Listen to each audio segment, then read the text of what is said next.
Shit, so I didn't.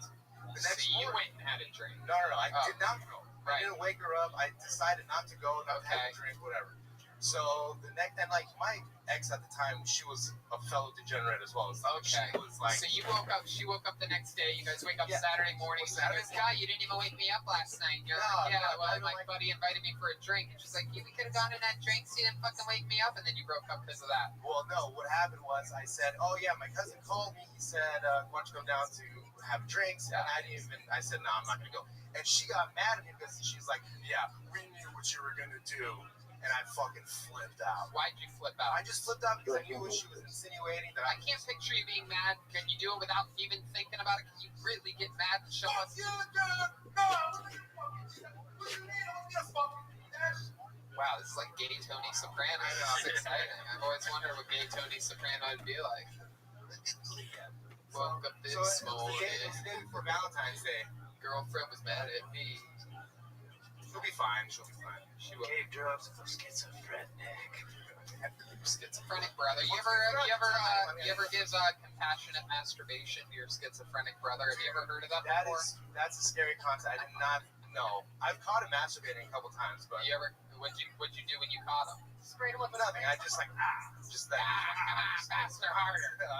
Come on, finish already. We call that an assist. Yeah. There you go. That's on character, funny in the moment. There you go. Good timing on that. Forrest Dunks is back. He's eating up. Dave, anything else we need to know about you before we let you go? That's gonna be it, I think. Yeah. Fun times, good jokes. I Very think much. I think with an audience that puppy mill thing about abused dogs, Thank smart, funny approach. At first, it was kind of a little touchy. Yeah, You know, at first, anytime Yeah, you're I'm hurting very animals and nervous. stuff. I mean, I've been on the belly room before. I've been in the belly room and in the OR, and I always wanted to, do There you go. This is a version of it. The version of it. I'm down. So You're getting thank you. close to it. There you go. Steve Sarah, everybody.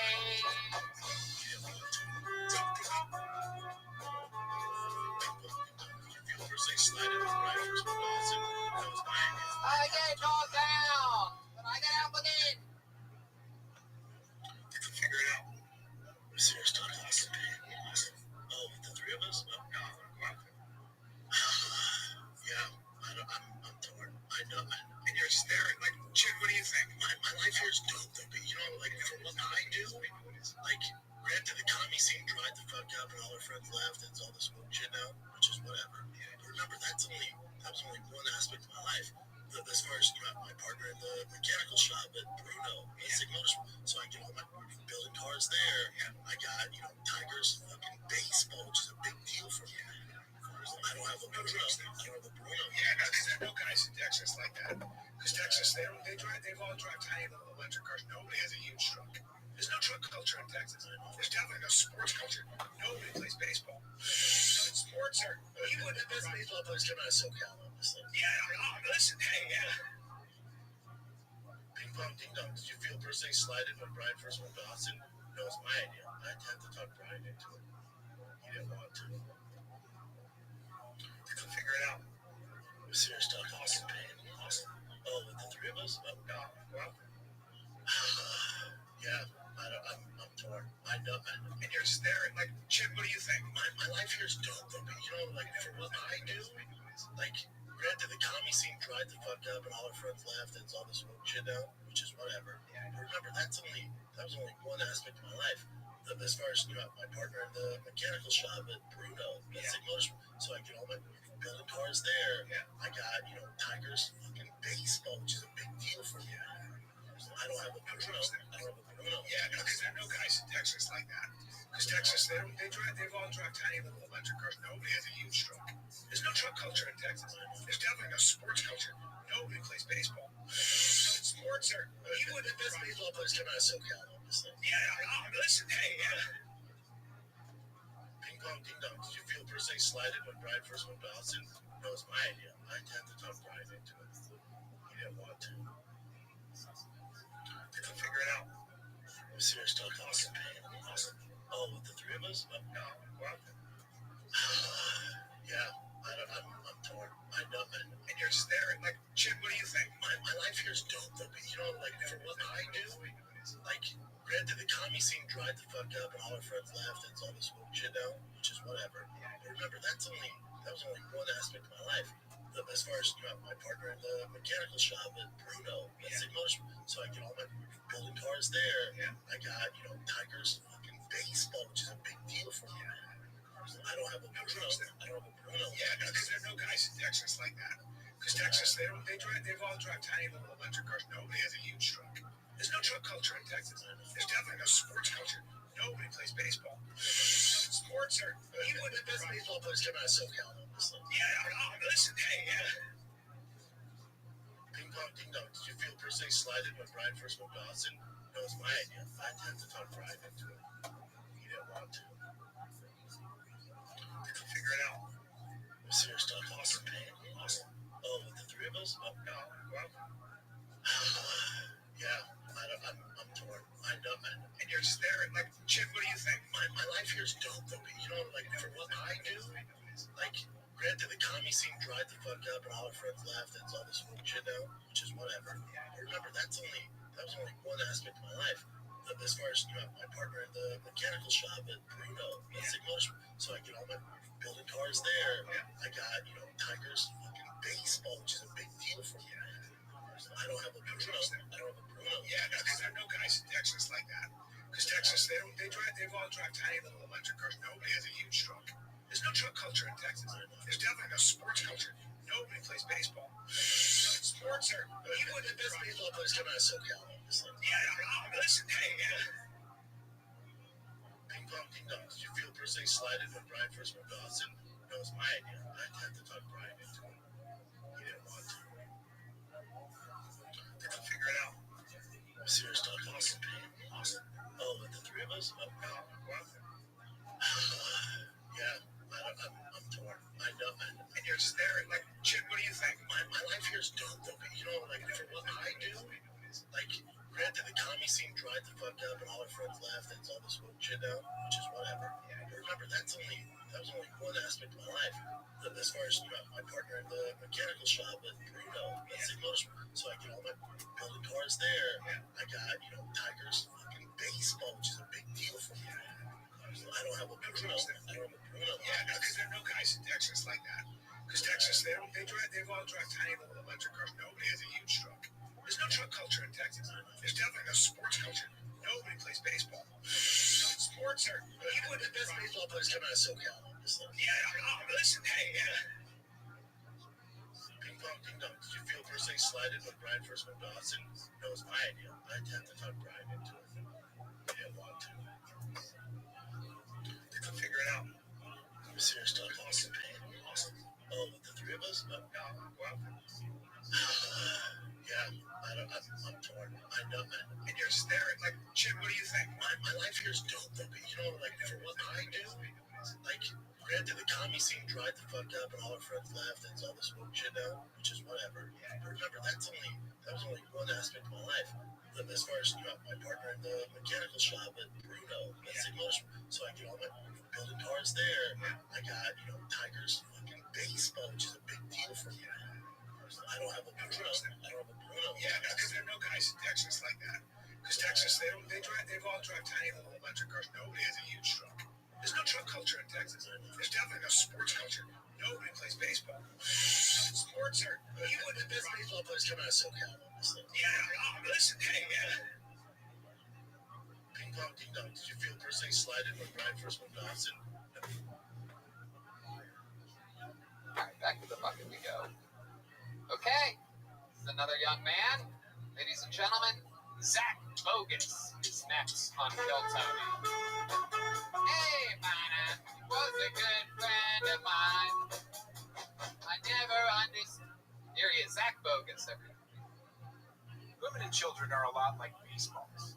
You can hit them with a bat, but you better run home fast. I'm getting kind of tired of this lockdown bullshit. It's been months without a decent school shooting. When I was a little kid, I thought I was gay, so I told my dad. Like the good Christian man that he is, he sent me to church for conversion therapy. And it must have worked because I figured out I was straight after the priest lost his ring in my asshole. To this day, when I fart, it smells like holy water. I lost my anal beads. I miss them so much. Without them, I feel empty inside. I consider myself a pretty open sexually guy. I mean, I'd fuck just about anybody, except for war vets. I hear they all have PTSDs.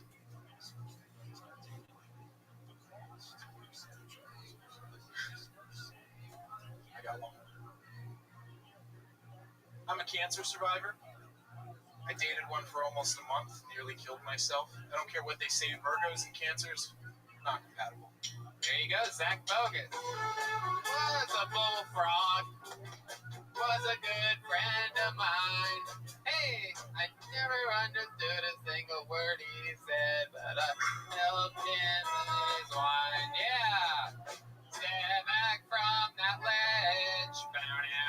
from my friend. All right, Zach Bogus.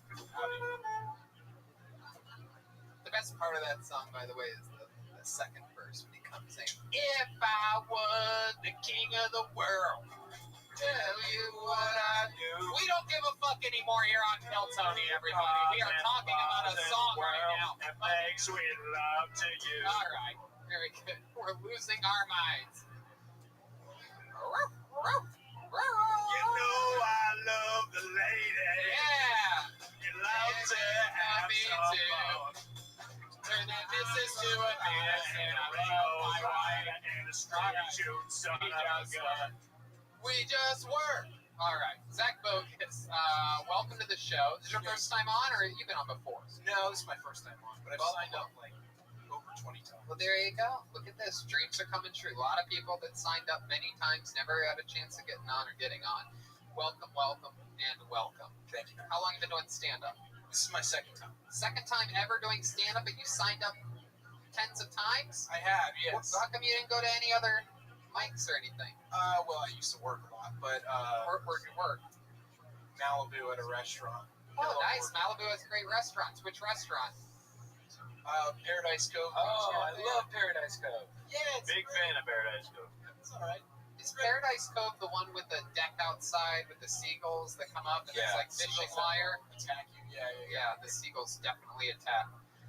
Saw a lady lose a whole glass of red wine over that balcony before.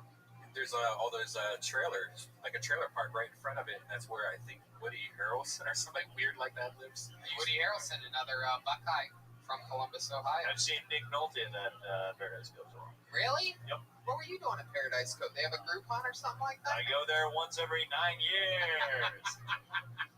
I'm the poor one on the show. Venmo at Jeremiah-Watkins. I'm a little bitch boy. Hello. This is what Tony wants from me. Plowing right ahead. Hello. Wait, I Back thought- to you. Well, how's that your Venmo? I thought you were Teddy Massengill. It's a charitable donation for orphans that I know. At Jeremiah-Watkins, the little bitch. Oh, is the little bitch a part of it? No, parentheses, right? The little bitch in the description when you're paying him $20.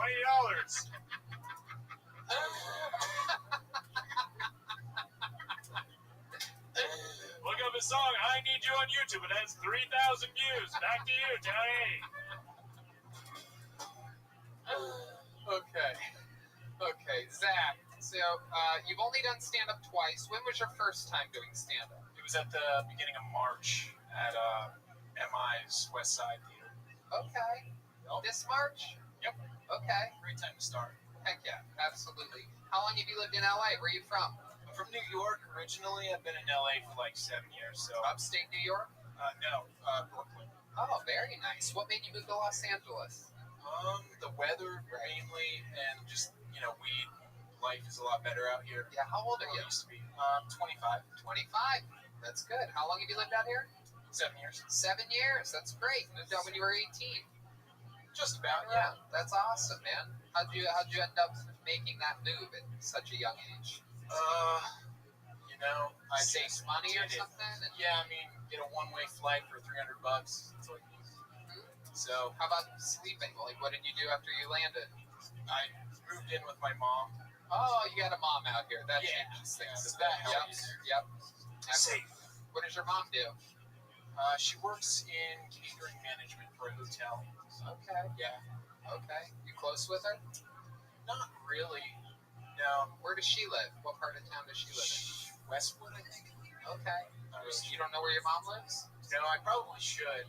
Maybe I'll hit her up after this. Do you know where your dad lives? Both of them, yeah.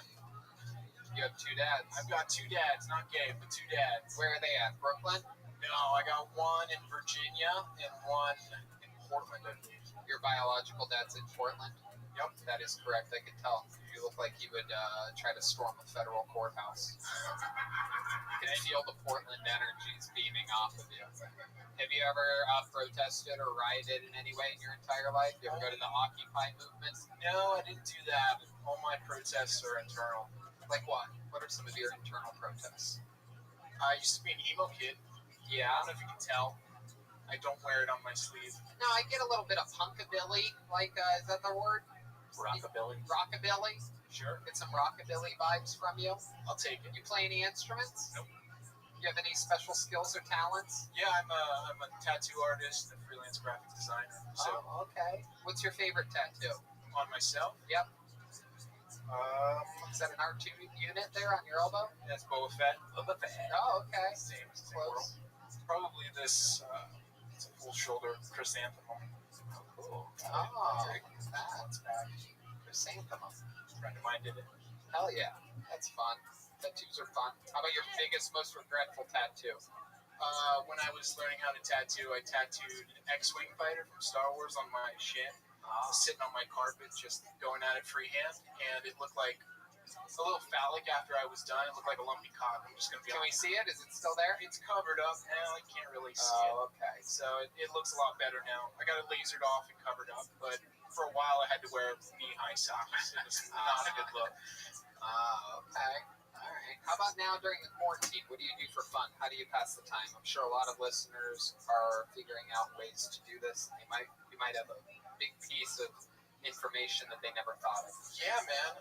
Unemployment. It's better pay than working in any industry right now. You make, I mean, until the end of this month. Now you're not making that extra $600, but for a while there, I was just making more money playing Ghost of Tsushima on my bed. Ghost of Tsushima. It's a badass new video game. Oh, okay. Ghost of Tsushima? Yep. What do you do in that? Make sushi? No. That'd be Ghost of Sashimi, by the way. Strike one. What do you do in the video game? Kill a lot of Asian people with swords. Whoa! I Whoa! were to write a summary. Whoa! Did that come out after the coronavirus did? Yeah. That makes sense. No better time to kill Asian people than when they're killing us. Am I right? People! No. Because of that disease? And the crowd goes wild. Zach, you ever been arrested? 4 times. For what? Not paying while using the subway in New York. I put my feet up on the train once. That got me arrested. Wow. Look at you, the subway the subway bandit over here. Kind of badass. One time I stole a foot long. I didn't do anything that criminal. How about the other 2 times? Once with a foot on the seat on the subway, once for not paying a toll. There was a bunch of shit when I was Turned into a werewolf once. One time I tied a woman to the subway. No, I never got caught for that. You don't remember the other 2 times you got arrested? They were all on the train because there were tons of police on the train. Wow, It that's was incredible. random shit while I was in high school. Oh, you know what? That actually reminds me of a funny story that my brothers reminded me of this past week when I hung out with them for a quick barbecue. When I first moved to LA, I once took my bicycle down on the train. This is many years ago, like 15 years ago, and they tried to give me a ticket for riding the bicycle in the lower area. You're not allowed to do that. And they're like, "You fucking stop!" And then they had to chase me, and they ended up getting me. It was a whole big rigmarole. I'm like fucking 19, 20 years old at the time. And they're like, "We're going to write you a ticket. Give us your ID." And I'm like, "I don't have an ID." And they're like, "Okay, well, give us your information." And I immediately realized that I can lie, right? But I'm like halfway through the thing, lying about my information for this ticket. I had already said Tony Hinchcliffe, and they're like, "Give me your address." But I was halfway through lying. So I got all the way to, they're like, "What city do you live in?" I'm like, "Burbank." They're like, "What's your zip code?"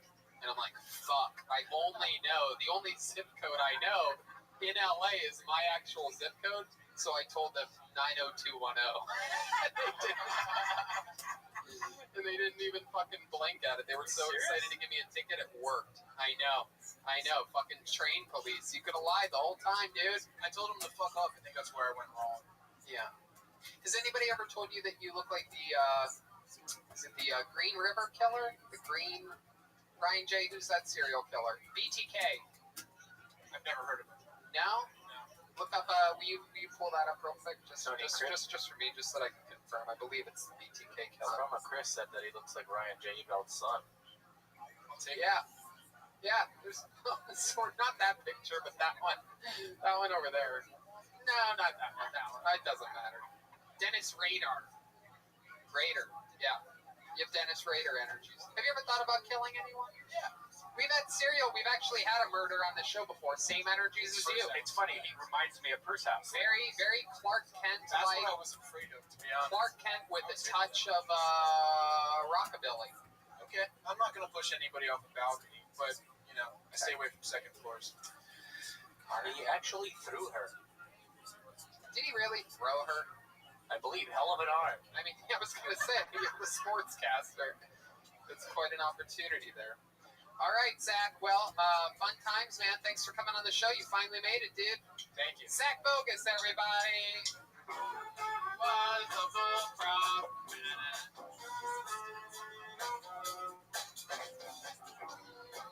Yeah, word he said, but I helped him sip his wine. Ladies and gentlemen, it's that part of the night where we bring up a regular who I absolutely adore. This man did a great job doing the show with me this past weekend. We did a big, crazy, packed show at a drive-in. It was a drive-in comedy show, and a lot of fun times. Him, Jeremiah, Jetski Johnson, did some time. I love this man. Very funny. Roaster. He's going to make fun of me. Ladies and gentlemen, David Lucas with a brand new minute of stand-up comedy. Yeah. I'm trying to lose weight and shit. But I'm not trying to get like a six pack or a What bicep. up, Cash Funding? I've got a I'm just trying podcast to to be get on, in so I shape can't enough talk. to where I can fuck a girl with my shirt off. Because I'm tired of fucking bitches in tall tees and Jordans. But ever since this latest invention, I've been fucking girls in Skechers shape-ups. Because not only do you tone your thighs and your ass, but you got the rocket motion going on when you hit. You can reach new levels in pussy. I'm tired of skinny guys thinking that they fuck better than fat guys. Like, it's impossible. I got 300 pounds of pressure coming behind my dick. How do you fuck better than me? Pressure makes diamonds, bitches. There's a reason we have PSI.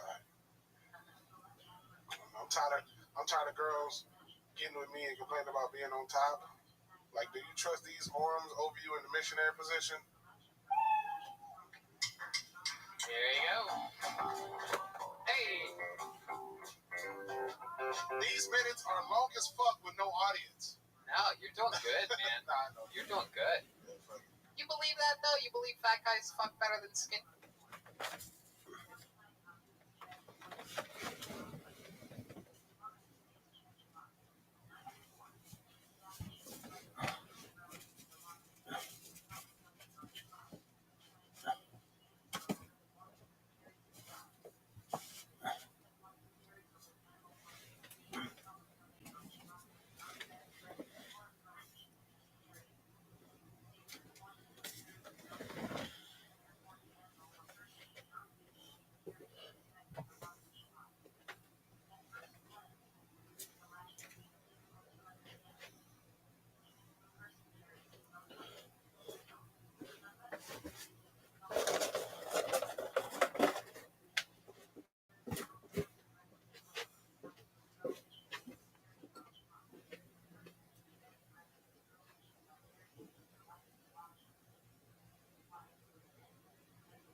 I'm Rabbi. Yes. How are you, Hercules?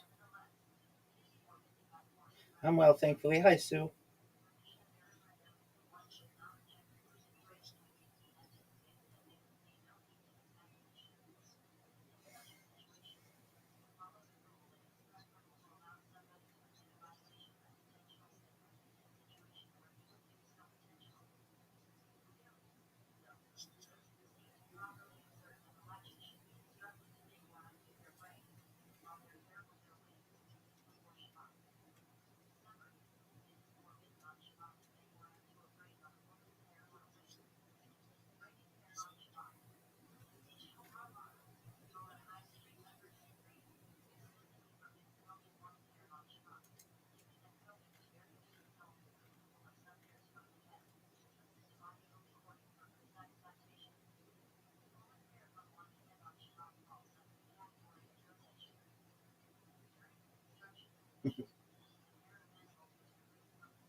Hi, Paul.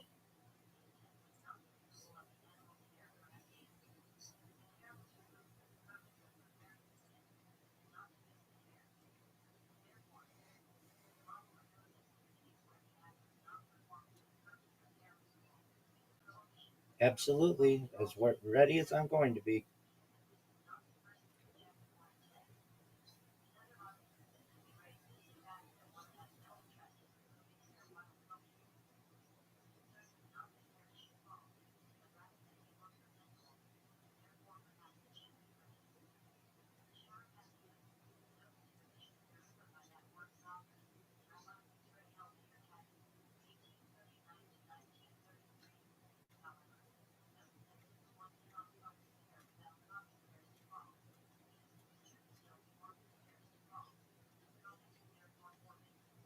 Oh, thank you so much, Sue.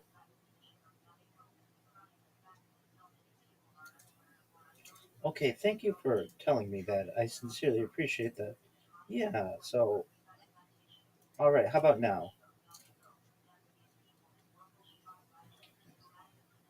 Thank you.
That's correct. More than 4 years. We're approaching 5 years, and we will hit that this fall. And we are in talks with that Guinness World Record achievement. We have to have it basically crowdsourced to be able to verify everything. But I have been in talks with the good people like the Guinness World Record organization. So hopefully sooner rather than later, we will have everything official.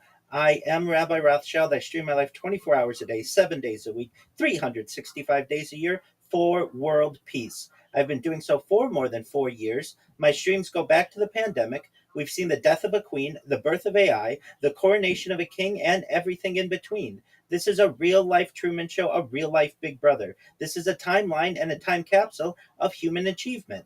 In the 1990s, the phrase content is king was coined, and I'm making it true today. I'm king of the internet. This is the biggest event in global history, and here's why. In 2017, The Economist magazine stated that data had overtaken petroleum as Earth's #1 resource, and I have more data archived on the internet than any person ever, which is making me very influential. I'm going viral, and when I do, I want to make you, your friends, your family, your audience all financially independent if they're not already. I want to ensure that they have generational wealth if they don't already, and I want them to be able to start charities and philanthropic organizations of their own. In addition to streaming my life for world peace, I want to help end world hunger through the use of technology such as agricultural drones, floating greenhouses, saltwater greenhouses, things like hydroponics, vertical farming, cloud seeding. I want to help end world thirst. I'm sponsored by some projects that build wells and water towers in developing nations such as Nigeria for the benefit of the less fortunate. Additionally, I'm an advocate for the LifeStraw program, and most importantly, desalination technology, where we pump Earth's seawater onto land to make it drinkable. And I have many of the same interests that you all do. I enjoy talking about futurology, things like anti gravity, antimatter, faster than light travel, faster than light communication, artificial narrow intelligence, artificial general intelligence, artificial superintelligence, certainly things like space tourism, terraforming of other planets, interstellar travel, even things like Santa Claus machines, basically replicators, 3D printers of anything that you may be able to imagine. And I appreciate the opportunity to be here with all of you.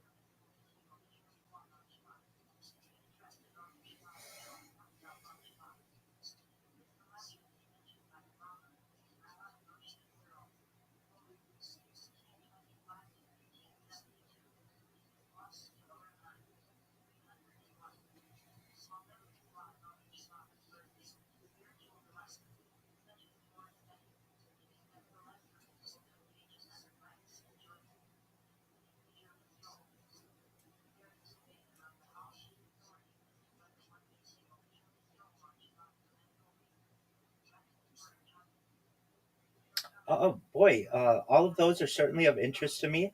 I would like to, if possible, talk about the transhumanism a little bit, if I may. The idea that we are evolving as a species from your traditional Homo sapien into something different. And the idea would be perhaps that we may be able to use life extension technology to extend the average life of an individual from age 80 to age 100, 120 through the use of technology like oxygen therapy, human growth hormones, stem cells, cryonics, cryogenics, peptides, nootropics, different types of therapies, and really moving into a world where perhaps in the future we may have the opportunity at mind uploading technology where, with someone's consent, we'd be able to scan their brain into a computer like a CAT scan or an MRI, knowing where every atom is in their central nervous system and their peripheral nervous system for later download as an android, an avatar, a cyborg, a cybernetic being, a clone of themselves, a robot, an ethereal being, whatever they want to be. But essentially, what I'm saying to you all is that we may be moving into a world of digital immortality, and I'd love to know everyone's thoughts on that.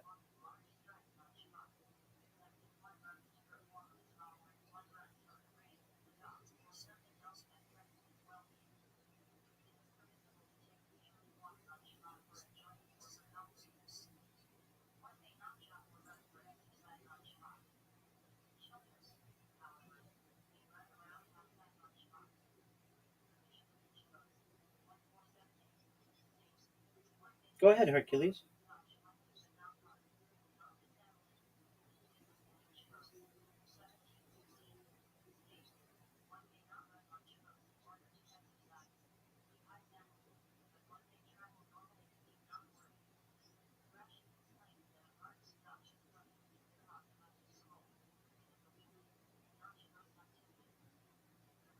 That's absolutely a valid thought. Many people hold that view, and I think it's pretty common.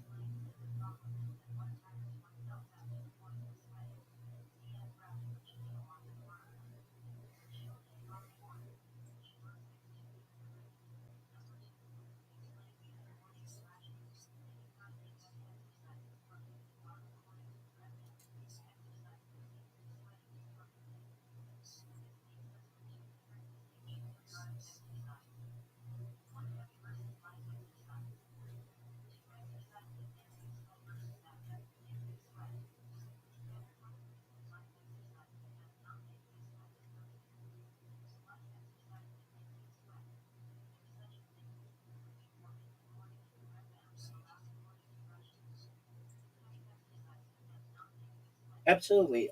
For our new friends who have joined, I posed the question to the room that we may be moving from a traditional Homo sapien existence into a transhumanist future for those of us who may want to explore that, where an individual may have the opportunity to live much longer than the average life expectancy that they may have had at birth, and the opportunity to perhaps be able to upload their mind into a computer like a CAT scan or an MRI, knowing where every atom is in their central nervous system and the peripheral nervous system, of course, with their consent.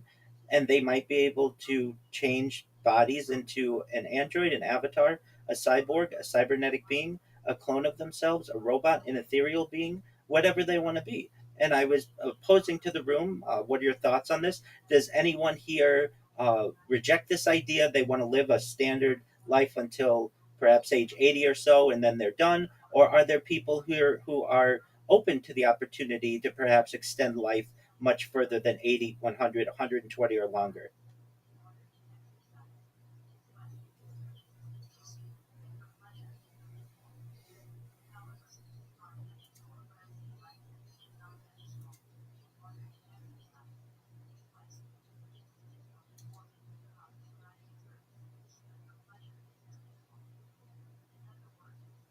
Absolutely. That's also a common view that probably most people have at this time, especially because the technology is unproven.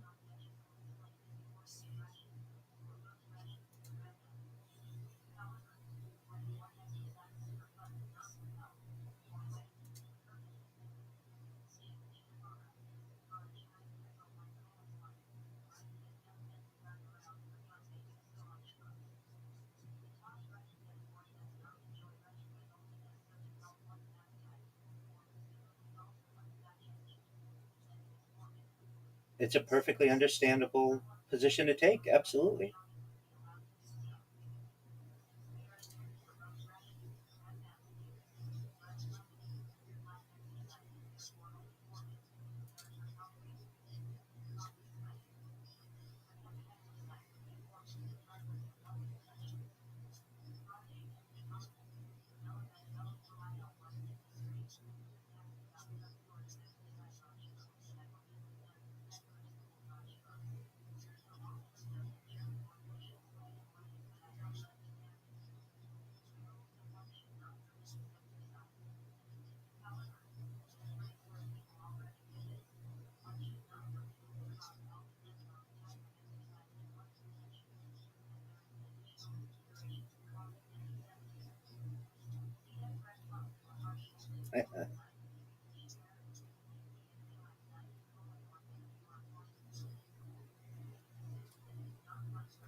It's an excellent point that's raised. And how do we support such a system? Is it only for the haves? I appreciate Peace bringing up that piece of media. It sounds quite interesting. And I think that she raises an excellent point, multiple excellent points in regards to how this is going to be rolled out. Will it be, will, my big thing with it, because I do think we are heading towards this future, is consent. If you don't want this, if you want to be one of the uglies, so to speak, I that's such a harsh term. But if you want to be more of a naturalist or organic, so to speak, I think you deserve that right. And I think that this transhumanist movement is coming in different phases. There are some people who say that we're already there because through vitamins and different types of supplements, artificially, we're able to improve our lives. Other people may say that it begins when we start to have different devices inside of us, like pacemakers or perhaps artificial limbs. Other people may say it starts when we start to use reverse aging technology to perhaps prolong our lives. And then we're moving into the world of perhaps consciousness uploading, and then truthfully, who knows what occurs after that. So I do think it happens in different phases. I'm definitely an advocate that it should be with someone's consent, and none of this should be forced on anyone. And I would like to think that we'd be able to live in a world where people may be able to get along between the pretties and the uglies, if we want to use that terminology, or between those of a transhumanist mindset and those perhaps of an organic mindset. I may be maybe naive in thinking that we may be able to do that, but some people may say that we're already at that level to some extent, with people who can afford better nutrition and better medical care. One other thing I'd like to say about what Steve said, another great point is that these types of discussions are opening up new aspects of certainly economies. How do we support this type of system? Do we need some type of universal basic income? What happens with different contracts in terms of a lifetime agreement or getting married for life till death do us part? That kind of idea. Well, is there a death? If there is no death, or it can be extended or delayed, so to speak, for a long period of time, how does that change civilization? And I think we're probably at the early steps of these types of discussions, but it is something that the next generation and following generations are going to have to definitely consider, because, as I all think we agree, we are moving towards this type of a future.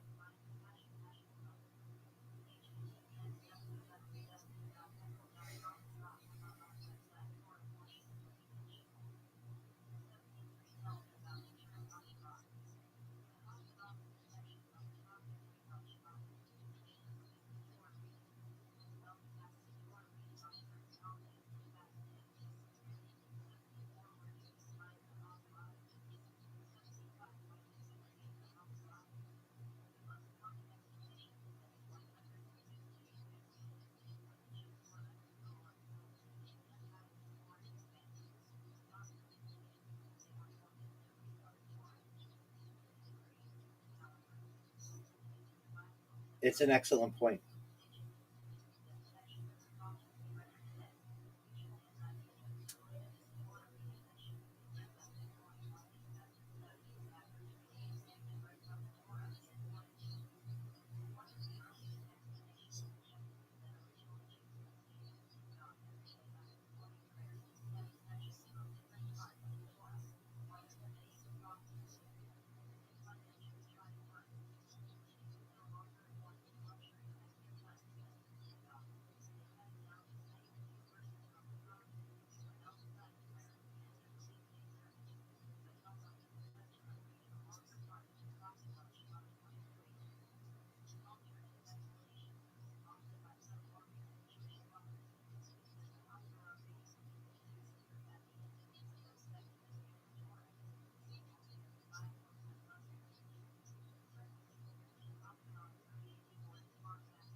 Yes, so this is known as life logging. Other people call it life streaming. I do want to say, Paul, I don't want anything inserted in me, and I think I probably have some allies with that in this room.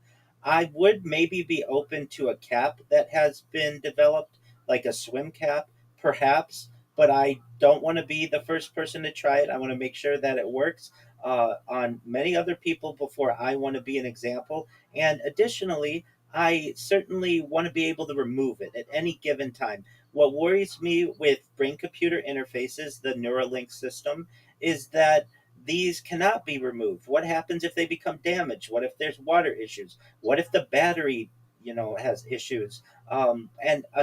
Sue mentioned this and Peace mentioned this. The fear that I have, that I know we all have, of having my memories, my ideas, my personality stored off site where it can be manipulated. These are all fears that I have alongside all of you. So, to Paul's point, yes, it would make my life a lot easier to be able to have a smart contact in so that people could view my life from a first person view. And I'm okay with that. Smart glasses, I'd be fine with that so long as I can remove them. And I have the freedom to do that.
It's predictive programming. Peace is absolutely right. And I must say that, especially after the Edward Snowden whistleblowing around 2013, for those who may not be aware or in the audience, essentially, Edward Snowden was a contractor for a government contractor and understood that the United States was not directly spying on its own citizens, but was using a program called PRISM and the Five Eyes that was basically the United Kingdom, Canada, Australia, and New Zealand to spy on each one of their citizenries and then share that information together. And as this became apparent, I knew about it beforehand. Those in the know knew about it beforehand, but this was the first time this was really made public.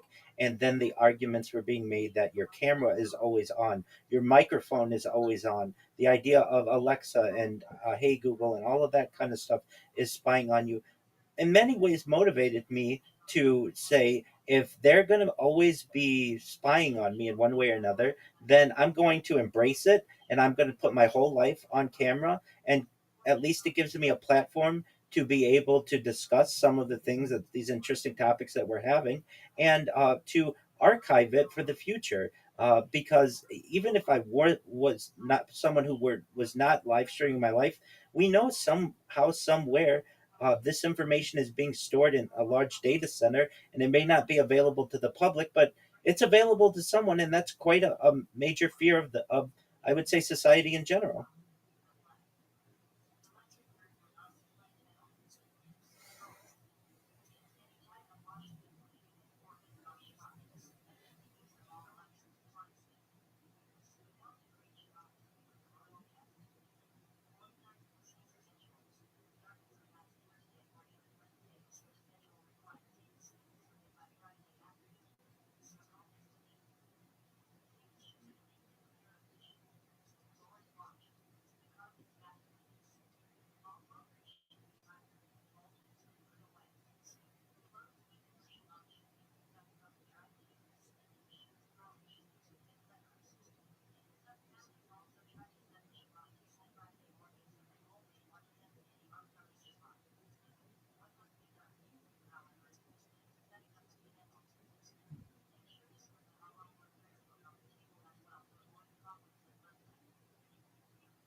Linktree.com/Rabbi Rothschild. You'll find all my social media there. My Discord is discord.me/rabbi.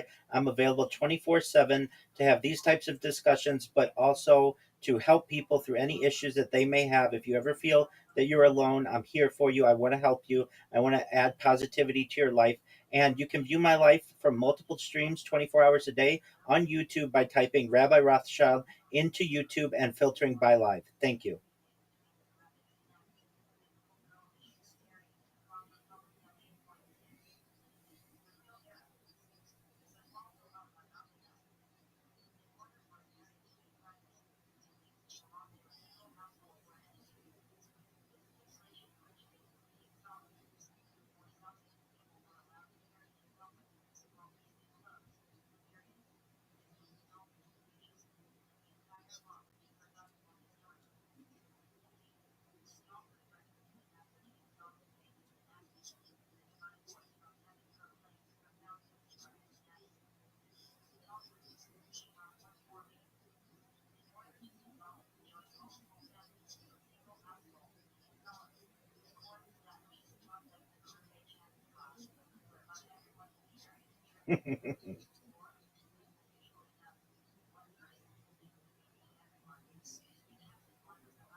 Who's there?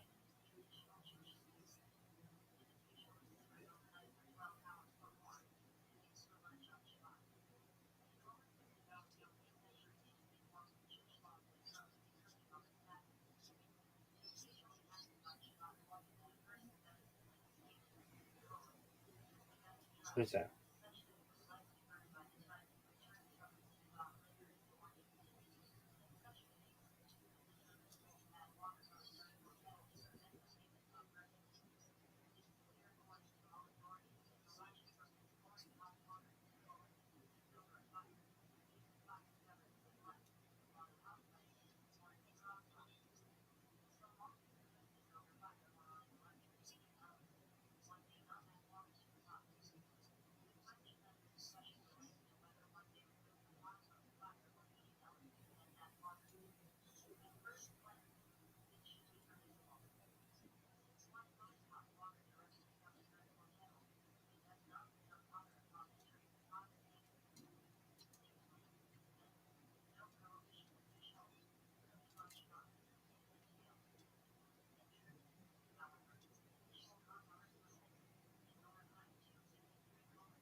Absolutely. Thank you. I love the conversation.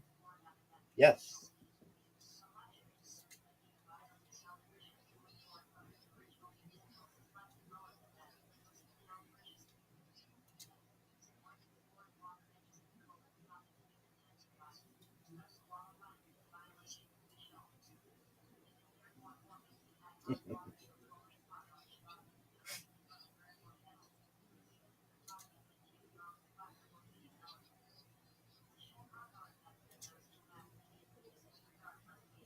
Pleasure. Thank you.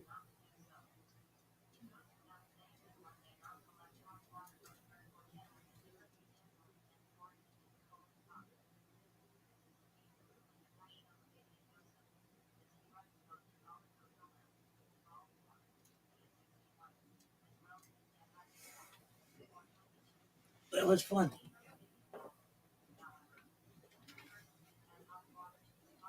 Is there anything you would have done differently?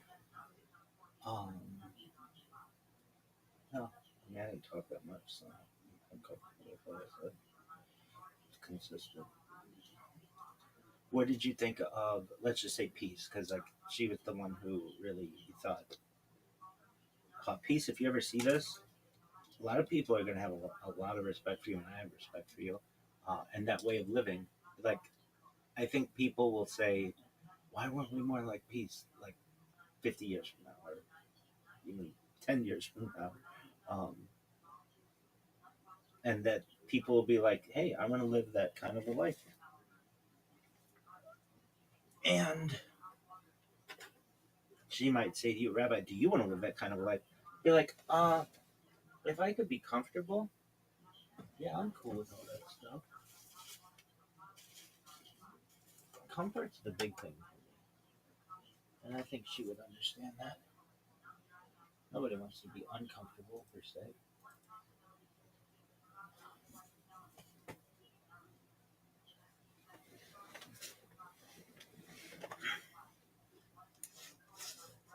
Would you have said anything differently? I would have tried to remember Booz Allen Hamilton. But are you happy that you did that stream? Yep. Anything you would have changed? Yeah, Booz Allen Hamilton.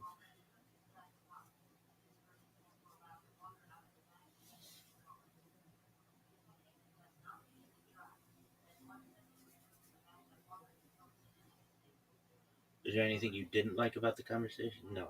Did you like all those people? Absolutely. They all seemed like people with whom I could have commonalities. No one was really mean. The person who's probably most vocal was Peace, but I didn't disagree with really in like maybe super particular things, but like I generally I understand what she's saying. I respect it. Would you have let's name something hard.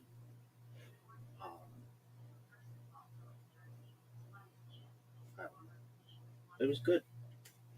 All those people were really nice.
Are you happy with how it went? Yeah. Do you wish you could have just gone into your spiel? Yeah, I always do. I hate to say it, but I always wish I could talk about what I do.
That's not good if I hear my phone making noise.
Did you like your background?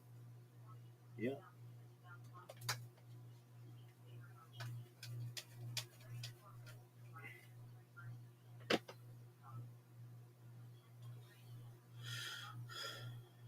Are you happy with how that went? Yeah. Oh shit.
guys? Nigga, I got 300 pounds coming behind this stroke. What you mean? I know, but it's not really. I mean, like, I don't think they need that much. It depends on what type of fat guy you are. Like, Red Band probably don't fuck with his full force.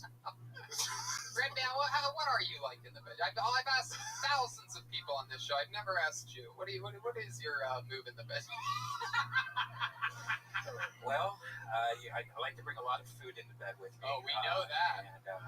And my bike. I like to bring that there. And no, I think what I don't think there's much like it's. You have a fatter dick if you're fatter for sure because your dick's fatter. No, we know that's not true. No, it's true. When I lost weight on my dick too. Did it come back when you regained Of the weight? course it did. And when I lost all that weight, my dick had the markings, from Stretch marks? stretch marks on Get it. the fuck out. Yeah, it did. And it's weird because my dick's like a little darker color, like it's brown, and it had like these white like spaghetti veins all over it. Oh, God. Or it could have just been spaghetti because I'm in my bed, So Red Band put gravy on the pussy before he ate it. All right. What are you doing? Just bottle capsules? What are you doing? Your guys' stingers kill me. Okay. Because I mean, skinny guys can perhaps also they have and just pitching here. Maybe I don't know, but I feel like we would have an advantage perhaps also in the like getting between the legs, like really like forcing it in there. You know what I mean? I don't know, but all the bitches I fuck with be like, you don't fuck like a fat boy. They say you fuck like a skinny guy. Well, they say you fuck like a medium guy. Right. They be like, you got stamina and shit. You have stamina? You have good cardio in the bedroom? Or you? Yeah, bro. You know, I do the How line. about you, Red Band? You have the cardio of a guy that rides a I tell you, bicycle or if an electric? I tell you, if I'm drunk, I go for like hours. Like it's. The fuck out of here, Yeah, man. seriously, I'm like opposite of whiskey dick. Like, if I'm drunk, I'm just like going Wow. forever. So you have sex for hours, 7 nights a week. Then. 7 nights a week, 4 hours a day. Oh my goodness. But it's with the virtual headset. It's right. I have my virtual headset. Red Band, you a fat guy like me. Do you fuck with your shirt on? I do. No, I get completely naked like a seal. And so I like to hear like the flapping, the flopping and the flapping. Being a It's little great. like a How about deep-fried swimming? turkey. You guys swim with your t-shirts on? No, It depends on where I'm at. it depends if I shave my back or not. I'm just kidding. That's the embarrassing part. Red Man takes his shirt off. Everybody's like, ooh, look at all the hair on his back. I take my shirt off if I see another fat nigga with their shirt on. Okay. And I'm like, bitch, you ain't got a better fat nigga body than me. Okay. So, yeah. That makes sense. So you just have to make sure someone else has a unshapely body. I don't get the shirt on. It just makes it look worse. It's like now you have like a shirt sucked onto your body. So Right. why I just mean, take off your shirt? Yeah. if you fucking a bitch in that collar shirt, I would take that shit off too. No, we're talking about swimming now. Oh, swimming. Yeah. I mean, a jersey, that's the cool fat little thing to go to the pool in, a jersey. Really? You got it's like a tank top, yeah. Okay. So if you got decent arms, What kind of jersey would you wear to the swimming pool? any kind. A New Jersey? Good he's Motherfucker. fat. Motherfucker. I hope y'all come. What jerseys do you have? I Jersey got, bikes. Jersey bikes. I get your three Jet stooges ski. looking at What was it? She look like the three stooges. Oh, come on. You can't roast these characters, Oh, fuck David. that. It's very hard to He roast got, he silly. got a PGA Tour jacket on. He actually worked the PGA Tour last year. That is right. That is right. What jerseys do you have? I got Irvin Johnson, Oh, wow. Shaq. I got a few jerseys, Kobe, old jersey. I'll never wear that one again. LeBron. You retired your Kobe jersey? Oh my goodness. What'd you do with it? You put it through the He ate it. All right, man. You know, get your you look like Number 8 is Kobe Bryant's jersey number. There you go. much more famous for 24, but you are correct. It was number 8 for a little while. I got a Carmelo Anthony high school jersey. Did you say Really? Carmel Anthony? It's Caramello Anthony. He also has Marshmallow Anthony. What kind of jersey you got? I have a gay booty hole jersey. It's got dildos and booty holes on it. So I pull it out of my booty hole. It looks like a dildo, and then I shake it, and it's a tank top. Tony don't got a Packers jersey. He got 2 inches from the Packers jersey. Yeah. No, it's true. You've heard of a tank top? My jersey's a tank bottom. That one didn't hit so much. Okay. I guess Jeremiah It's didn't like bad, that bro. one. Yeah, bro. This is the fucking apocalypse episode. Nigga, just doing the fuck. Tony, we had fun this weekend, dog.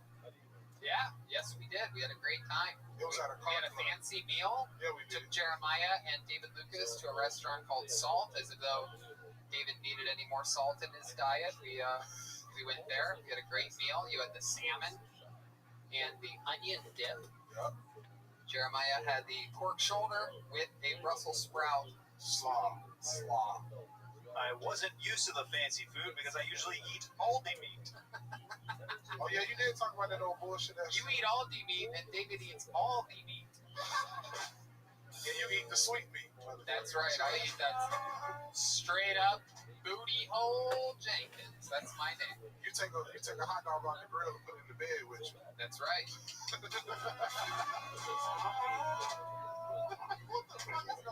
What is going? What's your favorite kind of candy, David? I never asked you this Shit, before. Reese's in the freezer. Reese's. All right. Okay. I said I love the stinger thing. I see what Y'all it motherfuckers. was good when Roma and Jesse were doing it, but Jeremiah shoehorning his way to the middle here. Oh, God damn. Reese's in the freezer. Hell yeah. What else? That's really all I fuck with. Reese's. Is there any wrong way to eat a Reese's? Hot. Oh, you live it. You gotta put it in the freezer, man. I mean, have you ever had a Reese's that's melted? Well, let me tell you the best kind of Reese's, bro. Not the ones that come in the orange package. The ones that they sell for Halloween in little cups. Yeah. Yeah, they got a little crispy to them, bro. You keep those all year round? Nah, man.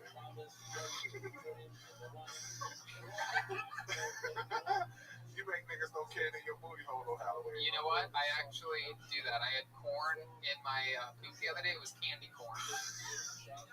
Because I had so many people throwing candy in my booty hole. I'm running out of gay jokes until I gotta come up with a new animal for this nigga. Or You got this. No, you got this. Yeah. All right. Or maybe it's time to start with some red man. No. No, I'm joking, man. Can't Nah, that's my nigga, bro. Have you ever ridden an electric bicycle before? I won't because I'm not gay. No, it's not a gay thing. That's not a gay thing, or else I'd be doing it. You ride. Golfing's gay. Everything I do is gay. If you rode a bicycle, you wouldn't have no seat. You just sit on the pole. I would. I actually do. I sit on a pole. Actually, it's a dildo, and my bicycle handles are both dildos, and the pedals are booty holes. Okay.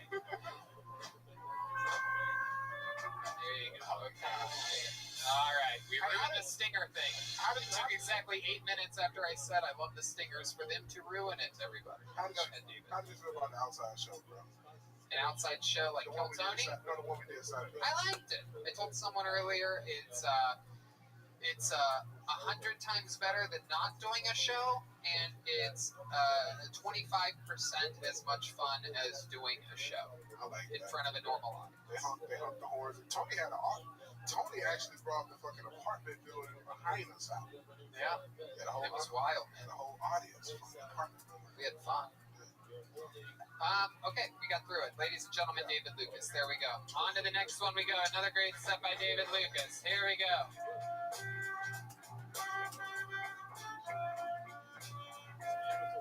Back to the bucket we go. All right. Ladies and gentlemen, I pulled the third person out of the bucket for tonight's show. Make some noise for Shangi, everyone. It's Shangi.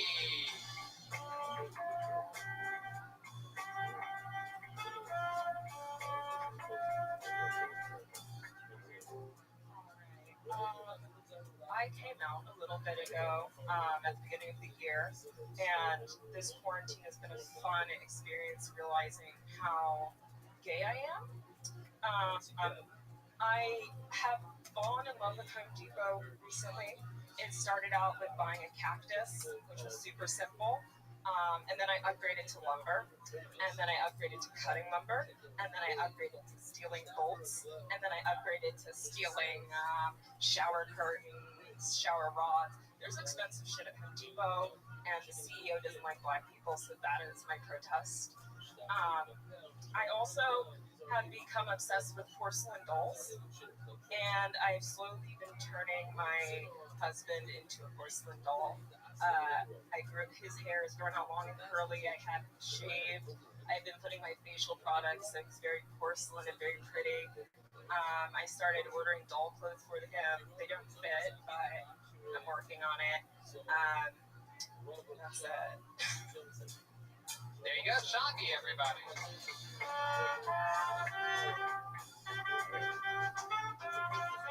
Welcome. You've been on the show before. I'm not even a comic. Wait, what? That was fucking terrifying. Really? I'm gonna shit myself. But you've been here a lot. I've seen you in the audience a lot. I watch. Right. And it's your husband that does comedy full time. And he's with you here tonight, right? He's signed up? All right. Good for your first time, though. Yeah, that was great. You couldn't even tell. I thought you were a comic this whole time. Why don't we let him do a spot? Why don't you grab a seat right behind him? We won't even have to change the microphones. You guys are husband and wife. Ladies and gentlemen, here's her husband, Evan Jones, everybody. Here comes Evan Jones. It's Evan Jones' name. This is awesome. Finally get to fulfill my dream of doing stand-up in a David Lynch movie. I feel like there's going to be an edit where everyone's faces are made of meat, and then it'll slowly fade out. People will be like, that was so good. Before quarantine, I went to Disneyland. Fucking magical. Went on the Pirates of the Caribbean ride. The animatronic Jack Sparrow has more life left in his eyes than the real Johnny Depp at this point. Disneyland's nice. I'm not used to theme parks being nice, you know? Like, I go to Six Flags. Six Flags is just white trash Disneyland. Like, Six Flags is a theme park, but I'm not sure what the theme is supposed to be. They're like, I don't know, cartoons and flags, who gives a shit? Loop-de-loop. That's right. There you go, Evan Jones.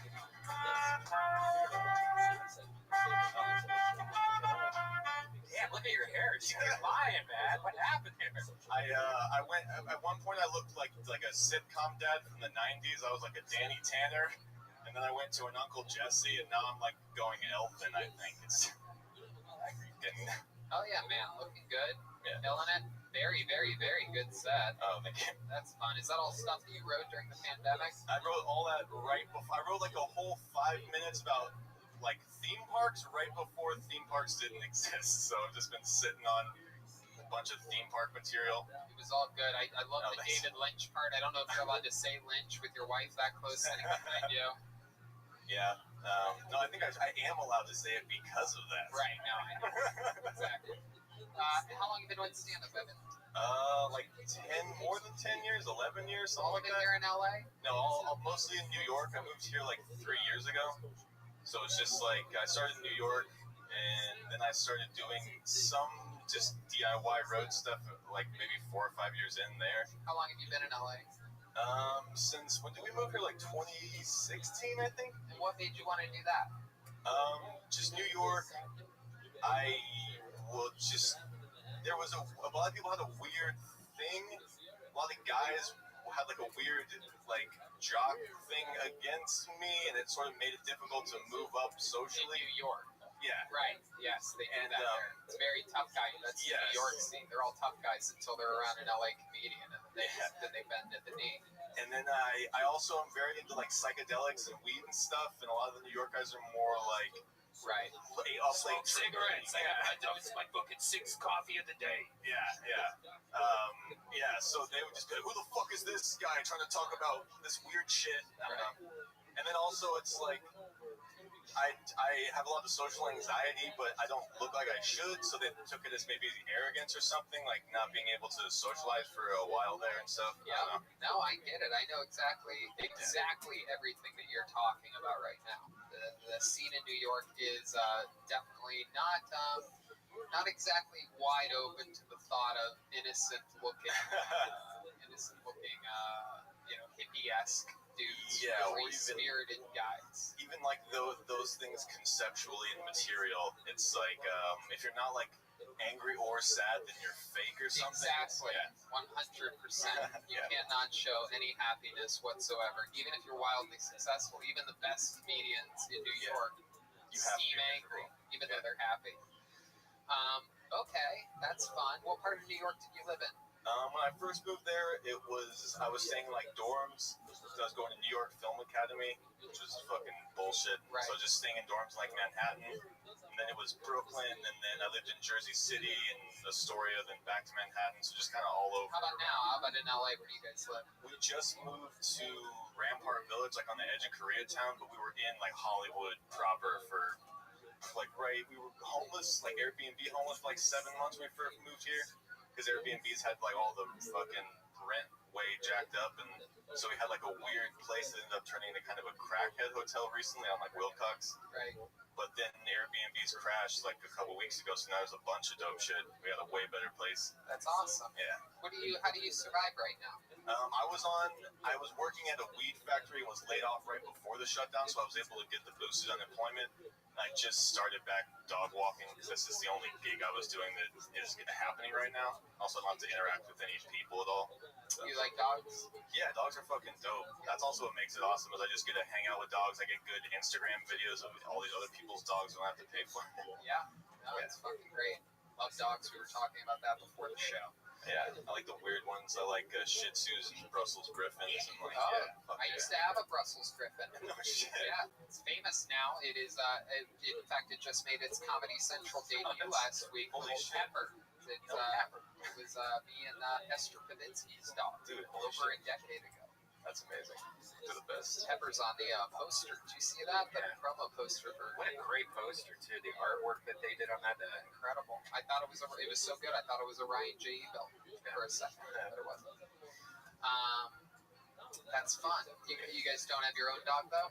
No, we were waiting for somebody who didn't have carpet because we had weird, gross carpet in the last place, and then she wants to get a Chihuahua, so I think that's down the line. No. Chihuahuas are prone to getting the coronavirus. Spreading it wildly. Anything you want to say about this Forrest Dunks? I am white. I am from Philadelphia.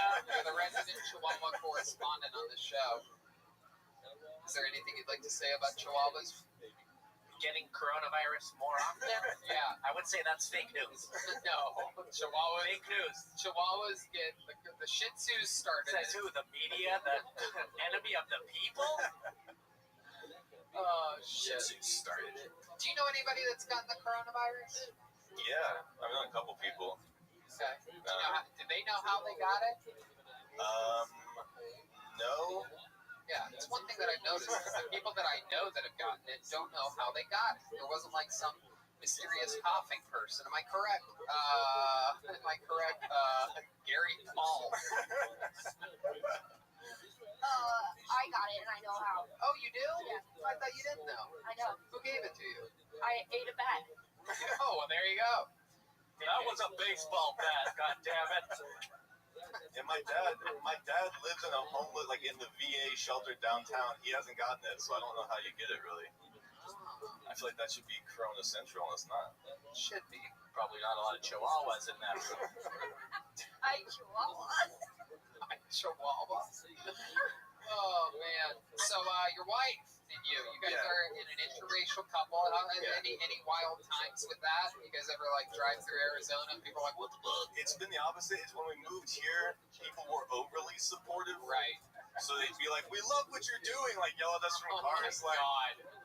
"You go, girl." You Oh, know, my God. That's so fucking wild. Yeah, it was super. Because in New York, no one gives a fuck. Like everyone Right. just dates everyone just does everything. Right. I put my dick in a dumpster the other day. I'm a New York fucking guy. What are you looking at? Yeah. Yeah. But here it's like weirdly people notice racial thing. I think because they're trying to like cast you in something, so they'll like notice racial things, and so I feel like there's not as much like crossover social interaction or something. I don't know. I guess it's maybe also the city is set up in a way that it's like segregated strangely. You and Shangi think about making a baby at any point? You guys, Yeah. You feel like you guys are going to make a beautiful child. Yeah, it's gonna be ridiculous. Yeah. With nice tits. Jesus Christ, Brian. Oh my God.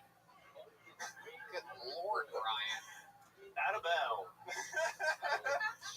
Yeah, we're having a kid with big old titties. That's a baby.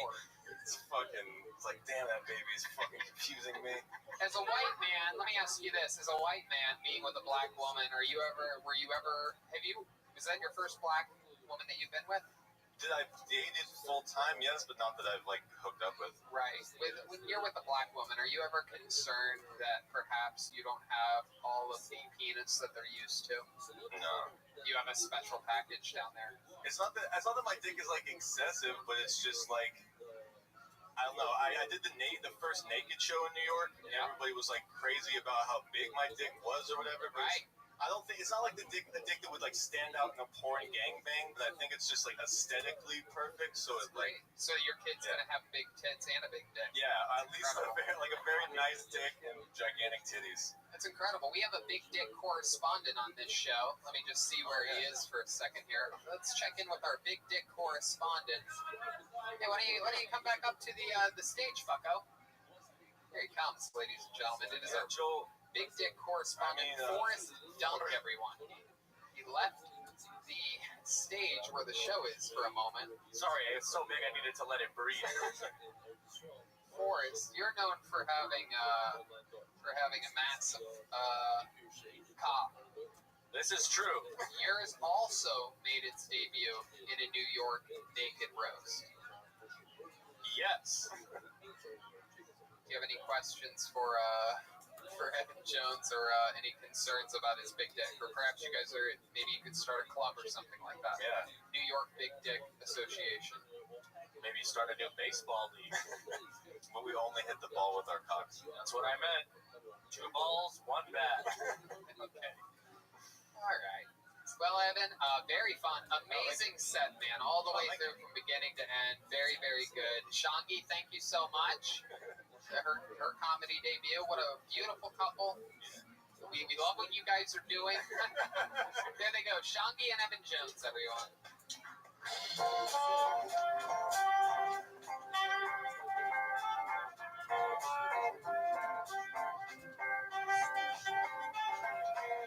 All right, we're going to squeeze our one last bucket full up here. Ladies and gentlemen, you know this guy. He became famous during one of the quarantine episodes as he famously had sex with William Montgomery's girlfriend before William did. He's back, ladies and gentlemen, with a brand new minute. Here's Mario Tonti, everybody.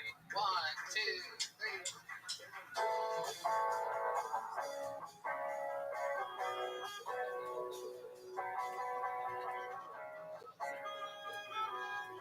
Okay, here we go. Mario Tonti. Go back to your country. It used to be racist, but now it's just good advice. There's been a lot of deaths from coronavirus. A couple months into quarantine, they started comparing it to the number of deaths in 9/11.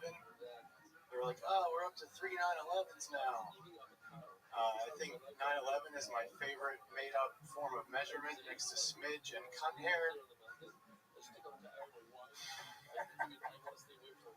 You probably can't tell this by looking at me, but I had an abortion with an Asian girl from Tinder.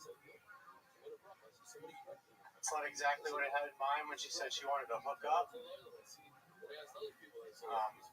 She told me to come inside of her. She can't get pregnant. Yeah, I fell for that, Michael. She also couldn't come. So either she got the two mixed up or I just heard her wrong. Either way, we swiped left on the baby. I've lived in LA for 7 years, and it was the first time I had Korean takeout. Thank you. Mario Tonti. Mario Tonti. Incredible.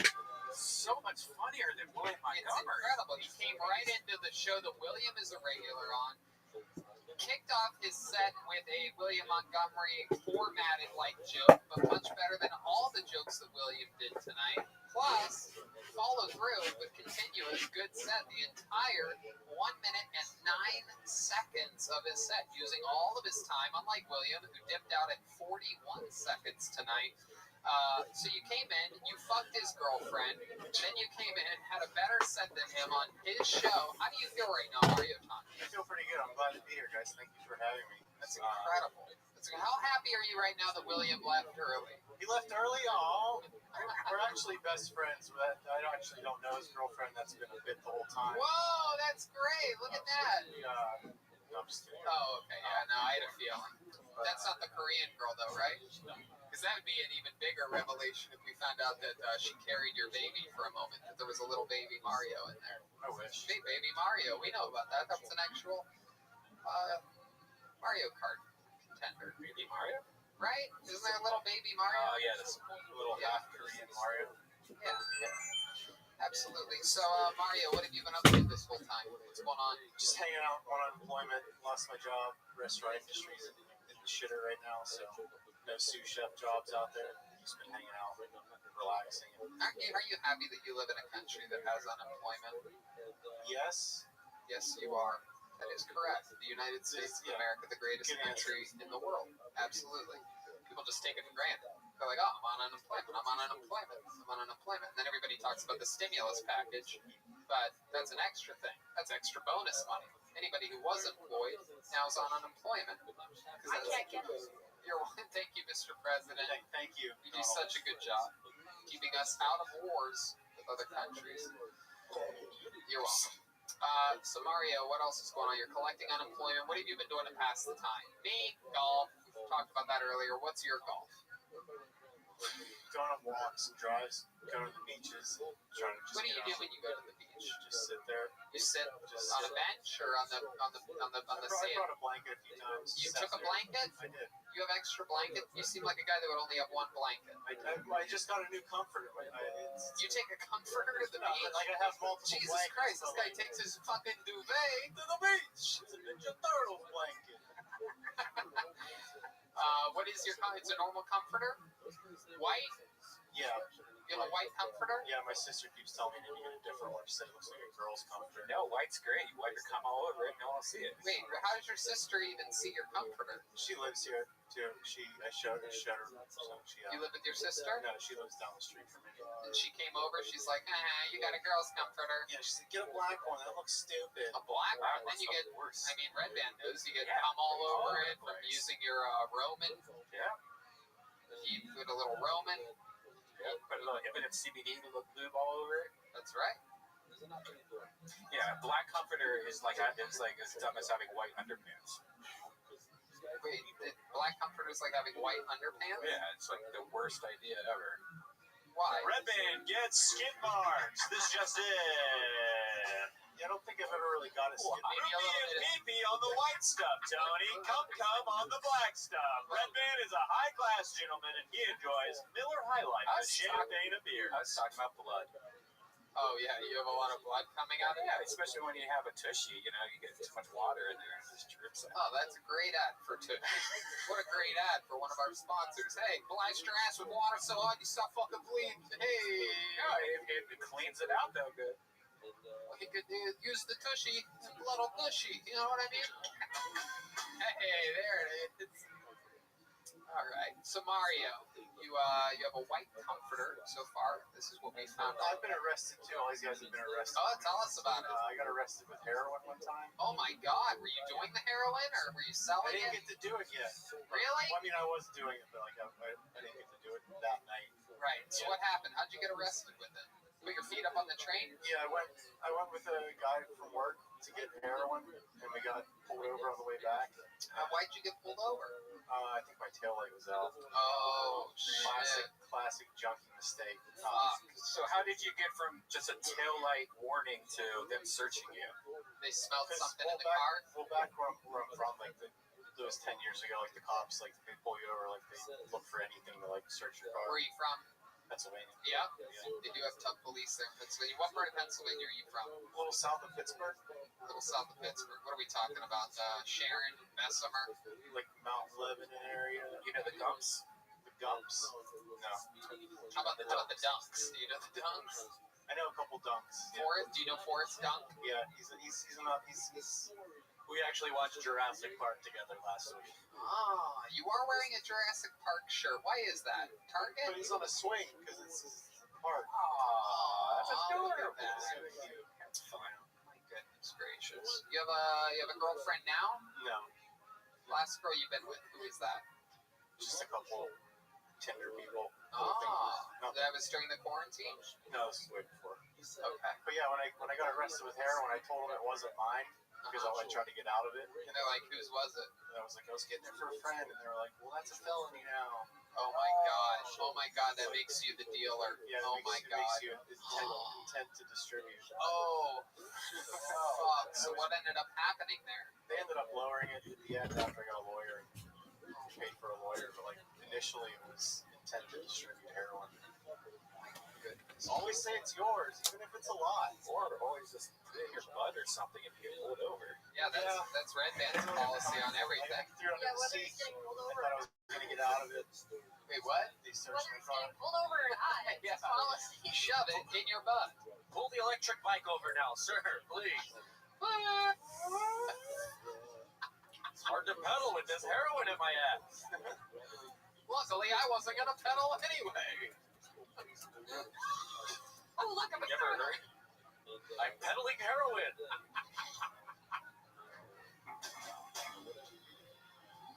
Whoa! Chris Joelberg chanted months, ladies and gentlemen. This is one of those episodes where he started cold and he ended bold. A true Joelberg is peeking out like the coronavirus right now. We're gonna have to shut it down. All right. Mario Tanti, anything else interesting about you that we should know about? Fun set, fun interview.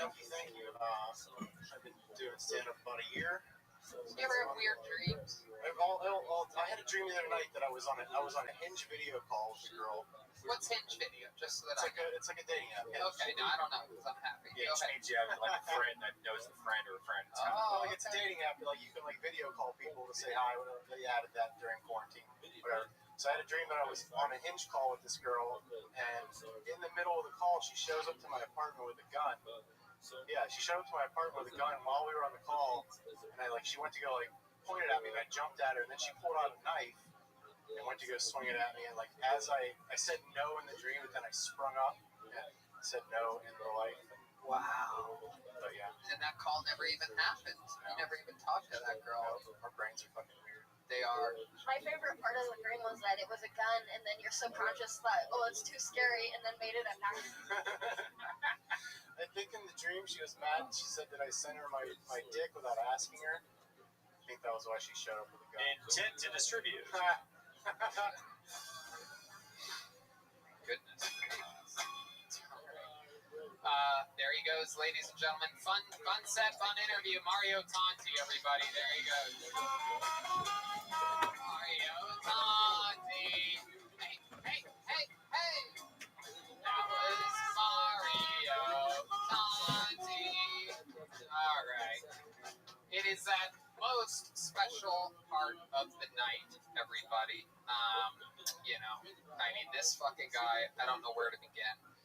I just love him with all of my heart. He's incredibly agile, entertaining, and hilarious. Currently as one of the contenders of the Easter Seals film competition. Ladies and gentlemen, here's Michael Lehrer.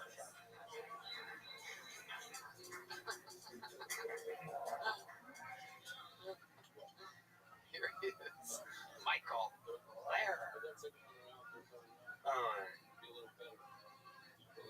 So, Brooks Brothers suits is closing. Of course they are. Mace Warehouse perfected the suit store. You buy one suit, you get 3 free. If you're not giving me 4 suits for the price of one, get the fuck out the suit business. Taylor Swift just came out with an album fears, musings, and thoughts. It's called the four-part harmony of the grief. Now, the Washington Redskins have changed their name to the Washington team. Let's call it how it is and call them the Washington Elite African Americans coming to your town to make your wife feel something she's never felt before. If that's all racism is, fear of black man. Alright? Every racist wife, once she gets black, that bitch ain't going nowhere. Michael Lair. Hey,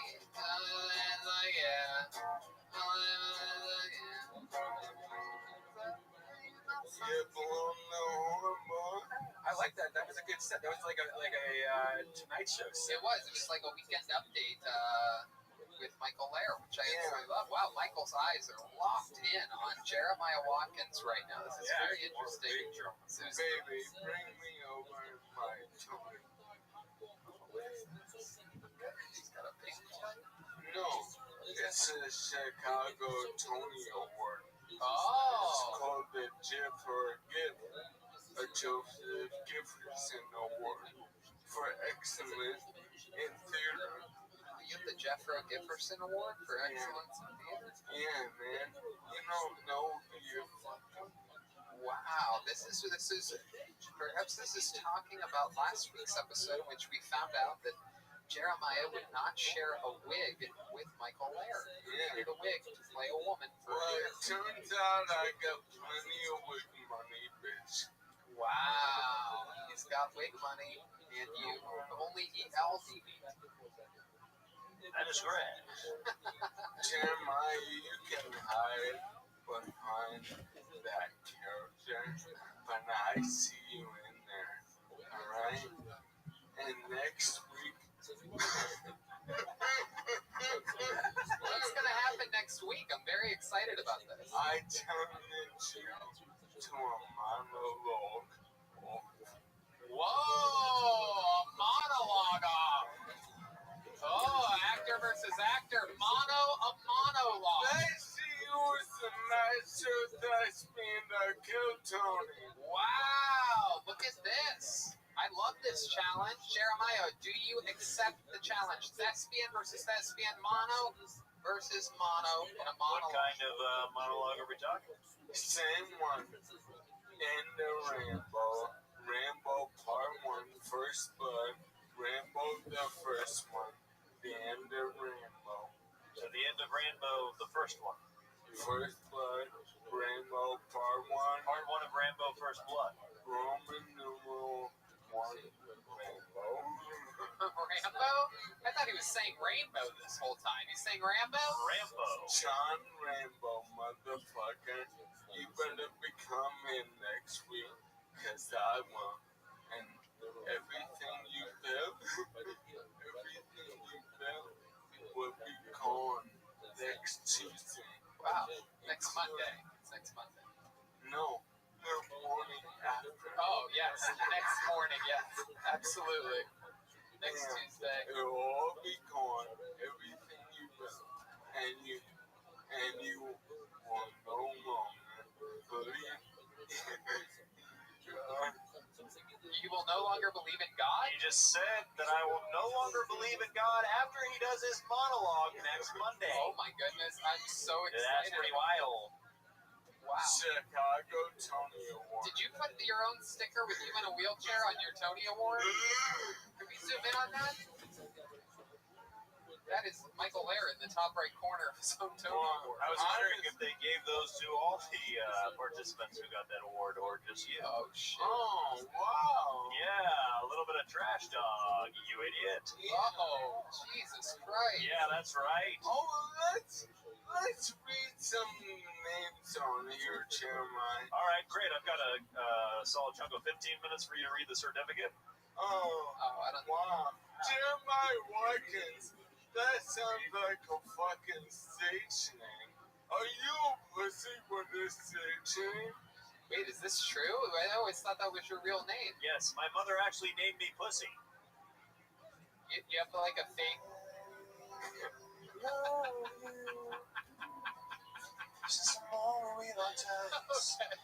Caught me by surprise. I need you.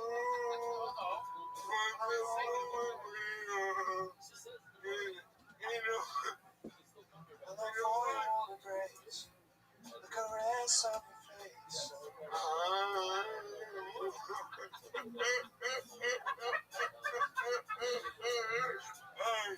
That brings us to our next segment because I'm done with you, and next Tuesday morning, God's done with you. Alright? But right now, He just threw his Tony Award like it was nothing. Okay, it doesn't mean anything to him. I'm silent after the content. Oh yeah. Yeah, I know I have you Brian sign it and then I'll sell them on Etsy. Absolutely. I'll make a deal with you right now. If I lose, I will take your ALS from you like the Green Mile. Wow, he's gonna suck your ALS right out of you. Yeah. He's gonna have flies come out of his mouth. Bring it. Let me take you. I want it because look at the platform it's getting on me.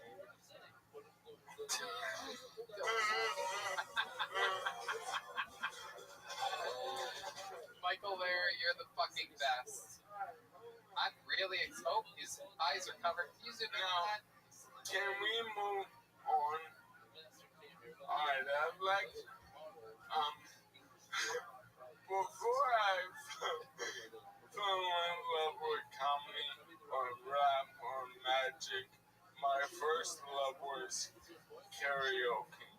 Oh my goodness. And since I've gotten sick, I haven't been able to karaoke. And honestly, I don't know what it's gonna sound like because although this sounds pretty good right now, and that's why I'm covering my eyes to see like a blind person, they hear better. I wonder if I talk better if I'm blind. You actually sound amazing. I thought it was Walter Cronkite over there for a second. I stopped looking and then I There's saying no one. oh, there he is. Yeah, that's my next SNL impression. But moving on, with the help of the man, Mike Jeremiah's bitches. When you all get so sensitive, I'm gonna sing my favorite karaoke song. Now, I understand a large portion of this podcast is an audio component. So, if it gets unbearable, please stop it. And also, nurse/girlfriend, are you there? Come with me. Alright. Now, when I'm going to be singing, I might spin or snot, and she'll want me down harder because it'll be good. Yeah. And then I get overheated. So, and baby, make sure the microphone is away. So, if I turn you and open my mouth,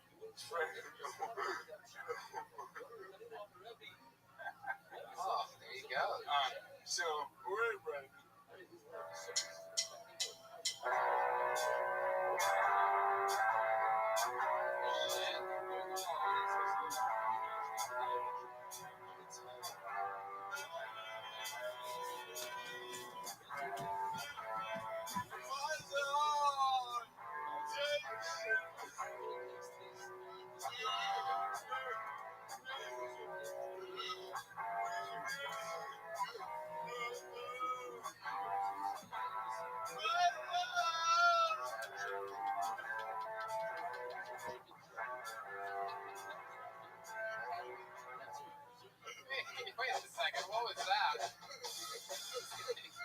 song Stepmother by Danzig.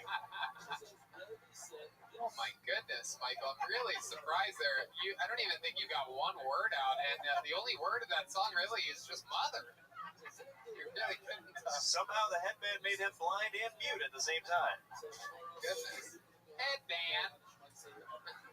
Now I know that I can't do karaoke ever again. Oh, where the hell did Keller hears? 1, 2, 3, 4.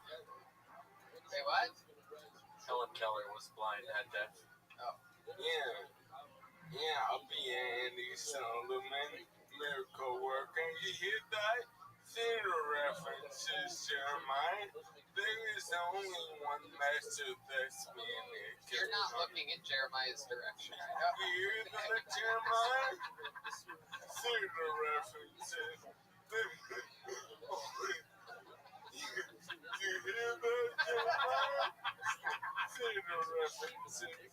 There's only one master thespian on Beach in the Sea. Ladies and gentlemen, what a great way to end tonight's show with the extremely powerful Michael Lair. Next week, it's him versus Jeremiah Watkins, mano a mano in a monologue challenge. Rambo versus Rambo. Rambo versus Rambo. It's going to be a goddamn slambo.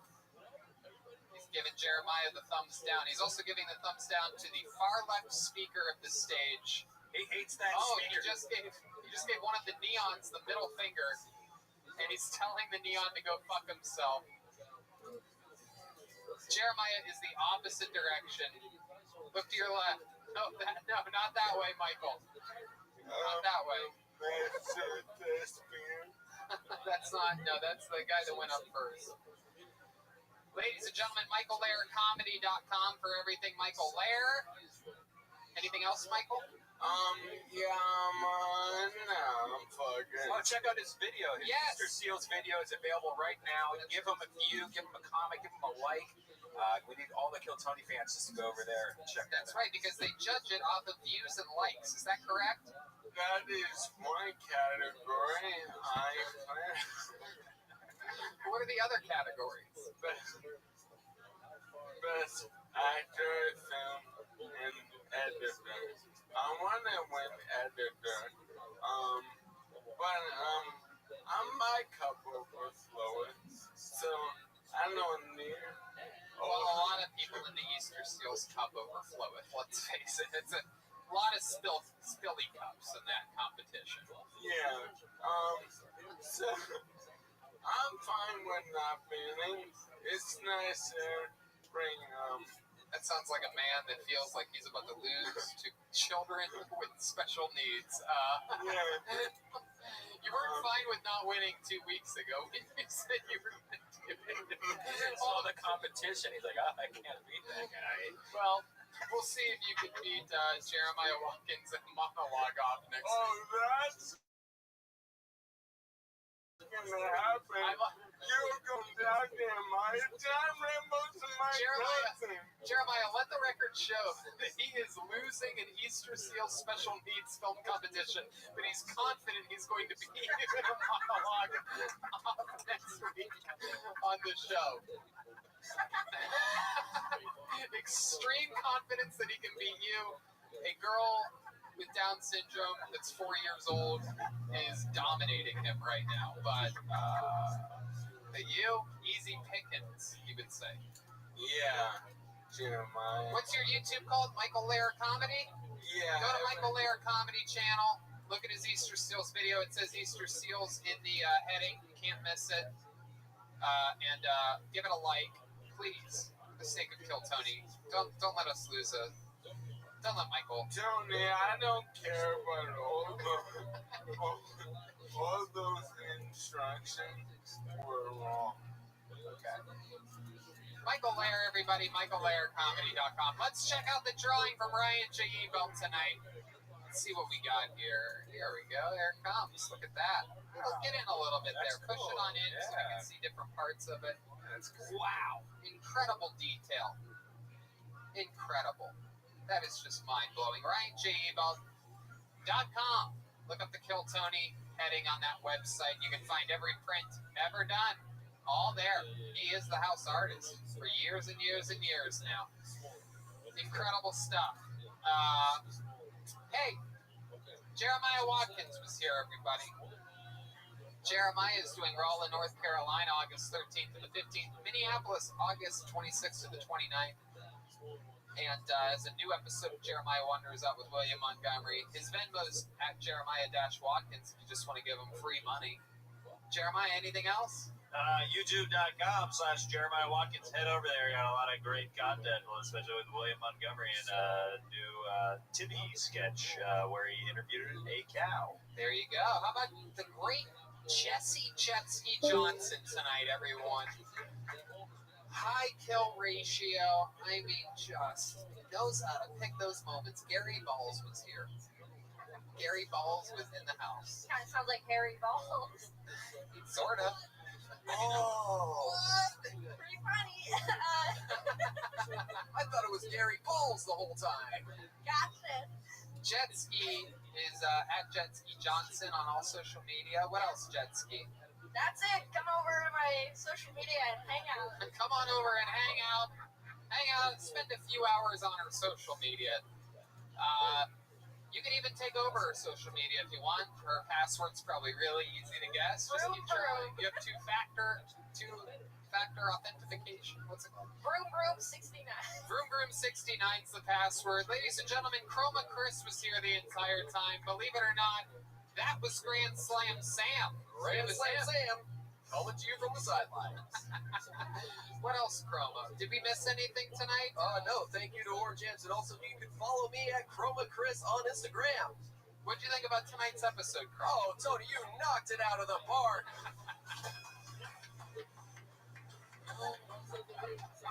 And I know the fans of the show are never going to believe this because he was in character so deeply. But believe it or not, Forrest Dunk was actually Joel Jimenez tonight. Oh, whoa, whoa! I even knew that. I couldn't believe it until you took off the wiglet. Joel is at Mostly Sorry on social media. What else, Joel? Okay, we got a premiere of Mostly Sorry podcast. Me and David Deary tomorrow, 5 o'clock, YouTube. That's it. That's right. David Deary is at MF David Deary on all social media. Follow this guy. I mean, he has his little hands in all the funniest cookie jars. He's with us on Kill Tony. He's with the great Joel Jimenez, and he's with pretty much fucking who I think is top 3 funniest human beings in the world, the great Donnell Rawlings over at the Donnell Rawlings Show. David is a wizard at these things. He's a great person to have around, a great energy, and we absolutely love him. At MF David Deary. Red Band, anything else? Check out Brothers in Cursive at DeathSquad.tv with William Montgomery and David Lucas and Brian Holtzman's podcast. Can all be found at DeathSquad.tv. And check out me and Virtual Reality and Virtual Red Band on YouTube. That's right. Go to InfiniteCBD.com. Use the promo code KillTony. Get 20% off. Go to GetRoman.com/Tony and get $15 off your first order of ED treatment. And if you want, if you want to make fun of people better in your normal life, or learn more about roasting overall, the history of it, talk to some of the great writers of it, the writers in the history of it. We have Greg Giraldo's ghostwriter on this week, the great Jesse Joyce, who's been on Kill Tony, and so many other fun things. That's at Patreon.com/Hinchcliffe. All right, that's it. See you next week. All right.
So it goes back to the essence is we're both saying like when you live in this show outside, we don't have a party, they don't like the sun. Not give us a go outside. That is me, we have a certain class of this.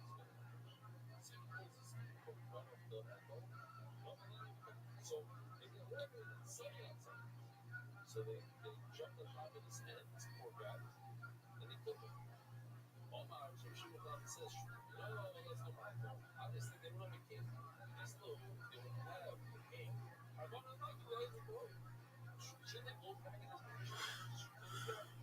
What does a king do? A king that has, rules the place, make sure everybody's alive. If you want to misbehave and you're not behaving, he decides to die. Not a good experiment. Look up. Maybe Salah didn't recognize him. King was with the whole group. And he said, no. One of the men got rid of him. Maybe it was a rule in this nest that the king said, if anybody misbehaves, lie about the weather, destroy the people's not. People don't do that. One man says, he says, kill him. Maybe there's a period in between period.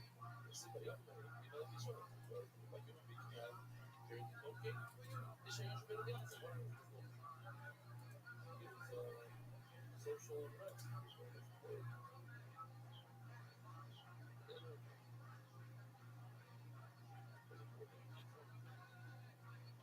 There's all sorts of things running around the streets. Defund the police. You know what happens when you defund the police? I'll show you this beautiful video. All I know is that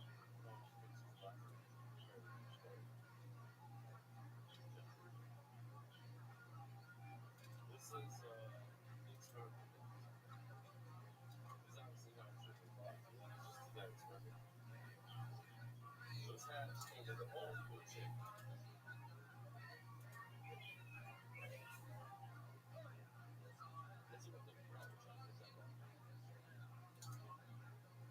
They don't like salt. They don't know the brown. And they're like Chinese. They like the brown. I got it. Great.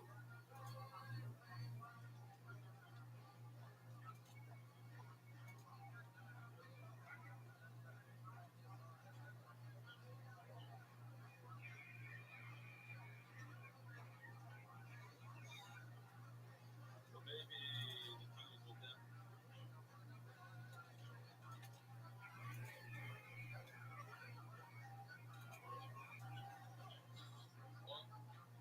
Maybe the Netherlands and the king.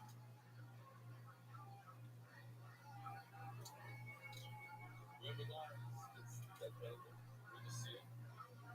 Maybe the king. Boy, this is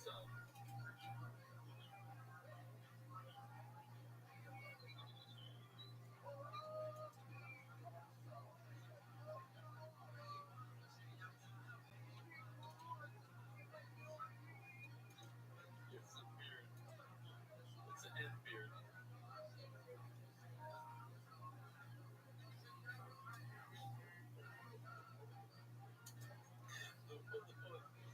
don't want to ask the fucking house.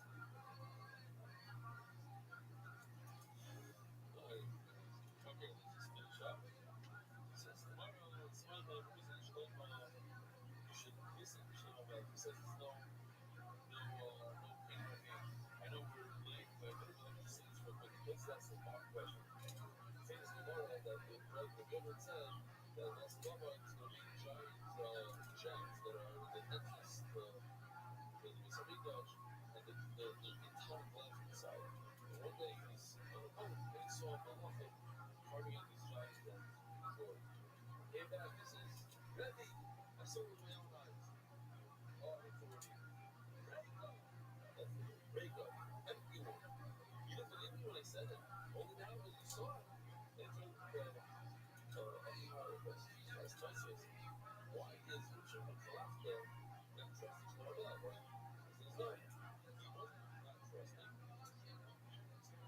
to see how each one of them knows. How do you figure it out? And so my brother would say that Shlomo himself says to customers, what is really going on to help you? Go check out the ads. Go watch how they work. Figure out what it is. But one side have a wonderful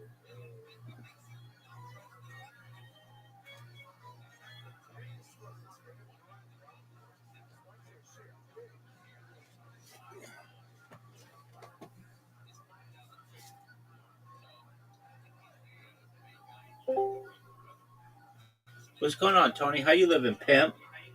Tony, how you living, big dog? Tony, I'm talking to you. Do you hear me? What's up, baby? Yes, good morning. Good morning. I'm just busting your balls. What's good, son? Interesting. I just wake up. And yep. Do you feel better today than you did yesterday? Not much. No? But it's okay. But I will be okay. All right, well, you're living, right, baby? Livin. Yeah. All right, my question for you is this. What's on the agenda for today? What are you doing? That's what everybody wants to know. You know, all those people who were here earlier, they were like, what's Tony going to be doing today? And I was like, I don't really know. We'll have to wait for him to say. So what are you doing today, big man?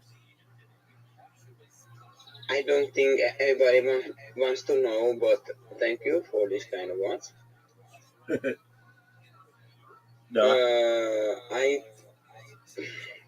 think I will going to my house. We were going to celebrate my birthday, and my grandma make me cake, and I will do some work. Is today your birthday? No, but no, it's like 5 days, 4 days. All right, big dog. Well, happy early birthday. If I don't have the chance to tell you, happy early birthday. See, now I'm willing to tell you happy birthday, not a month and a half ago. Okay, you're really motherfucker. The big 2-2. You're really. The big 2-2. Yeah. See, So I remember. On Wednesday. Okay, are you doing anything special for it? No. I will going to be doing episode, and I maybe go outside with my friend, but nothing special. All right, well, that's all right. And are you doing an episode today? I think so, yeah. Wow, you're doing well, my man. Are you going to upload anything to Rumble? Yeah, today. Dude, you're the man. You're the man. Shout out to you, big dog. Thanks. All right.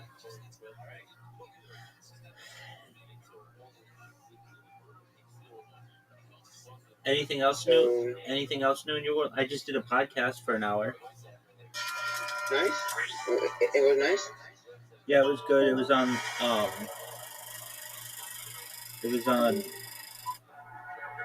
It was on transhumanism.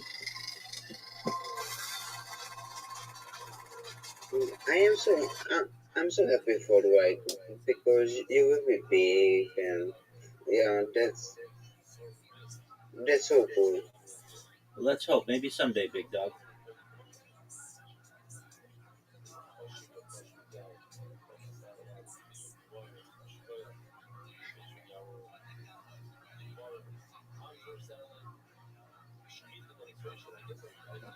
All right, Biggie Smalls.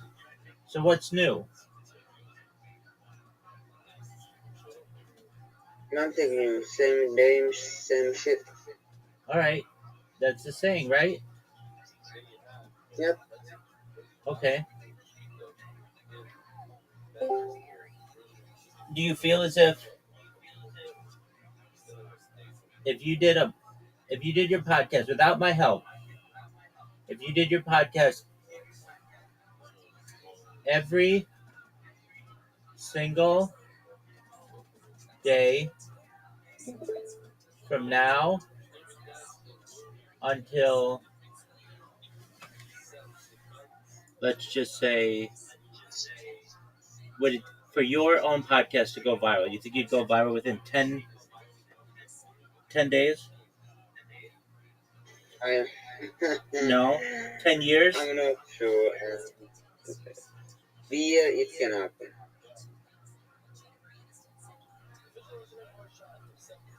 Here it can definitely happen.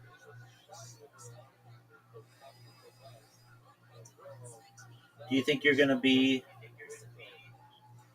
the most famous person from Czech Republic of all time? I don't know. Oh no, it's But for it sure. will It's for sure. You should call up happen. that girl from the neighboring town and be like, "Baby, I'm gonna be the biggest deal in our whole fucking country."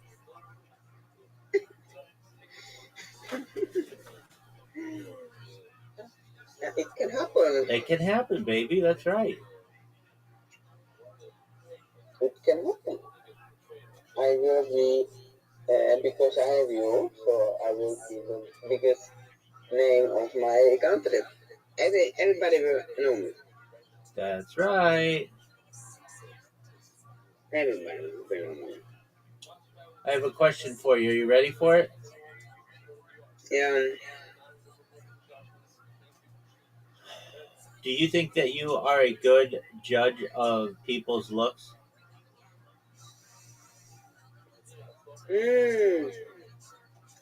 My mom is architect, so I know what is beautiful or not. But I don't think so. Okay. I think you're honest, and that's a really good thing. A lot of guys would be like, "Yeah, I asked this girl out. She's a 10 out of 10. She's beautiful. She's the most beautiful woman ever. Of course, she's super hot." But you're like, "She's a 7," which is like the perfect number. If she were an 8, which she could get to, you can marry an 8. Yeah. Just Now, here's my other question for you. Have you ever wanted to be an architect? no. Why not? Because I don't know how to do certain things. I'm very anti-talent, like about drawing.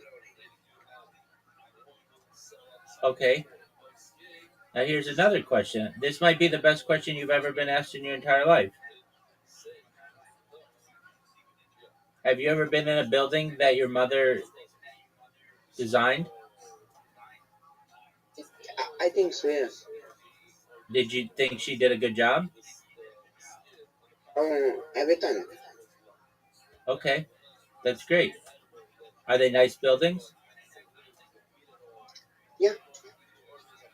What were they? What kind of building was it? Oh my god, my mom did kind like houses and this kind of stuff. Okay, so you've been in a house that your mom designed? Yeah. All right. Well, that's cool. And does she like that you're a podcaster? Yep. Has she ever listened to one of your podcasts? She doesn't know English. Oh, okay, then that causes issues. Yeah. But that's okay.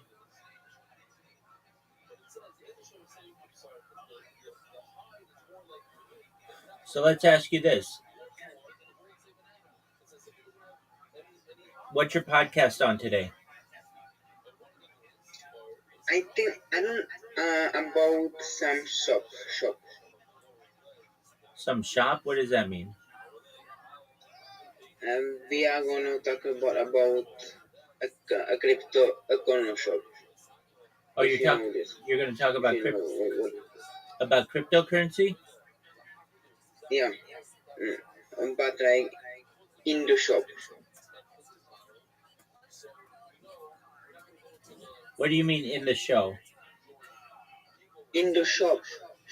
What does that mean?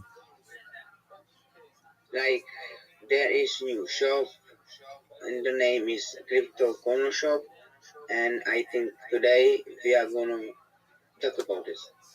What does it mean? What does the shop mean? Like, please tell me again. What does the shop mean? Shop, like the people with the place they can buy things. Shop. Oh, there's a crypto shop? Yes. Okay. Does it have merchandise? Not yet, but I think it will be soon. All right. And do you think that everyone is going to want this cryptocurrency? And if so, why? I think that crypto shop is the future. I think because there are future things in that, and yeah, I think soon now a lot of people will be done.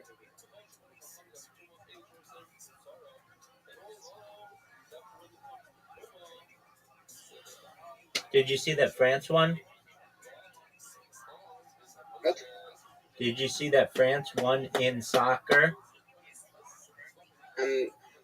Like I said again, I'm not watching football because I cannot play it. If I watch it, I will be miss so much more.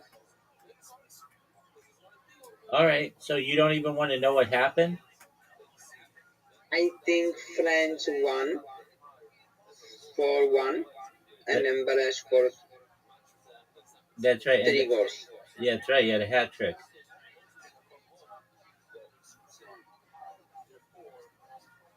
Now let me ask you this: what position did you play in soccer?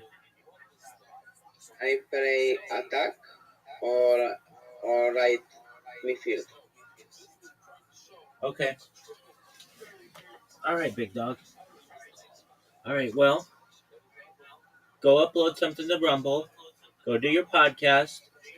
Go upload one of your other podcasts, and then come back in here and let me know how you do. Okay? Yeah. I want to hear. You will go to sleep? I might be asleep, but if I'm asleep, then come back when I'm awake. I want to hear it. Okay? Yep. Have you uploaded everything to Spotify? Yeah. Yes. Everything is on Spotify. Everything I ever done is on Spotify. Yeah. Good job. Good job. I think only one episode is but like is 99% I upload everything. Okay. I think 2 episodes is not bad. That's okay. Then get those uploaded. Are they uploaded on video? Yes. Oh, yeah, they upload it on YouTube. Yeah. No. On Spotify. Spotify has video. I know. Yes. They are uploading on the video on Spotify. Yeah. You're the man. Good job. Okay, so I'd be able to find mine right now, right? With you, yeah. I think with you, yeah. Okay, so if I'm looking for your podcast, here's what happens. I'm going to type in Life Podcast as one word. LIFEPODCAST. You show up right away. That's great. Your episode, I don't think every episode is there, but minimum 2 episodes is there. Okay, why don't you have your link tree and your about? Why don't you have your email and your about? Yeah, email, yeah. Because I'm afraid to get email published, like for internet. No, you just create a new email simply for your podcast, Life Podcast with Tony, and then you put that one out there. Yeah, I will. Yeah, I will want to do that there. I'm telling you, that's how I get on podcasts, is just by people who have posted their podcast on, or their emails on there. So you'll get a lot of people who do that. Okay. So do you want me to tell you like what you need to fix? I know everything. No, but like in the most recent one, Joel Hodelman, you have the comma in the wrong spot. Bitcoin holder and truth seeker, like the comma's in the wrong spot. And I can help you with all this, but like it doesn't look professional if you do that. So we'll fix this. We'll fix all this stuff for you. Just one moment, because Spotify was not working for me because it's a garbage app. I'm gonna look at it now. Okay, I'm gonna type in Life Podcast. And when I do that, you show up right away. Great. That's really hard to get. Okay, Stacy Nova, the future of electrician work. I need to change the names. Yeah. And why do you call me a robot? Yeah, I know. I know. I need to change the names like I did on YouTube. I know. Yeah, I mean, but it needs to be like you gotta for all of my episodes, you've got to put my name in it and put my hashtag Viral Rabbi. That's how people are gonna find it. Yeah. If you put the unstoppable robot, nobody cares about that. Make sense? Yes. Okay. We'll get it though. It shows up right away, man. So if you tell people, yeah, just go to Spotify and type in Life Podcast, one word, it shows up right away. That's hard to rank. So you did really well. So Tony, what we're gonna do, not today necessarily, but in the future, I'm just gonna sit here with you and I'm gonna go through. Once you have a chance to redo all the names, let me know and I'll go through them and make sure that they're all right, okay? Yeah. Okay. Well then go hit it and talk to me in a few hours, okay, big dog? Yeah. Tony, be happy. I want to be happy. All right, well, go do what I told you to do and you'll be happy. Mm-hmm.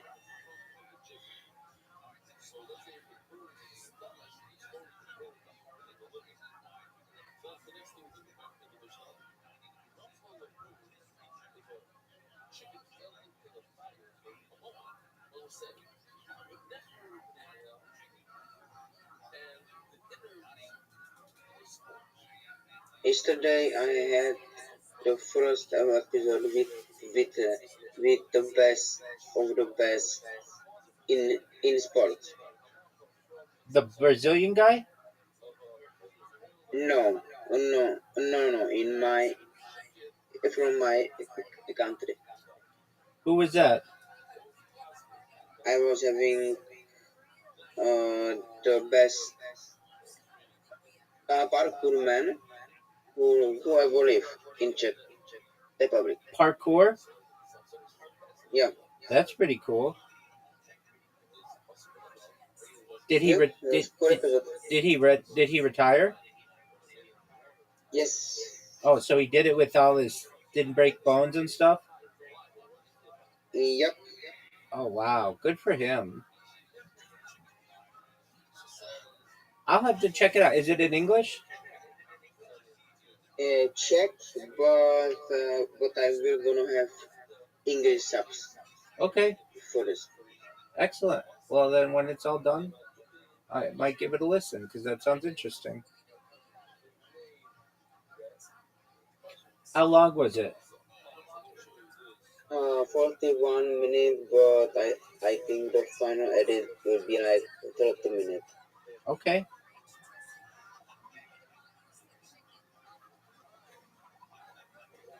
So, interesting. All right. Well, you're doing the right thing. Come in every day, and I'll check up on you and make sure you're doing well. And it'll give you a baseline to make sure that you're getting good advice and stuff. And we'll clean it up. I hope so. I hope so too. Okay, big dog. Come back either later today or tomorrow, whenever. Okay, I want to hear how everything went.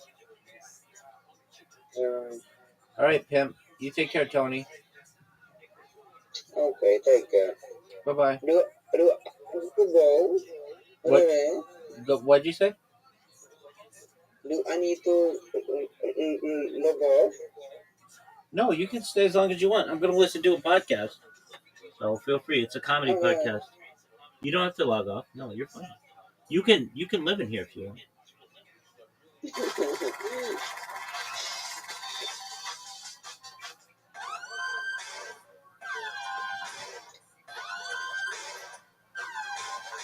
If you are ever going to be famous, I think the cool thing we can do is like pick one house and we can live all together. Okay, maybe someday, big dog. Special treats planned ahead, and it is happening. We're lucky to be able to do what we love. We do what we love for a living. And if you're an employer, you probably experience hiring challenges from time to time, but right now you face even more challenges, from rethinking your workplace safety to hiring employees for specialized roles. Matson Resources could relate. They needed to hire a seasoned senior Citrix administrator to provide IT support. Not an easy job to fill.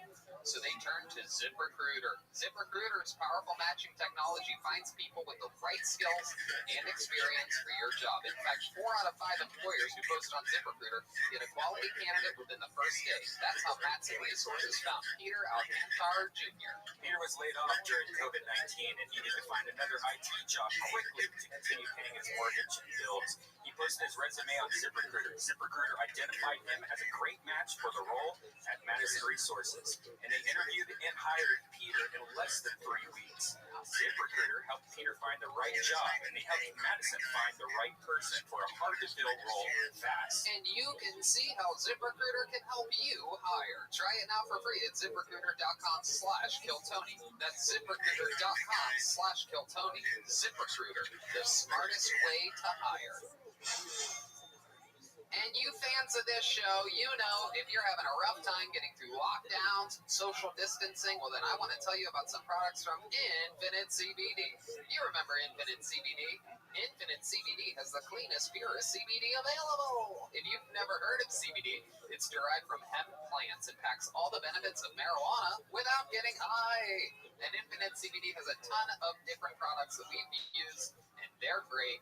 I love CBD. I rub it all over myself. I rub it on you too sometimes. Here's the Infinite CBD products I think can help get you through this. They have CBD AM+. If you have difficulty concentrating while working from home, this has CBD plus caffeine for some mental clarity. CBD gummies, which is my favorite, with new flavors like sour and full spectrum. I'm in the spectrum. Gummies. If you think you're losing it, these can help you relax. And, of course, CBD lube. Why not add CBD to your self-love making? You know it feels good and you got time to kill. Treat yourself. If you haven't tried CBD, look it up. There's a lot of research, and users are reporting benefits like reduced anxiety, reduced inflammation, and more. So go to InfiniteCBD.com to see which of their products fits your needs. That's InfiniteCBD.com. And if you use the promo code KillTony, you will get 20% off. Once more, that's InfiniteCBD.com and promo code KillTony for 20% off. Exciting stuff. Ladies and gentlemen, Ryan J. Ebelt is here. Every print of every show is available at RyanJEbelt.com. We had delicious Vito's Pizza from the great Charlie right before the show. Check out Vito's Pizza. If you live anywhere near Southern California, it's the best pizza you can get around here. Ladies and gentlemen, it has been absolute months since we've had a guest on this show. And there is no one I would rather have, I can say with no ego, than what a lot of people, including myself, are saying the guest of the year of 2020, perhaps the greatest guest we've ever had in the history of the show, one of the funniest comedians on the planet. Ladies and gentlemen, it is a special treat. The return of Donnell Rawlings, everybody! Holy shit! Holy shit!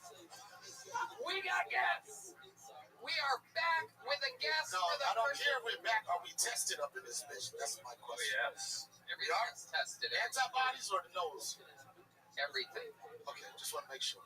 Temperature check. Because I heard they have the mandate that David Lucas has to be 6 pounds away from any Burger King. It's already begun. No, I'm just saying, son. You know, it's not 6 feet. It's 6 feet to hot dogs. He has to be 6 feet away from any hot dog stand. I know last time I was here, everybody's like this. You didn't play by the fucking rules. There's no rules to this shit. And I didn't even mean to be on this show. I was driving past because I wanted to have a drink. And I saw your fucking Corvette. And I saw your fucking Tesla. I was like, feels like there's some money up in that place. Yep. There's a lot of money here. And you know a show has a lot of money when you have 8 sponsors before you even introduce the guest that wasn't even supposed to fucking be there. And Donnell has an amazing podcast, The Donnell Rawlings Show. I absolutely love it. One of the very, very, very few podcasts that I actually listen to. That's such an arrogant statement to make. No, I'm just saying. You're supposed to support all. No, you're right. Some of them are fucking garbage. Yeah, I mean, I can't listen. But my shit is the shit. Yeah, not in a cocky way. You know, you guys are veterans of this shit. I've been doing it for like 7 months. We're up to like 40,000 subscribers. It's some dumb shit we've done for like 31 episodes. And this is the achievement as a podcast person. You can do this shit all you want. But once you have that, and I've had the opportunity to do what you did, I was like, you know how proud I felt when I said, and this episode Yo. is sponsored by, I'm like, yes. What up? How you living? David Lucas has a podcast too, right? It's sponsored by What's good? Lay's, Burger King. What's good?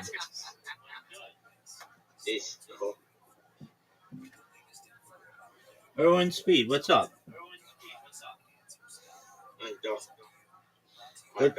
What's new?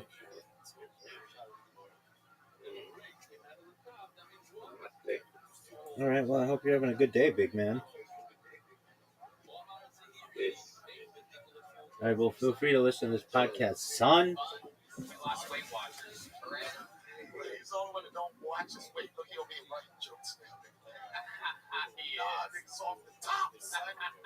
But David Neary does works with your podcast. Yes, you know what his nickname is on our podcast? What is it? Yeah. And the reason why he got his name because anything that I'm thinking about, I was like, I had yeah. I thought I had a yeah.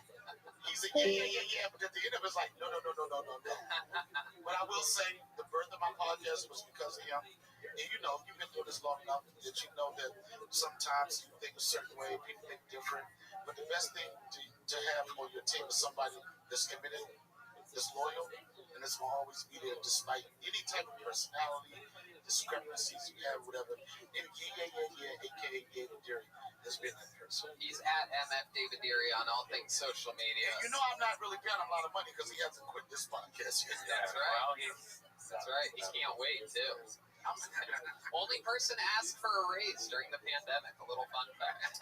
But I will say this about I will. I asked for a raise. You really did. A raise.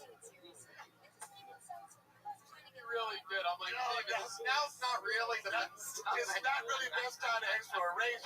The only thing you ask for in the pandemic is a blowjob, but I don't want him to do that to me. You know what I'm saying? This is. But you know what? It's a good time to come together. And I will say this, when this pandemic shit first kicked off, because you know you got one of the dopest live podcasts in the business. And I was like, what the fuck is Tony going to do? And this is what we had to learn through this shit, how to pivot. In every way, I know you was like this, you built this motherfucker too much to say, fuck it. And you tried everything. You tried to switch your location. You was like, fuck that, we out of here. Yeah, I'm not sorry for the store, but the other niggas like that. Nigga gotta do, not a nigga, but you know, white nigga cracker. Gotta do. You know what I'm saying? You can call me it's cracker a bad word. I like it. It's cracker or cracker. I prefer being called the N-word. The N-word? My nigga. This is my nigga right here. My cracker nigga right here. But this is what I respect about you and what you guys do is that when everybody was fucking throwing a towel in, when everybody's like, what are we gonna do? You guys kept thinking on what the fuck we gonna do? What the fuck you gonna do? And that's what you call the pivot of this game. Yeah. You know, and as much as I feel like this, pandemic will test a motherfucker. You got some pussy motherfuckers just gonna throw the towel in. I'm just gonna wait until the government says okay to so. You motherfuckers like this, fuck that. We've been a part of this too long to let it go. And every fucking week is something different. We gotta let kill so ironic, kill Tony. We gotta live Tony. You know, and I'm really Like, you guys give me inspiration and motivation. It's like, when a lot of people complain about shit, y'all's like, fuck that. Because I believe this. In this world, there's two excuses. A good excuse and a bad excuse. At the end of the day, it's an excuse. We have an excuse. Somebody, you have a show on Friday, and one of your relatives, somebody passed away on Monday. You have a great excuse not to go to that show. It's still an excuse. Well, you can man up your show. We didn't miss a single episode. And I'm telling you, I've been in Yellow Springs, Ohio, working with Dave Chappelle for the whole summer. I came back to California just to pick my son up and take him back to Yellow Springs so he can get his nature on and feel kayak. I'm doing all white boy shit. Yeah, Like canoeing at Yellow Springs. Nigga, canoeing? The best. Nigga, I didn't even know I was a canoe nigga, son. I met a canoe nigga it was a white dude, but I met a canoe motherfucker. And I'll say like this, I had this, when you rent canoes, it's like that beat up shit. This white dude pulled up in like a Tesla. His canoe was equivalent to your car. It was quiet, it was stealth, and it was everything. And I didn't fall in love with him, but I'm falling in love with nature. Oh, You know what I'm saying? White people, you've been keeping nature a secret from us. Yes, we have. We don't want your kind out Y'all there. don't want niggas on the river, son. Y'all don't want river niggas. Wait till Y'all you don't want find out. river niggas. Wait till you find out how beautiful the desert is. Oh, the my forest. God. You have no idea. Mountains, dude. Yo, let me tell you something. Golf courses. The ocean. It's like, I've been in Yellow Springs getting my motherfucking nature and what really is important in life so much. They're like, we live here. We're, for the most part, all of us up here are country motherfuckers. We're forced to be city Hollywood motherfuckers because of what we do for a living. Pandemic hits and it makes you say, oh, I gotta go back to the real shit. And what you start appreciating is like, what is, like, life is really easy. It's so simple, bro. Nature, bro. That is absolutely trees, been frogs, that shit. has been the breakthrough of the past couple months. The first month of this thing, I was literally like, "What the fuck?" And then the last But you don't three, look like a nature nigga, though, son. well, You look Hollywood. I got you lose your beard cut, but you still look Hollywood. I'd surprise you. I throw that shirt I'm a off. kayaker, son. I'm almost as tan as you. I kayak. There's a lot of gay sex in parks. Really? Yeah, that's God, no, the motherfuckers naughty by nature motherfuckers out there in the rivers having gorges. Well, Donnell, good news for you. There is, maybe you forgot, but there's a band on this show every single No, episode. the last time I saw this band, they were all trapped in a shower stall because they didn't want to blow their cover. Oh, that's right. Yeah, they was like this. And all I could see, this is so funny, all I could see was like pale white pink faces Yeah. on the shower curtain like They this. all hit the Like, shower. you're like this, don't go back. This is after you get you our rules. Yeah. They were like this. They're very serious about it. I went back there to tell them we're starting 5 minutes early, and they're like, "Stop coming back!" They thought I was gonna walk all the way But into the back. they were amazing and they were a great part. You guys are doing, I'm telling you, man, you're doing a fucking great job. And I'm so happy that throughout this, you guys didn't stop, continue to figure out a way to give people what is one of the best fucking live podcasts. Well, we're gonna have fun tonight. Let's find out what characters the band is tonight, ladies Can I and use it? gentlemen. I know this. I know that break a rule. That's sort of Because you told me I the mean- only rule is when they're doing their shit, shut the fuck up. right. And I was sort of just And I shut the introducing fuck up, the band Tony. to I that shut the fuck up, Tony. And I broke more rules. My question is this sharp? Yes, it is. How much David Lucas fat can you slice? Well, I think we're gonna find out later this evening. But right now, we're gonna bring up the band, ladies and gentlemen. It's the best band in the land. It's the Kill Tony Band. Let's see what they are tonight, ladies and gentlemen. Here we go. I know that sound. Oh yes, no doubt about it. It is the Billionaires. Many great appearances here in Los Angeles, on the road. The Billionaires are, without a doubt, some Can I of get the some of that money? most famous guests in the history of the show. This is very exciting. This is the first appearance of our first female billionaire. Tony, can I do it? I know this is so happy. Fun fact, Jeff Bezos' wife is the rich ex-wife, is now the richest woman in the world with a grand total of $36 billion. And then he went, paid her off, right? You know about this? Yes. And then he just got, then he just got made like $80 more billion. He like You know what tripled his his wife wealth. doing? That's for every rich bitch. She went from Amazon to the Amazon. Every rich white chick, when they have a divorce, they break up. I know this is not a kids program. They get black cock out of that. Steve Jobs' wife is fucking the ex-mayor of 50. They do that. I don't know. It's like a certain age. It's like black cock. Oh, hell yeah. You got $1 billion in the bank. It's time to take it. Can I be happy right now? Yeah. All right, sorry. This is so great. I can't believe we have a guest. And I can't believe If your car was parked there, you wouldn't have it. I love it. Thank goodness. Your ass was in the street. Your car. That's it. Thank goodness we didn't let Jeremiah take her parking. Yeah. I'm just kidding. He's a billionaire. Welcome back to Billionaire Jeremiah. What's your name again? Reginald Fontaine.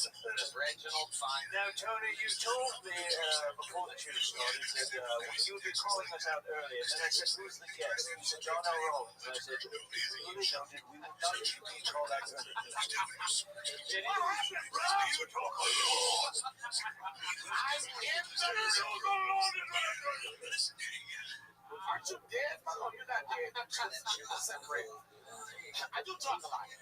And I chose the profession to talk a lot. That is true. And you're fucked up because you gave a lot of motherfuckers last time a boom that didn't deserve it. Exactly.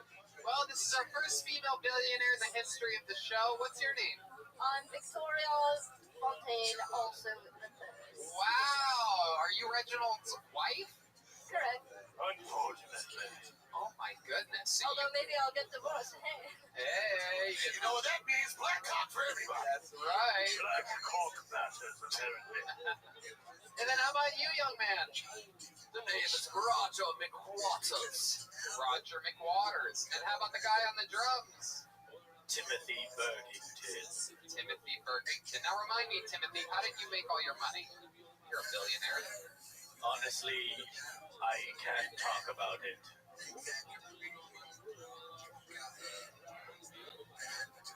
Okay, Timothy Burgington coming in hot.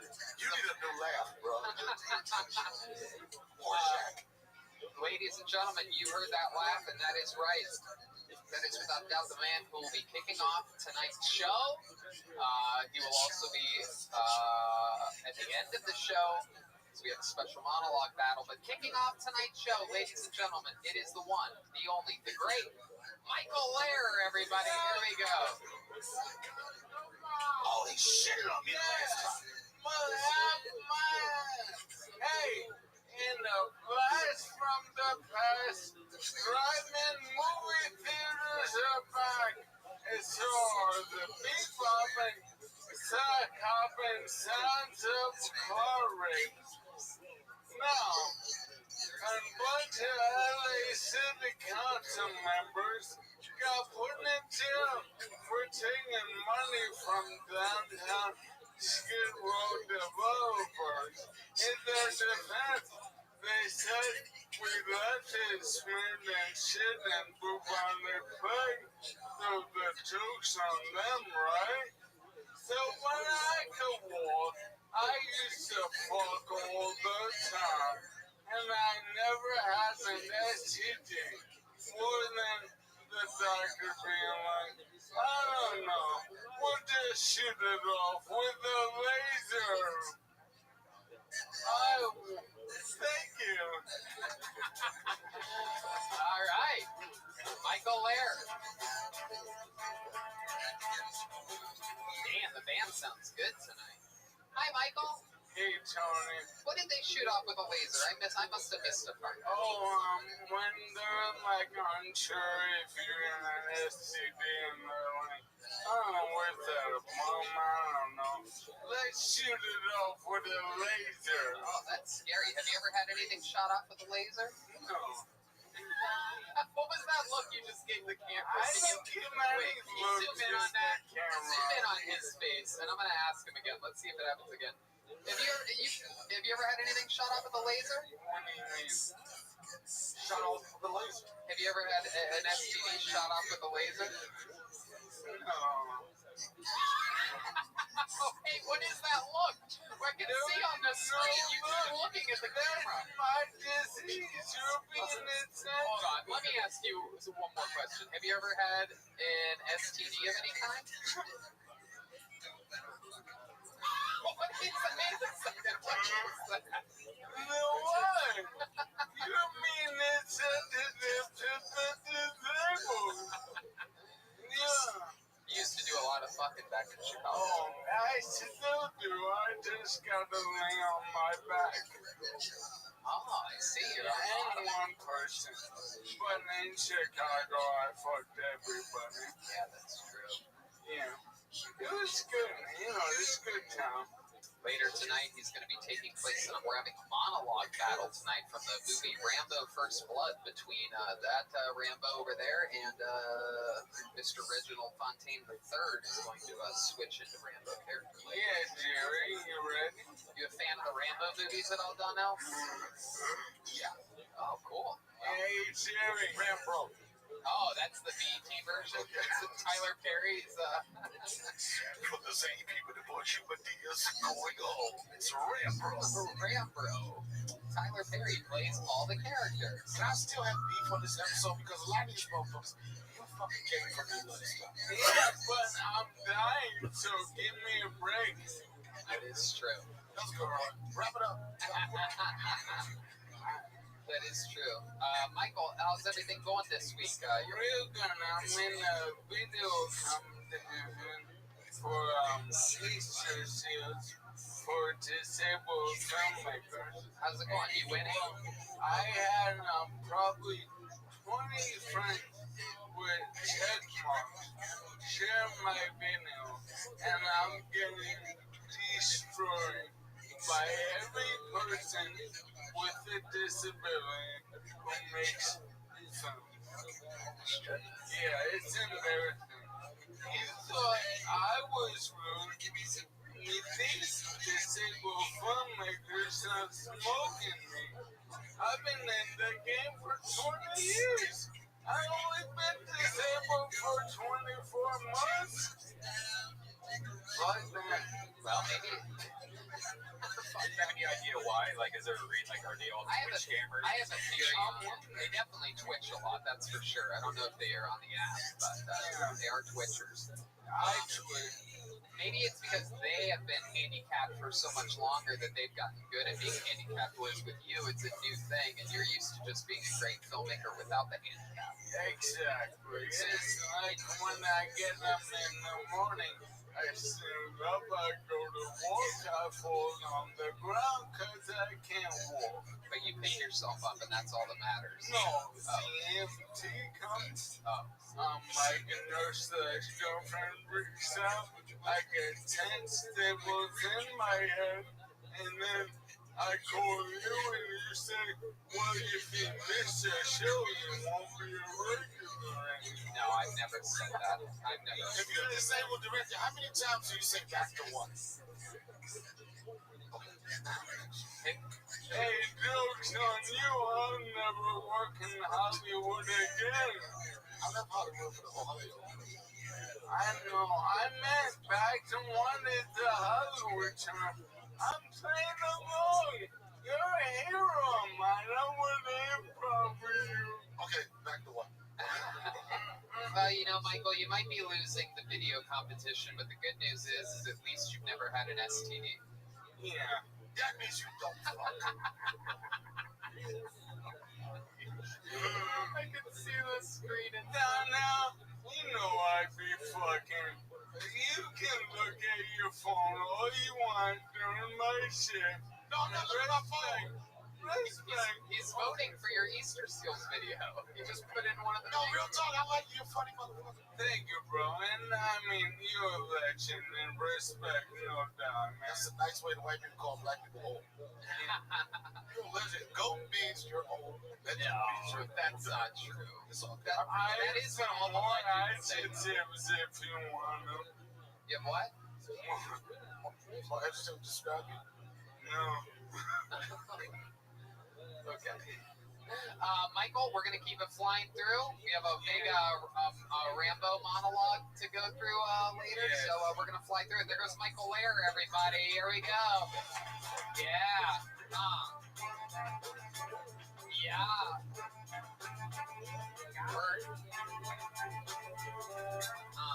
And to the bucket we go for the first time this evening. And the rules again, I can't talk when it just. Only for the 60 seconds, but during the interview part, you can say whatever you want. Okay. I just spotted a text message I should not have seen on no one else's phone, and it was quite appetizing. Yeah. What's going on over there? No, don't do it. All right, I pulled the name out of the bucket. This is very exciting. This is, I believe, this man's first time on the show. He's one of the unbelievably talented door guys at the Comedy Store, falling in a long line of legends and history-making doormen at the store. Everybody absolutely loves him. He has an awesome style, a really great stand-up comedian. Let's see what kind of minute he does here tonight when I bring up for the first time, ladies and gentlemen, Dave Wade, everybody. Here he is. Here's Dave.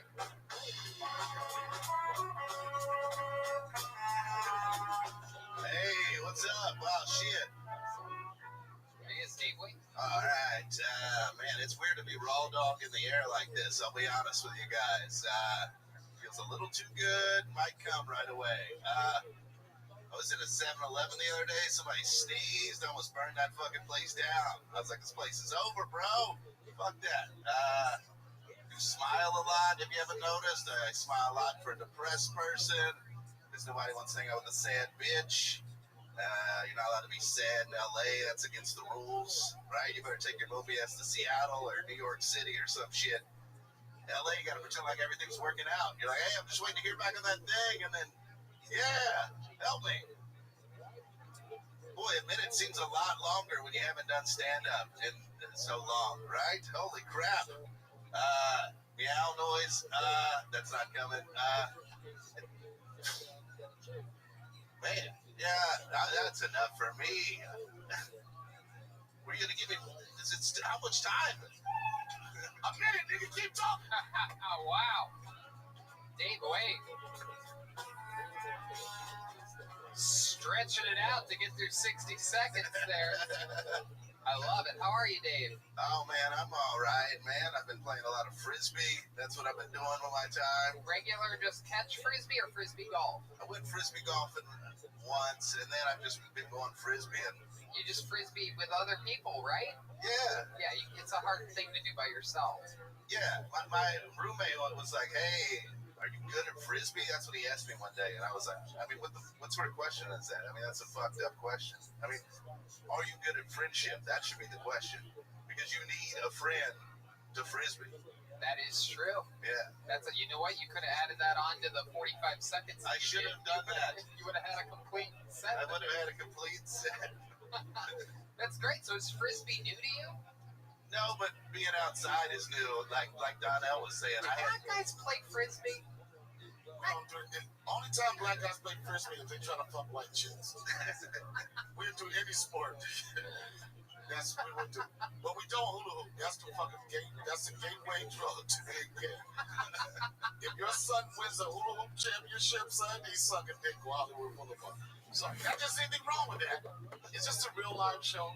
Yeah, this is it. I'm just saying, if your son wins a Frisbee competition, the chances of him being gay are like 99.8%. Wow. I never considered Frisbee gay. Now, hula hoop, obviously. Hula hoop's very gay. The hip motions that it takes to keep a hula hoop up. And all your hands. And no, not just you can't just hula hoop. When you hula hoop, you gotta have a smile on your face. Yeah. Son wins. Yeah. A Frisbee competition. The chance of him to become gay are like 99.8%. Wow. I never considered Frisbee gay. Now, hula hoop, obviously. Hula hoop's very gay. Gotta get that face, West Hollywood face. Do you ever hula hoop, Dave? No. No. Especially not after that. Right, exactly. I don't think any of us are going to get caught dead hula hooping again. Don't want any dildos or booty holes falling out of my butt. So Dave, what else has been? How long have you been doing stand-up comedy? Oh, probably too long to be on this show. Probably not with 45 seconds. Yeah, that's a good point. You can't really say that. Can I have my critique? Yeah.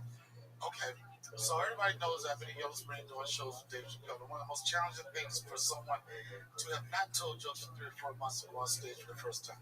You lose your muscle memory. You ask yourself, when I perform, I was like, oh, fuck, what are my jokes? What are my jokes? And you want to be relevant. One thing, I know you only have 45 seconds, but the thing that I appreciated about your performance was that you talked about what's really going on right now. To come out on stage and say, you're raw dog in life, whatever, that means that's a comedian that says, I have to address the elephant in the room.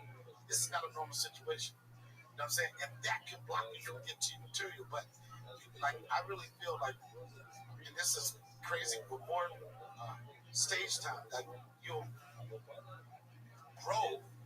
I don't know if this makes sense. No, it makes complete sense. You know what I'm 7-Eleven, Steve's burning down. You're talking about the real it's like, stuff. You're not talk about falling the real back shit on because you have to talk about, you can't, like, for somebody in this climate and the way the world is right now, for somebody to come up right now and just do jokes don't have nothing to do with what's really going on. You like, you ignored it. You addressed it and you got to that point, but then once you got us warmed up to that shit, it was like, I got my Corona shit, I got my raw dog shit, but what's next? That's all I gotta say. Yeah, yeah. But the fact that you was comfortable with talking about what was going on right now, and it felt like you took chances, a lot of chances in 45 seconds. That's true. I appreciate that. So how long you been on stand-up? It'll be 16 years. Oh, whoa! Oh, you should quit. It was last week. Were you canceled in the 90s or something? Damn, 16 years. Where'd you do it all at? Well, I did a lot of it in Cincinnati, and then I was in New York for a couple of years, and I've been out here like. You must be a fucking legend in Cincinnati. Yeah, proud. Yes. Yeah. And Go Bananas? Yeah, Go Bananas. Okay, that's awesome. How long were you in New York for? 2 years. Okay. And I got out here in 2013. Okay. But then I never came up here until like I started working here. Why is that? You were out in the alt scene, a little farther east for a bit? I was in the alt scene, but I was also like doing the road, B&C rooms. And then, it just like, I saw what it would take to have to get in here, like the time commitment. And I was like, I might as well just get paid to be here. Yeah, I tell a really quick Cincinnati story. Yeah. So I was in Ohio, right? And I don't know if you guys remember, but in Bethel, Bethel? Yeah. So they were doing Black Lives Matter protest, right? And there was this white dude that was the head of the black. He was the only one white dude protest for Black Lives Matter. And then Bethel was a really, really racist town. You know that. So they was fucking talking shit to this dude, this white dude, and somebody punched him in the face. And the police department was right there. Nobody did anything. But he stood up and he said, in front of all these people from Bethel, he said, so where's a good place for me to protest? And all these white people said, Cincinnati. Nobody knew where Cincinnati was. They all pointed different directions. But they was like, I was like, okay, that's where the black people must be. They was like, get the fuck out of here, go protest in Cincinnati. So you been from Cincinnati, just got to make me think about it. And the videos that came out of the Bethel during all those protests. Crazy. Disturbing, because me and Tony are both from Ohio. And, I know there's some racism in Ohio, but I didn't even know it was that bad. And, well, I mean, that is, particularly Bethel truly is the middle but of I'm going to tell you nowhere. another thing that I felt when I was in Yellow Springs. Yeah. I was walking down the street, and then Yellow Springs, first off, Yellow Springs, they had Black Lives Matter protests. There was 10 black people in protest, and 8 of them last name was Chappelle, right? And there was this one moment where all the motorcycle motherfuckers was going down the street, right? And then Black Lives Matter was coming up at the same time. That's on my Instagram. It was coming at the same time. I was like, this is going to be fucking crazy, right? And there was a point at the light where they all fucking was right there. And then the motorcycle motherfuckers was going, I didn't know he was trying to block out Black Lives Matter. But then at the end of it was 3 people on motorcycles just like this, like they supported him. And it was one of those tense moments where you didn't know what was going to happen. And I felt so good. I captured it to feel like, okay, respect us, respect you, and we'll just keep it moving. That was a good shit. And Ohio gets a lot of flack. I've been here for 5 weeks, bro. 5 weeks. Nothing but good vibes. Absolutely. I didn't know you was an Ohio motherfucker. Big time. Youngstown, Ohio. I had a fucking... Yo, I have a fucking Youngstown. You got a Youngstown story? And me and my dude told us like this down to Youngstown. Really? Thank you for your people. She wasn't a Hinchcliffe, was she? Oh, no. Nigga, I don't even like the beginning of your name, son. She looked like me with long brunette that hair? No, I would never be on top of a bitch that looked like anything, son. I didn't know y'all was OH motherfuckers. Oh yeah, all the way. Red Band's from Columbus and from Youngstown. Fucking, you are country motherfuckers that was forced to be Hollywood. Sort of. Youngstown's sort of a city. It's a city. You'd be surprised. It's a small city. I get that, but your upbringing, right, is your nature, motherfucker. Yep. Yep. I'm a nature nigga. Yeah. I mean, I get out there, man. Did you Almost agree when every I said single nature day. nigga? You supposed to say you can't call yourself that time. Again, I like being called the N-word. I just assume black people like being called it too. All right. So I'm so Ohio now. I got a deep connection knowing that you motherfuckers are OH motherfuckers. OH? Yo. Boom, simple, just like that. So Dave, anything else crazy we should know about you? Any fun facts about you? Oh shit! You know, I was watching the show a lot, and I'm like, man, I would love to have a fun fact about myself. I know Jesse, that's not really a fun fact. I did kick a game-winning field goal in high school. Whoa! There we go. Where you kick field goals? Yes. You still know how to do it? Boy, it's been 20 years. Dude, you should fucking kick a field goal. Where? We have a football anywhere? David Lucas, get up here and let him kick 3 points. David's made of pigskin. Kick it. Assalamu alaikum, Abdullah. All right, Dave. Give me a bro, please, nigga. Fun times, Dave. I'm so glad you graced us with your presence. thanks Very for having me, awesome. guys. You're a fun character. Hopefully, you'll come back again soon and join us again. All right, thanks a lot. There he You goes. know what you're doing. Good job. Dave, wait, everybody. Dave, come back. Dave, come back real quick. What's your where can people find you? Are you working on anything? Social media or anything? Just the Dave Wait comedy on there. Me and Mitch were making a lot of videos of when we don't know who the fuck Mitch It's is. that's right. WAITE, right? Yeah, Mitch Burrow, he was on the show a couple weeks ago. Yeah, you guys do the Door Guys show. Yeah. That was so great. We love it. We were like, we're gonna make videos until we reopen, and that's not. Who knows? It was a funny 3 or 4 weeks you guys made those. We thought we were gonna be back in like I loved it. 6 weeks. Yeah, but all those are on there, Dave Wait comedy. So yeah, thanks, man. I There he appreciate it. goes. Dave Wade, everyone. Son, you got a charger? We'll get you one. David will plug you in. All right, this is a very, very fun time, ladies and gentlemen. This is a very special moment in the history of the show. Fun fact about this next comedian: the last time he was on a show with Donnell Rawlings, a lot of people were excited to see what was going to happen. Donnell patiently did not interrupt through his minute of stand-up comedy. I didn't patiently not interrupt. You told me not to. He impatiently waited through the minute of comedy and then proceeded to roast him. And so now he gets a minute uninterrupted back in front of his favorite comedian, Donnell Rawlings. Ladies and gentlemen, regular, brilliant comedian, the future. Ladies and gentlemen, the one, the only, it is David Lucas, everybody. Here he is. Music doesn't really matter. He's right here. There you go. Here he is, David Lucas, everyone. Yeah, fuck that. I gotta get back at Darnell, you turtle dick looking motherfucker. I burned my hot McGundy looking ass nigga. You can talk 36 seconds, I'll give a fuck. No, I don't want to do that. Last time I talked, you talk. So I'm gonna let you took my 60 seconds in roasting. You gotta go back and forth, Yo, you got a camouflage shirt on. You look like you got a Ram Brawl on right now. That was a good tactic. That was a good tactic. That was a good tactic. Sick looking ass, looking like you waiting on the blood transfusion. Same joke. Same joke. Look like you getting the blood transfusion. You look like your spirit animal is a possum, man. Get your dumb ass. I want to say what you look like. You eat like. That's better. That was a decent one. Old ass nigga. You eat like. You eat like. Y'all think I see nervous as he okay, or this is like just let him talk. Go ahead. Y'all think Donnell got famous from Chappelle's show? He got famous for raising 3 turtles in the sewer. Master Splinter looking ass nigga. Get your dumb ass up out of here, boy. Is it? Let's go, motherfucker, back to Bogle. What military are you in? The Salvation Army, motherfucker. This is the only motherfucking camouflage from a restaurant. Donnell up there sipping on insulin, bitch. That nigga fucking. He ordered insulin on rocks, nigga. Get your old ass up out of here. Tactic still isn't working, but continue. That was my joke, man. Your turn. Come on, man. Put some energy in it, nigga. Like, you really want to do it.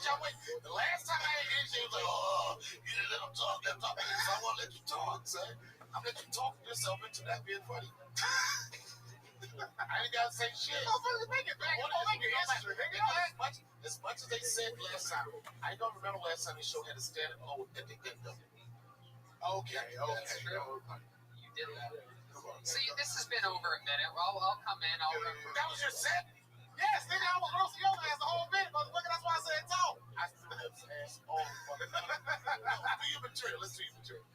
That was my material. I got something. All right. I love it. David Lucas, everybody. That's the...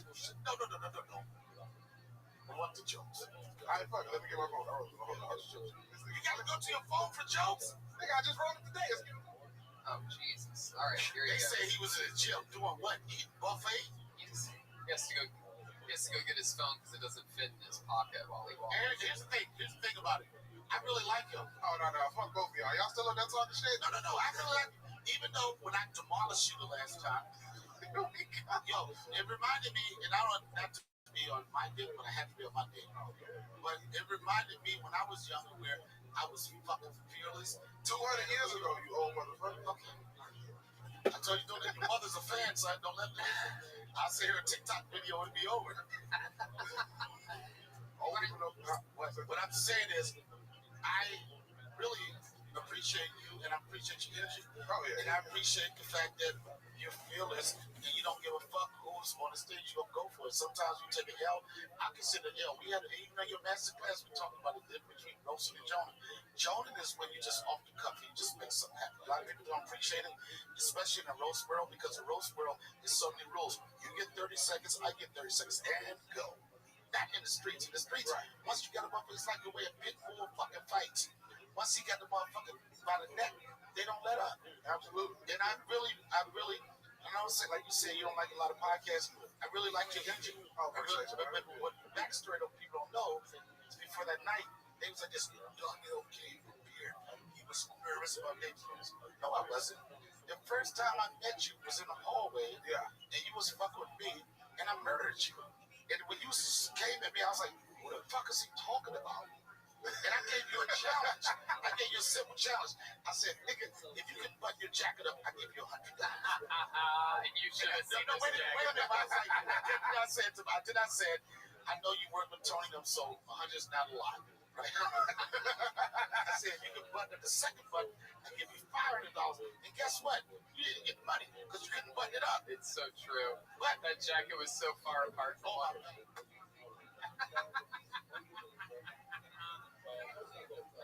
Oh, both of y'all motherfuckers trying to chime in. Oh, what do you got? Attack us? Looking like two raccoons about to break into some trash, nigga. Coming in here dressed like a gravy seal. That was a good one, Tony. I don't want to do it. I don't want to do it anymore. The military is the only branch that won't break with David on it. You only want to go to the military. You only want to go to the military because it's don't ask, don't tell. Your stomach couldn't handle the truth. Your hair couldn't handle it, motherfucker. I don't have no hair. Put some lady pot on, nigga. I have no hair. You look like you had your second round of chemo today, nigga. It's the easiest. The old jokes easy. I got a great hair, nigga. I don't dye my Yeah, shit. you look like a German Shepherd in the face, nigga. That green light. Don't co-sign that shit. You know how German Shepherds be having that You're like a rescue dog, nigga. I don't know. I just think Donnell is a little bit more like a pug. Right? Oh, yo. No, I'm just saying. I don't think German Shepherd's right. That nigga look like Rafiki granddaddy. Your shorts look long. What? Short. This nigga got long sleeve shorts. You got thermal shorts. Shit.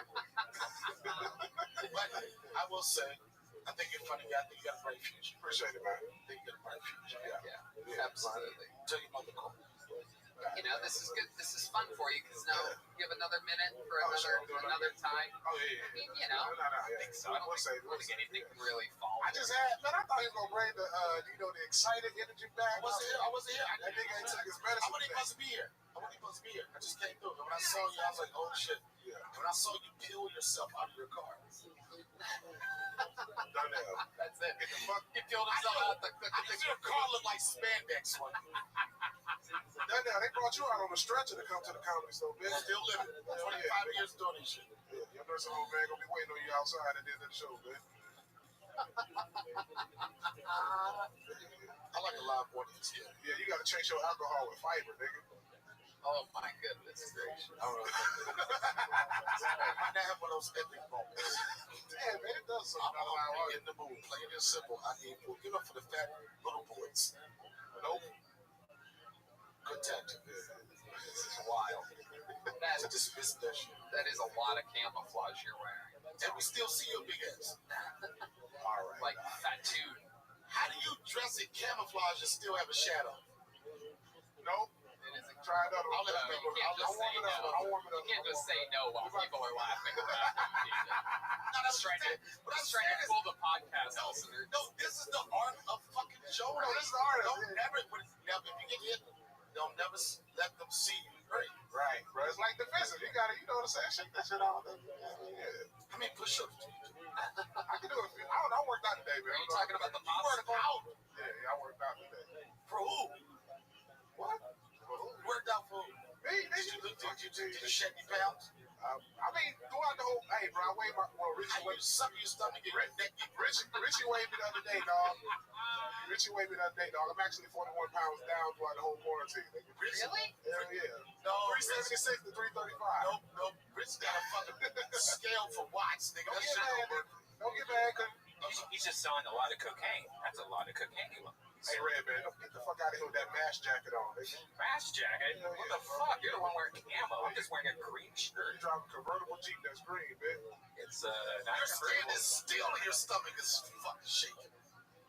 Donnell, you about to collapse if you get loud one more time.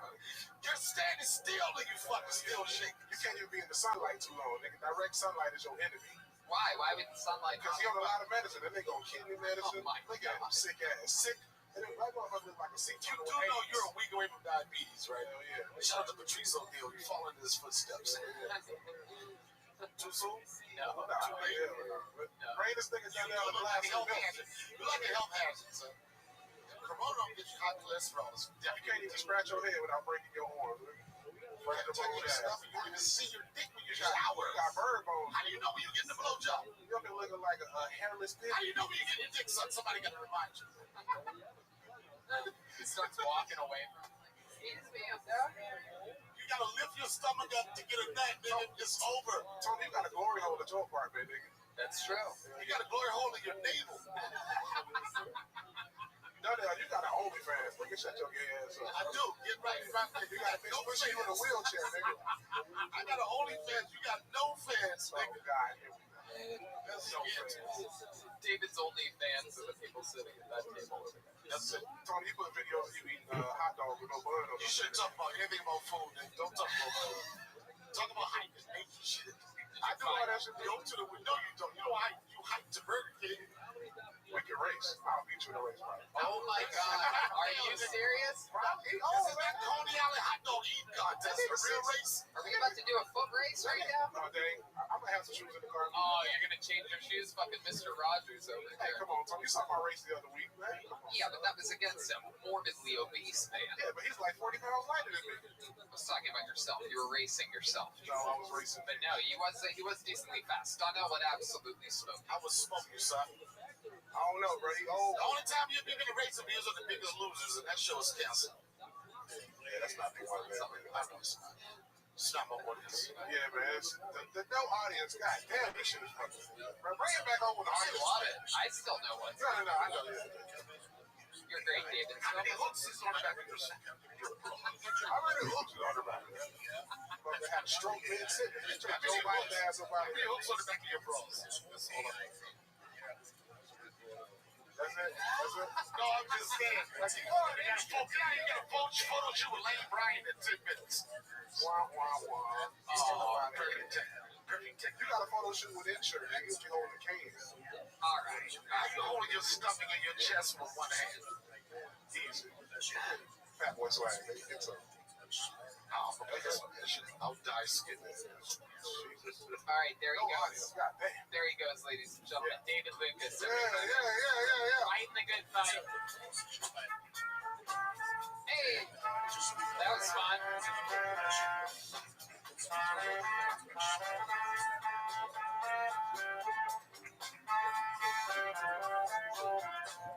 Get him a drink. Nutrisystem on the rocks. Nutrisystem on the rocks. Donnell just ordered for David Lucas.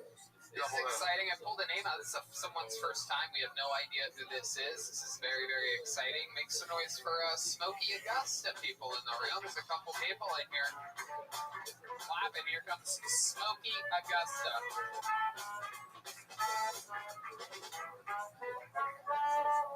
Smokey. Thank you. Give it up for David Lucas. Go a moment. I got some roast to him, so I'm gonna do it. He roasts everything, so Heard that. Oh, okay. All right, here's Smokey Augusta. All right, David Lucas looks like he was raised by a nanny with cankles. Hey, you know what? Instead of, I'm just gonna cut you off right there. Instead of roasting someone that's not here, let's just do whatever else you were gonna do. Can we do that? Yeah. All right, Smokey Augusta.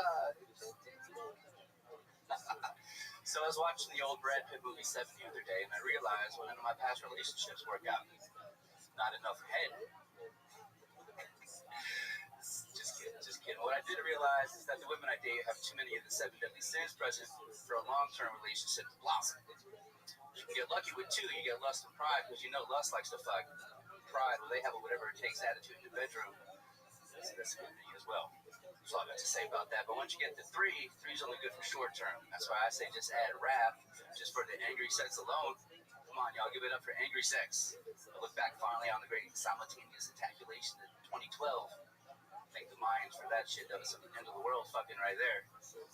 But once you get to 4 deadly sins, 3 is a party, 4 is a Tyler Perry movie. I stay away from envy and covetousness, but I do think 4 can work with sloth. Sloth might have good weed.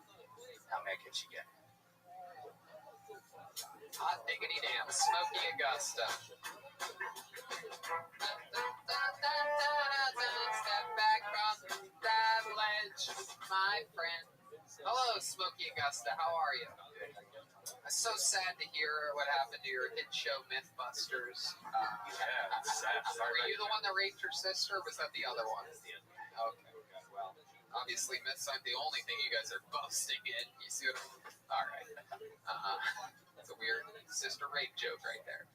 Hi, Smokey. First, what was that? Is that you? Oh, I love that. Feel free anytime. Smokey Augusta. Let's talk about it. How long have you been doing stand-up comedy? It's my second time. Second time ever? Yes. Where was your first time at? Miami Improv. How long ago was that? It was 2003. 2003. So your return after 17 years, the people wanted it. We want Smokey. We want Smokey. And he's back. You know, this is like the crowd goes wild, one of those big return moments. What made you take 17 years off of the game?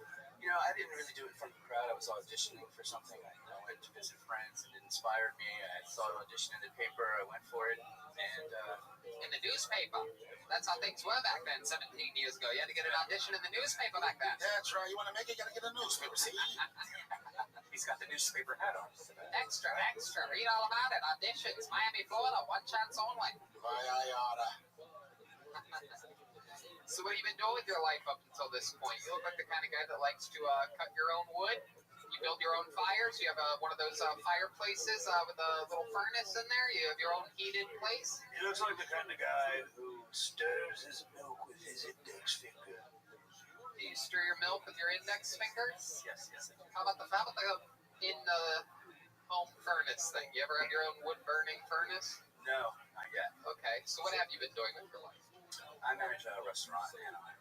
Oh, okay. Okay. Is it a chain restaurant or is it a? Yeah, it is. It's close to Disneyland. Chili's, baby back ribs. Barbecue sauce. Is it a Chili's? No, it's not. Okay, I see a person that has potential to tell jokes, but without getting stage time. The biggest thing we all say with comedy is timing. It's hard to get timing when you do jokes every 15 years. That is true. You know, but if somebody that's like, okay, I know this shit's funny, it was the case with a lot of us, we know it's funny, but you don't have the reps to get the time. There was no pacing. It was a small audience, so you couldn't like lay into a laugh or whatever. But you know, the premise and shit was funny, but I just feel like you'll grow and get better with fucking more stage time, and that fills your time. And also Guns A-Blazing coming out with, the movie references from the hit 1996 film Seven, perhaps was, not as topical as, for example, we talked about with Dave Wade coming in, talking about the coronavirus, the Cincinnati storm. Right. Jokes of the movie Seven, which I'm guessing is 96. Ryan J., you have a better number than that? Guess sooner or later? I say later. I saw an ad for that in the paper, and then I went to see it, and it was a lovely film. 96, 97, says Ryan J., which is good enough for me. So how about hobbies, fun things? You seem like a guy that has hobbies. Go ahead, tell us about them. What are you good at? Special skills, talents, anything? I've been playing a lot of guitar throughout the quarantine, ukulele, been writing a lot. September 95 was the answer. It was months off. You can't get no pussy off ukulele. You don't have a ukulele with you, do you? Don't make them guitar fuck. Oh, Jesus, I'll make him some kind of comedian. I hate them motherfuckers. You do have some kind of interesting hobby, though, right? Like you collect something or you're into something that's trains. unique. You're a train guy. That sounds good. Yeah. Tamagotchis. You build dollhouses. Stamps, periodical, gigabits. CD radios. Mostly using microfiche. What kind of, Walkman AM radios. Go. We're done with the guesses, band. Thank you. How about, what other instruments other than ukulele? Guitar. Just guitar. Piccolo. Tuba. You look like a tuba player for clarinet. All right. How about your love life? What's that like? It's pretty non-existent at the moment. Yeah, well, I moved here about a year ago. What was that? Well, ukulele is hard to get past. Yeah. Do you know the song "Somewhere Over the Rainbow" on ukulele? It's basically like the Stairway to Heaven for ukuleles. Indeed. You have to know it on You ukulele. must know it, absolutely. Why do you think your love life's non-existent? I've only been out here for a year. I just came out here for work. You ever go on dates at all? You ever just go to a bar and stare at a girl? Do date rapes count? Just also make sure I don't want to be a part of that joke. Let's go. Very bizarre. Okay, so sticking on this, no dates at all? No. What's the closest thing to a date you've been on in the past year? Have you eaten the fruit? Do you ever just dress up your ukulele and have dinner? Ignore all of their questions and statements. Stick with me here. Closest thing to a date in the past year. The only time I've really gotten out besides work is to go see your drive-up comedy with Zubal. Oh, that's fun. That's exciting. That was a fun night, right? Yeah. Got to see Jeremiah, David Lucas, and Jetski Johnson. So there's no one at work. Usually restaurants, there's a lot of... Yeah, with a manager, you can really throw your weight around there. Yeah, I bartended for years, and I would date coworkers as a manager. That's so me too. So. Anaheim, you're a real angel out there living in Anaheim. Oh, yeah. You guys have outdoor seating at your restaurant, or is it one of the restaurants that are completely closed during all this time? My Ben would like to know exactly where the restaurant is. With a, only in Anaheim, he might be able to ride his electric bicycle all the way down. David Lucas knows exactly where that restaurant is. As a chef, do you ever make potato salad? No, sorry. Okay. You like potato salad? Well, I was just going, if he was a chef, it's big in the black culture to have good potato salad. Why you look me directly in my eyes when you talk about potato salad? So? Because you're right. People love potato salad.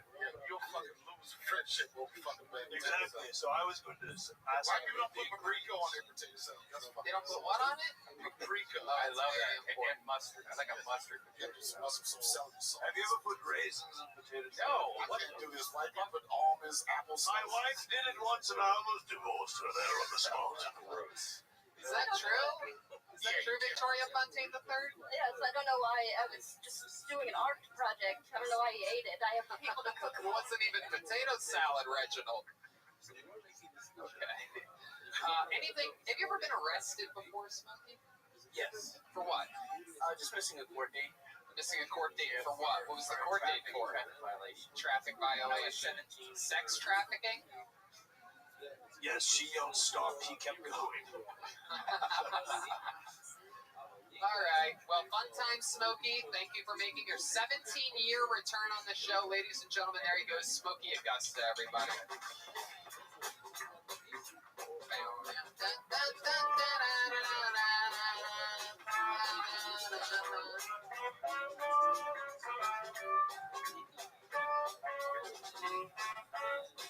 Okay. All right. Oh, my God. All right. Okay, guys. What the fuck is happening? Jesus fucking Christ. Good God. All right. God forbid we finish the DuckTales, so you want me to go the ocean time. Yeah, I'm going to what? the DuckTales. DuckTales? Who gives a shit?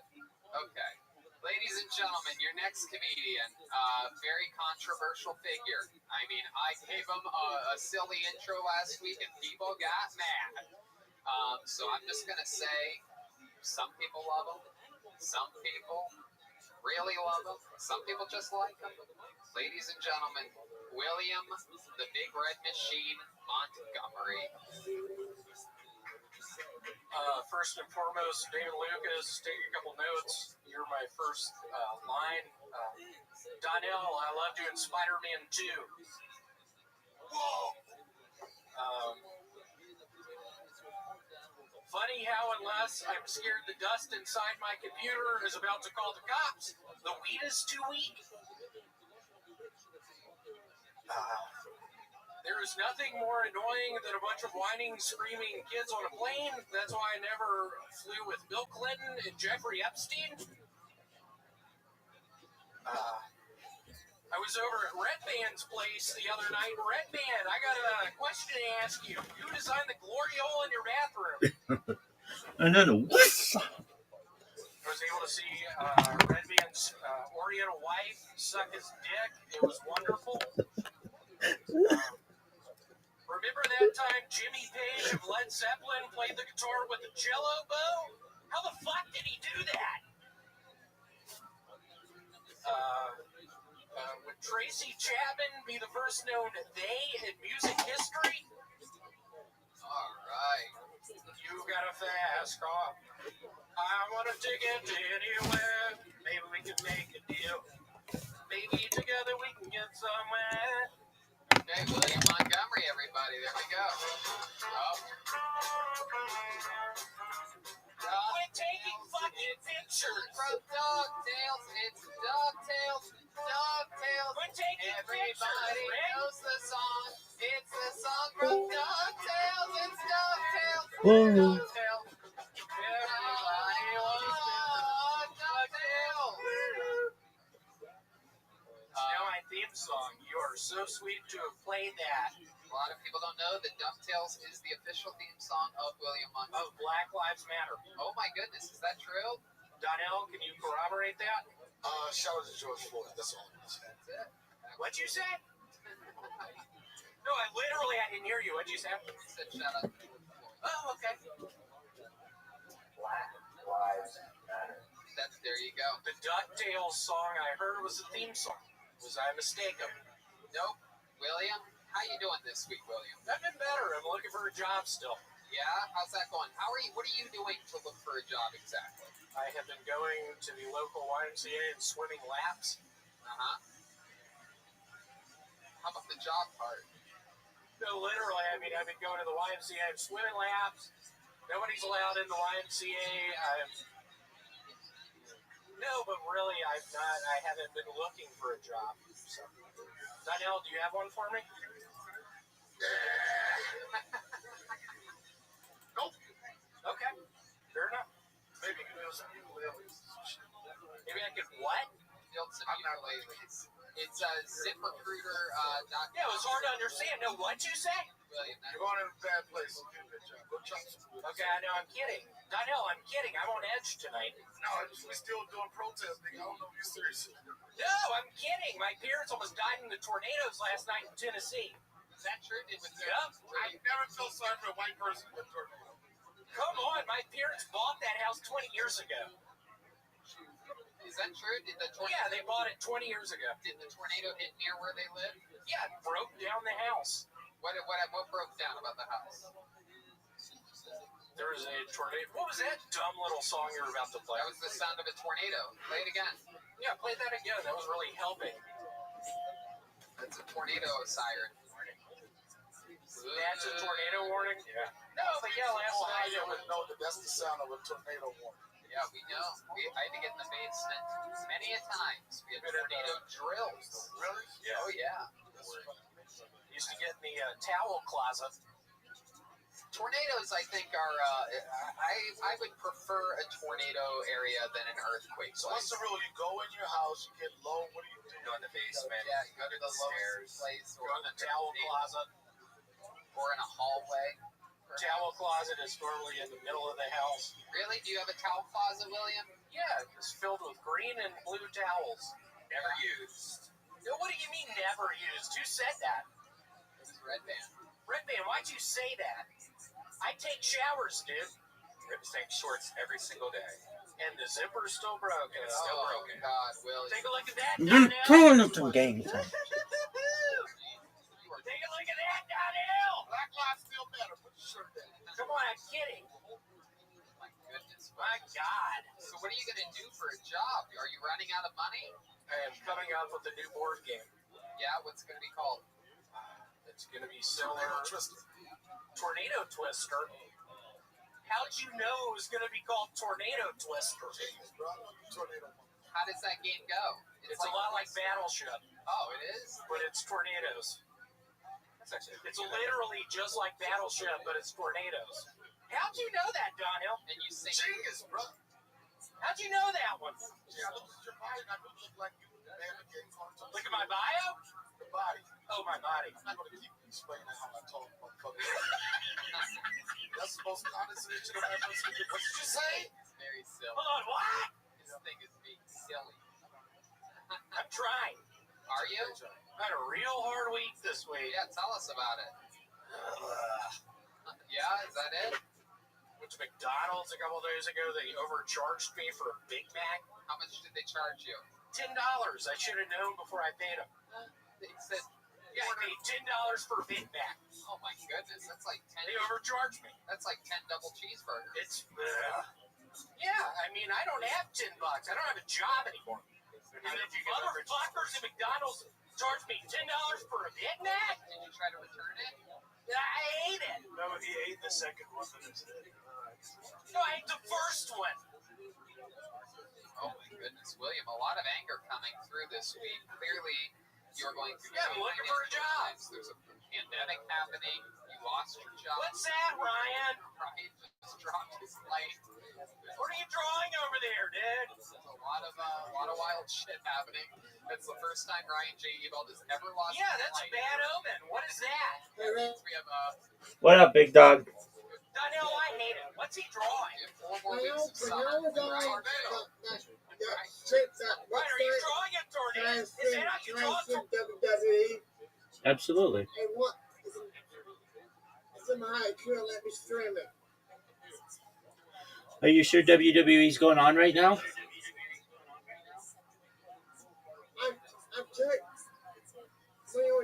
I checked the stream PK. Yeah. And when I try to go to do it, it's saying it's loading and then goes to ammo. Okay, I don't think WWE was going though. Maybe like try either Saturday night or Monday night.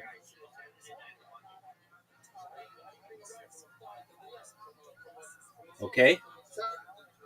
Saturday? got a Monday night. Yes, sir. Saturday got a Monday night. Yes, sir. I don't sing on. Oh, the World Cup is still going on. Yes, sir. Okay, if you want to know the next time there's something wrestling, I will tell you in a moment. So MLB's going right now too. Word, dog. Okay, here you go.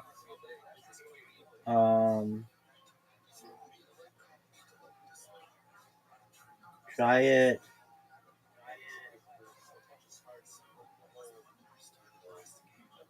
Tomorrow night. Okay, I'm on the Cubs. Okay, big dog. And then definitely Monday night. And then definitely Monday night.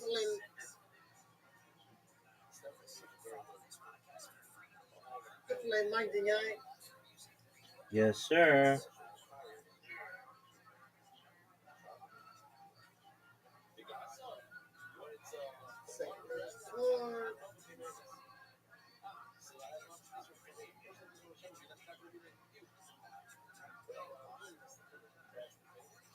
Cannot play video. There's a problem trying to log in the video. Yeah, because it's not playing right now. Try it tomorrow night or Monday night. Tomorrow night or Monday night. Yes, sir. And if anything, it just might not be working. Not all the websites work. Is this not working? They don't all work. No guarantees.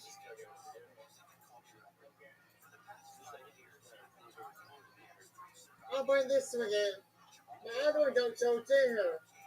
What? I bought them on Earn's account. Okay. I can pick out.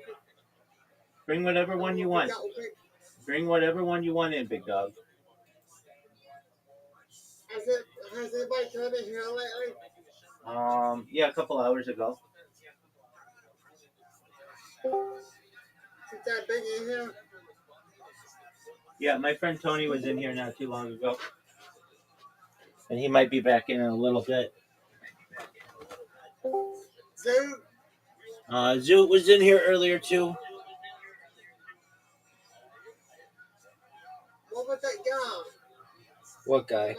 Yo-Yo. Oh, Yo-Yo. he's in a Telegram that I'm in, so he might not come in all that often, but maybe. What's your Telegram so I can ask you? Oh, I don't even know. I don't use it. I like Discord.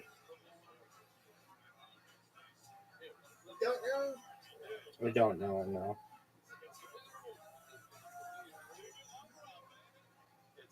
I don't even log in with a password anymore. I just use a QR code.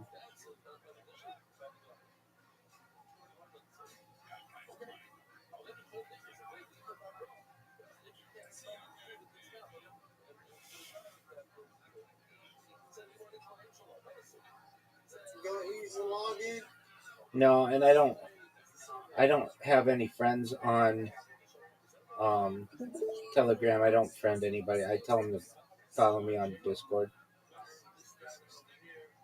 Oh. Never mind.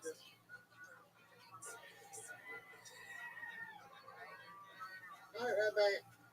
All right, big dog. Get this shit out to here. Damn, I hate to be. Sweet dreams to you, big man. Take care. I'll get this chick out set up for stream.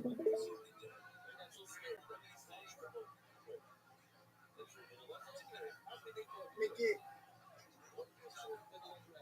this thing, this go open.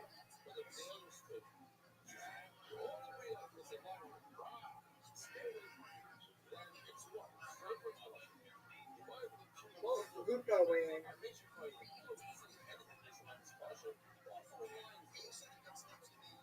Why is it that we are so unforgiving of any kind of sin?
Tornado! Wait, David, can you get on the camera here? You've been on Let's see that one again, Ryan. Let's draw a tornado.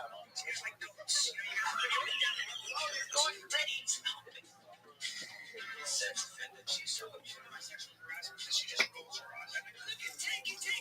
How can you want that opportunity? A white guy, what you do? You went out, you ate a lot, you made your dick happy. Ain't that right? You do not. You're no. Yeah. I wouldn't have seen my wife when I was young. I wouldn't have noticed her. She was a bore. I'll make you laugh hard for that. And I've been doing that for 30 years.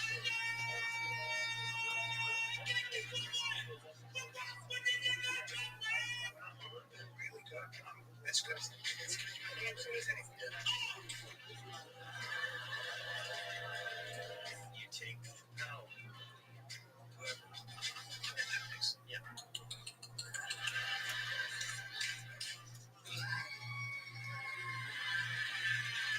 Ray Callen's probably one of the strangest minds we've had in comedy. 6 years since his cancellation, and yet he still manages to find an even lower level of rock bottom every time he opens his mouth about anything sexual or films. And I'm trying to say, it's back in the day. Back in the day, even today, it was socially accepted. That's what Noah's talking about. It was socially accepted. I'm going to say this. I think this is the case. If you are like some famous actor and you show up with a top model who happened at 16, 17, back in the day, in the 90s, I guarantee nobody said shit. What bothers me is I hit him more. Shut the fuck up. Okay, with the virtue signal. Hold on. Let's watch this. 17-year-old Shoshana Montenegro. Now, hold on. He was 38, older than me. Now, with a high school girl. Now, to my point, thank you very much. Now, Shoshana Montenegro, have you ever seen what she looked like? She was so blown out, it was crazy. Now, she was like, bring her up when she was 17. It was like, my friend was there. He was like, man, alive. Now, she was 17. I love you. Stop it. Here's the problem. This is why if you're featured in Epstein Files for so long, this guy was with 14-year-olds. Okay, so sorry, you got some 9-year-olds in there. Yeah, this is even full. Hey, she was 14, guys. Can you get the right? No, this is dude. There's just so many. Yeah, right. I need to watch who's 14. What exposes how weird and demented this guy is the fact that despite having allegations spanning almost 20 years, he still doesn't seem to know who it is from the way he talks. I'm going to call my wife right now and ask her. I want to ask her one question. He said, dude, you were 16. Dude, was it hard to get into a club? She was a big but I don't think it's like even 16-year-olds get in the club now. I was not a hot 16-year-old girl, and I was able to get into New York City nightclubs at 16 years old. That's what I'm saying, bro. And so guess what? The next thing people would go, oh, she must be the age she's in this club. Right? That's what would happen. Nobody's making excuses for that scumbag's behavior. Scumbag. Let me say it. Jeffrey Epstein's a scumbag. Do you think back in the 90s anybody was checking ID? Do you think back in the 90s anybody was saying, hey, that girl, like she's 15? I hate to tell everybody. This is 2000. This 2000. Even before. Here's what I will say. I'm not saying let this take years. You know how it was. I'll really get excuses for it. My voice gets kind of. She's so immune to my sexual harassment that she just rolls her eyes. I've been sexually harassing her for almost And I feel like this progressive, liberal, feminist agenda is obviously a reaction to maybe people who felt victimized and stuff. But I think what they're doing, they're overly controlled. I think they're trying, in a way, it's man bashing. And you're like, I gotta ride in my car. And I was like, sure. And you got in the car, and I literally like turned the wheel, like, you were gonna turn around and your dick was out. They're taking biology. Not only are they taking biology out of the equation, but spontaneity. And not only spontaneity, but how about the idea that men and women sometimes, like, you move and your heart's beating really fast. It's called passion, sexual space. Sexual space. It's very unpredictable. Sure. And part of what gets you so turned on is that the fact that I'm gonna go for it. I'm not. So by the way, I've been making out with a woman before, and I've gone down. I've gone places, and I've had her take my hand and go, no. And I go, okay, not tonight. Or by the way, let's kiss you and move around. I'm gonna break these walls down. Try it again. If a guy does that, and you're a liar, it's just called being a man, and I'm proud of it. You literally can't even talk about his daughter without something very weird. Like this time, we went on a very weird incest story tangent, literally after talking about his daughter going to college. Back to LA. Daughter graduating high school. Yes, daughter graduating high school. Little guy. That's right. Damn, she graduated. My son is 7. She's University of Colorado. Yeah, I think she is. I don't think so. So, there's a woman. She was 24 years old. She met her biological father. She never met before. They just connected on the phone deeply. Then they see each other. And then she's like, he's sleeping under her bed. She insisted. She's on the couch, and she goes, what is going on here? I'm attracted to this man. And he was like, I'm attracted to this woman. This is crazy. What the fuck? So they have a 5-year affair, and they're like, this is so wrong. But they just connected so deeply. And then she got pregnant. This is disgusting. If I can kill it, I would. But I legally can't. But I've considered it. After all these allegations, he said all this podcasts, he seems to understand why he's blacklisted from Hollywood show business in general. I tried to get some color on Joker too. I talked to him recently, and I go, because I wanted to do something for him, but he couldn't because he was in a certain place scouting locations for Joker 2. And I go, can I get? I asked him. There's a couple of rumors, and I asked him, don't you worry about anything. It's gonna be epic. I don't know. That is. I think that is a shit on Hollywood forever. And then you're accused of something. It doesn't matter. So none of that matters. What happens is every corporate sponsor you have, and everybody you have business with, stops doing business with you because they all go too sticky. So that's a huge problem. So due process is dead for a lot of people. Because the minute somebody comes up and says you did this, and the problem with that is that person gets a story and you get a statement, and you're fucked. So if you were in a certain industry and somebody makes an accusation about you, you can see you later. And it doesn't matter how old that accusation is. It could be 30 years old. But go fuck yourself because every corporate sponsor goes, I can't, sorry. Love you. We can't do it. And that's a huge problem. But it does increase an atmosphere of terror. People are terrified because I'll tell you something. Everybody's going to choose paying their mortgage and sending their kids to school and feeding their kids over a higher principle. Before 2020, Brian used to have a successful and consistent career in both acting and comedy. Listen, I'm going to tell you something. I know some sick people in my life. This guy is the craziest, wildest bastard I ever met in my life. Attempted murder. That's what tried to kill me. You know, Steve, don't go break my heart. What? Don't go break my heart. I'm John. No way. There goes some Black Sabbath. You gotta miss the big boss man. Want to see good old selfish Rick. More like selfish Rick. You got toy throwing hammers. Post cancellation.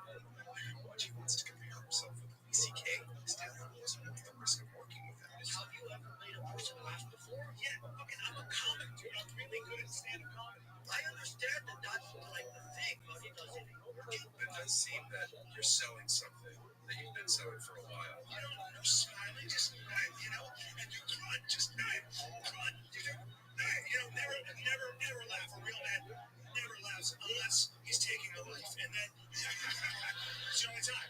I like to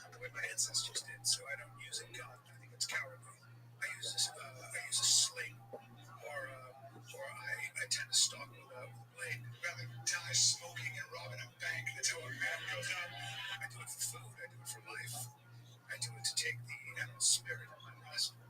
And I like to eat the animal there in the field. I dress it. If somebody tried to bully me, I'll show up at your fucking house and kill you. That's what happens. I like to watch the animals' adrenaline. I get it spiked. And then I slay the animal. That peak chase. You'd have to feel what it's like when you take that meat in. Hey, God, thank you, Wolf Whisperer. What about the wolves? I just look at the wolves. I'm like, yeah, which means get the fuck out of here, wolves. Yes, we'll have a peanut pepper. A small extra virgin olive oil, preferably from Greece or Jerusalem. You need someone to be like, hey, get the fuck out of here. You know, you have to. I've done 5 specials. It's like I'll watch myself and I watch this 5 hours of material and I can barely slack it. I can't even get through it. And I'm curious if you're still selling it because people are buying or because you're stuck in this thing. You have nothing to do with it. ECK with this level of talent, I never heard from him after 2019. The only way to describe his body, you have to make sound effects. It just.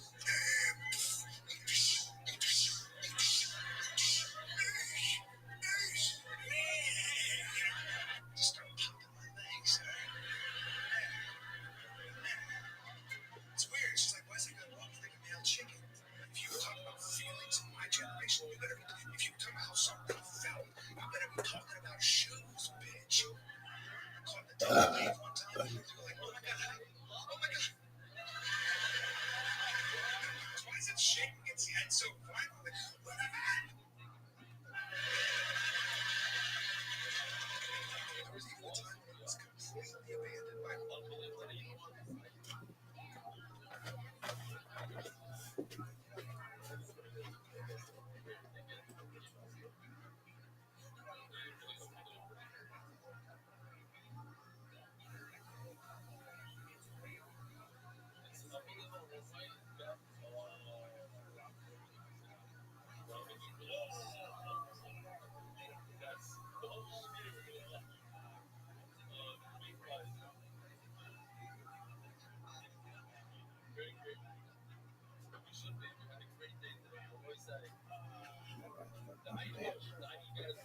This athleticism, folks, is really unprecedented.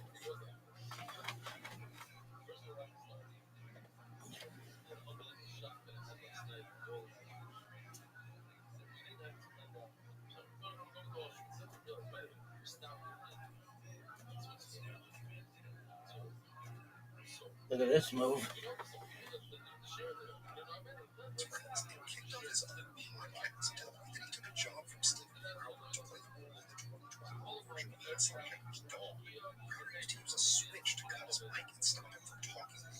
You think you would be trouble with ladies? I bet you probably think ladies if... Ladies? I bet you probably think that. If you want to be in a place with kids, parents can force them to keep the coat. This podcast, its best days were made. Satisfying expiration date. And like, there's a Reddit. The activity that I do, everybody gets everybody does. Sure, Kyle does. There's a difference between hate and then straight evil, toxic, criminal behavior. Are you talking about the underground community? Son of a bitch. For 6 years, I've done this. So Brian has a boy turned to who they thought was organizing the very deserving online hate. There's a couple of them. Part of that community. I like the organized. You started it? How? You know what? Which? What is it? Hyper If they go, hey, what you know? One of the 6 accounts is the most posted. So check with Tiger Belly. I think you're talking about Tiger Belly. I know. I went on series episode. I did not mention. Did he say good things? He said that he was ready to beat him up and kill him. I can't remember exactly. I have the phone. Here's the thing. I don't need a briefcase. I wish I could laugh at that. I don't have a briefcase. I have it on my phone. The reason I can't send it to you is I'm going to investigation. The way I treat about it is wrong. Yeah, the way I treat about it is completely wrong, and I apologize And I love all the money that Brendan had to do was not be two of the most hated people on the internet, and they would have an undeserved successful podcast. God, look at that. Finally kept on 502. Instead of my long years. 6 years ago, it was really nice. Yeah, man.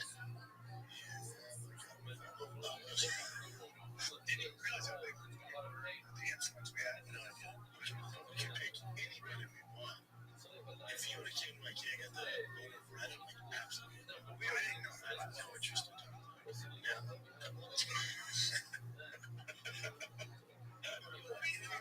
Let me check our ledger. Is everything? What do you have? How about right now? Can you see anything right now? How about right now? How about in a couple hours? I was just right now. Let me look. Okay, can you do 2?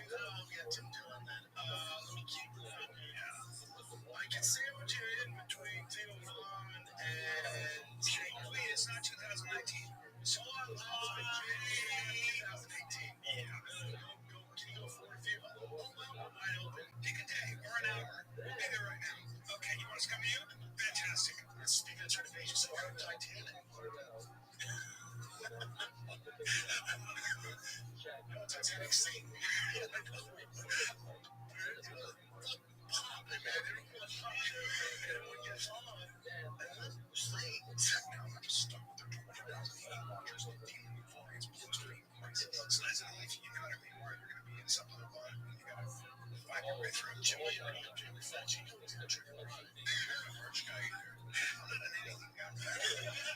Things are going so well. Things get worse. I'm having a hard time. To be honest. I'm not sure how to get out. Sometimes you get in a situation where I'm not sure how to get out. But that's okay. Yeah, you figure it out, man. Just think on that. That's always good. Yeah.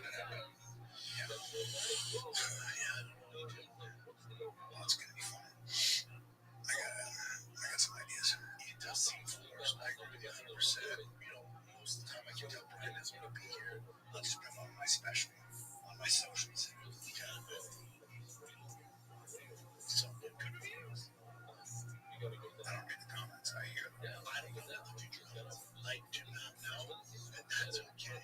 I think the conversation for Brian would be, why are you still doing that? And if it's just for money, then we should have talk. Yeah, I can't sell tickets. I don't know how the business works, so honestly, I'm selling tickets, but not like, feelings are hurt so bad. Like my feeling, I put out the special. Nobody, it doesn't matter. So no matter what, even though I feel terrible, I have that. Yeah, why do you feel terrible? Because you want to get sell tickets, and sometimes I feel like I no matter what I do, whatever. I feel like no matter what I do, I can't. I guess what I feel like I just want to be able to sell enough tickets so I can continue to do like a little bit. Yeah. Nowadays, they use clips that go viral where Brian trying to get some attention by playing some sort of edgy PDF file copy. Hardly a show live. Maybe sort of simply video. That's the issue. The reason they go anonymous is because they're married and already public and people are watching. If you were like some famous actor and you show up with a top model who happened to have been 16, 17, back in the day, in the 90s, I guarantee nobody said shit. You know what they said? They do it in Europe. Somebody used to tell me about DCK. Here's what I'm trying to say. Here's what I'm trying to say. The majority of those girls who were models came to New York as young as 13, who were supposed to be looked over. Okay? I promise you, probably 50 to 60% of them have a story about how they were 16 dating a 32, how they were 16 dating a 45. You know why? Because it was fucking accepted. You don't hit it more than I do, okay? Nobody does. Like, when I shot my first deer, okay? He said, that's a good shot. He said, have you shot before? And I said, no. But I've been killing animals in my mind with a high-powered rifle since I was as long as I can remember. I think that's would be less disturbing if Brian hadn't already opened the show with his weird obsession with age gaps and relationships. My wife is young, and I wanted to make my wife that sandwich, my number one. Are you scared that you will be around for your son's first steps or your wife's 23rd birthday? I wouldn't have seen my wife when I was young. I wouldn't have noticed her because she was older.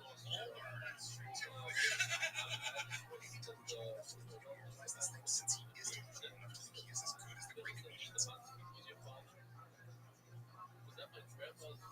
my grandfather's your father, my grandfather's twin.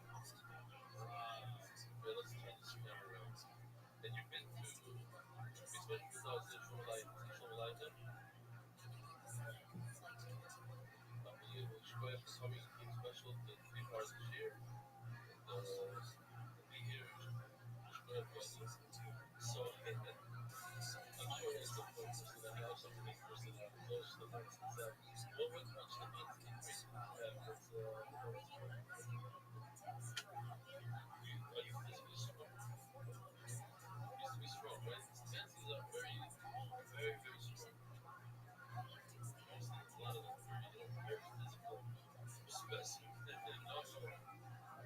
Okay, so smart, we're not gonna talk about Francie, you get $100. But I was saying yesterday that to be honest, I didn't notice this last time. But my grandfather, your uncle, was my dad, so that's my grandfather's born and raised in Switzerland. And I saw a picture of him skiing. Do you have any pictures of your father skiing? Have you ever seen wooden skis? I'm talking about in the 30s, 50s. I gotta find a picture of him. Maybe like in a mountain.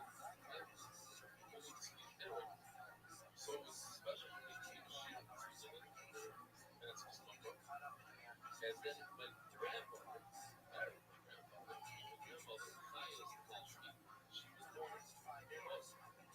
You remember this? So here I am, the sheer tonight, alright, weather reports, the real weather reports. He's actually giving 3 flights now, coming from Israel flights. And it's going to be a big month. A lot of people that are partnership are coming. Okay, real quickly, tonight was the last of my Rebbe, Lili Kramer from Brazil. He's also on board. So smart. And Shabsi Phone and Kobe and Slow. Probably and I learned with him today. There's no friends and nothing. I'm trying to tell him that. I said, I thought about that. Yeah.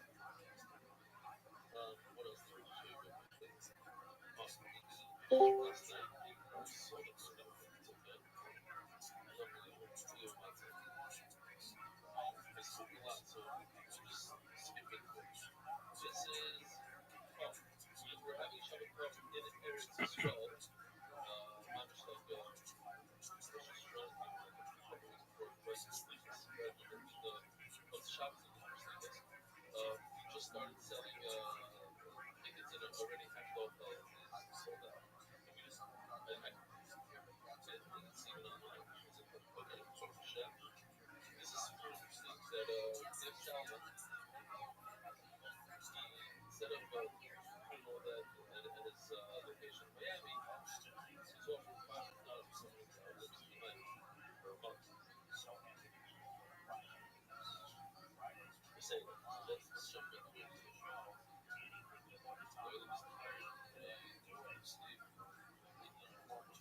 Steve. What's this? Oh, this is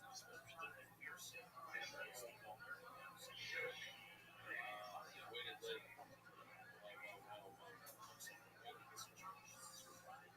It's an annoying sound, but it's more annoying. They've been tired for that. What are you showing me? What? Okay.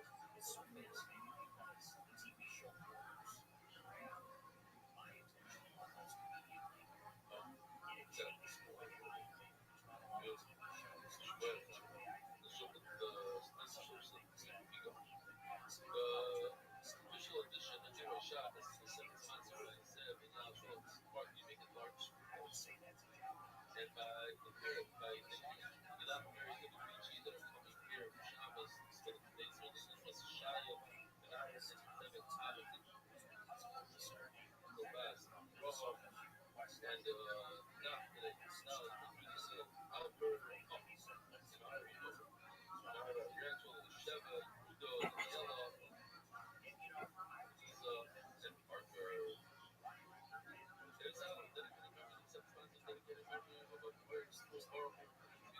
Well, how you doing today? You guys are recording on the line.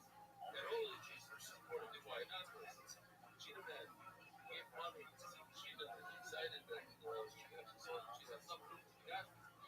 Best. For her sister, and it's not enough for her children, and I'm supposed to. Shame on every so live assessment. Theodore Roosevelt is simple. What responses anonymous to the Lishmazi on the late of Mordecai said, according to Colonel Cromwell, and Swede the Lishmaz, the late of Mordecai said, according to Colonel Cromwell, Iron Simon is the one responsible for them. Are you worried about fear? Shame on. Many others have called the Shiloh and some were on me. Spanish responses are the first to go to the Mexican allegation to be with our country 50, which the other 15 and 360. And once I was over the marriage of Rihanna, where the offspring made them feel the height of Israel, and twice Zurich, Switzerland. Oslo, Amsterdam, and Afrishala, and Yoni, and Mitzvah, was great to see your rebellion here in Zurich. So the refreshments yesterday was sponsored by Smos, Yoni, and Afrishala. You see a lot of novels from it. Oslo. One has sponsored Foundation, Bobby Stanfield, Selma has no hero, Mary Shoma have a Mary's family have an Obama. Wow. Just live there.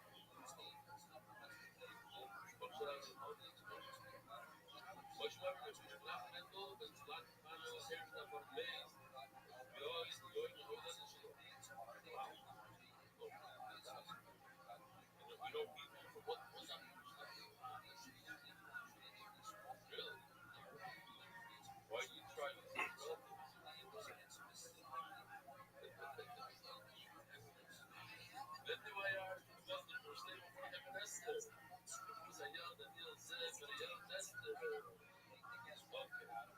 Once I would only adopt the whole thing was $1 Look at there. We're older, we got you have to start. Start off slow, so you become smart. I'm even able to heal slow in terms of excitement. Say,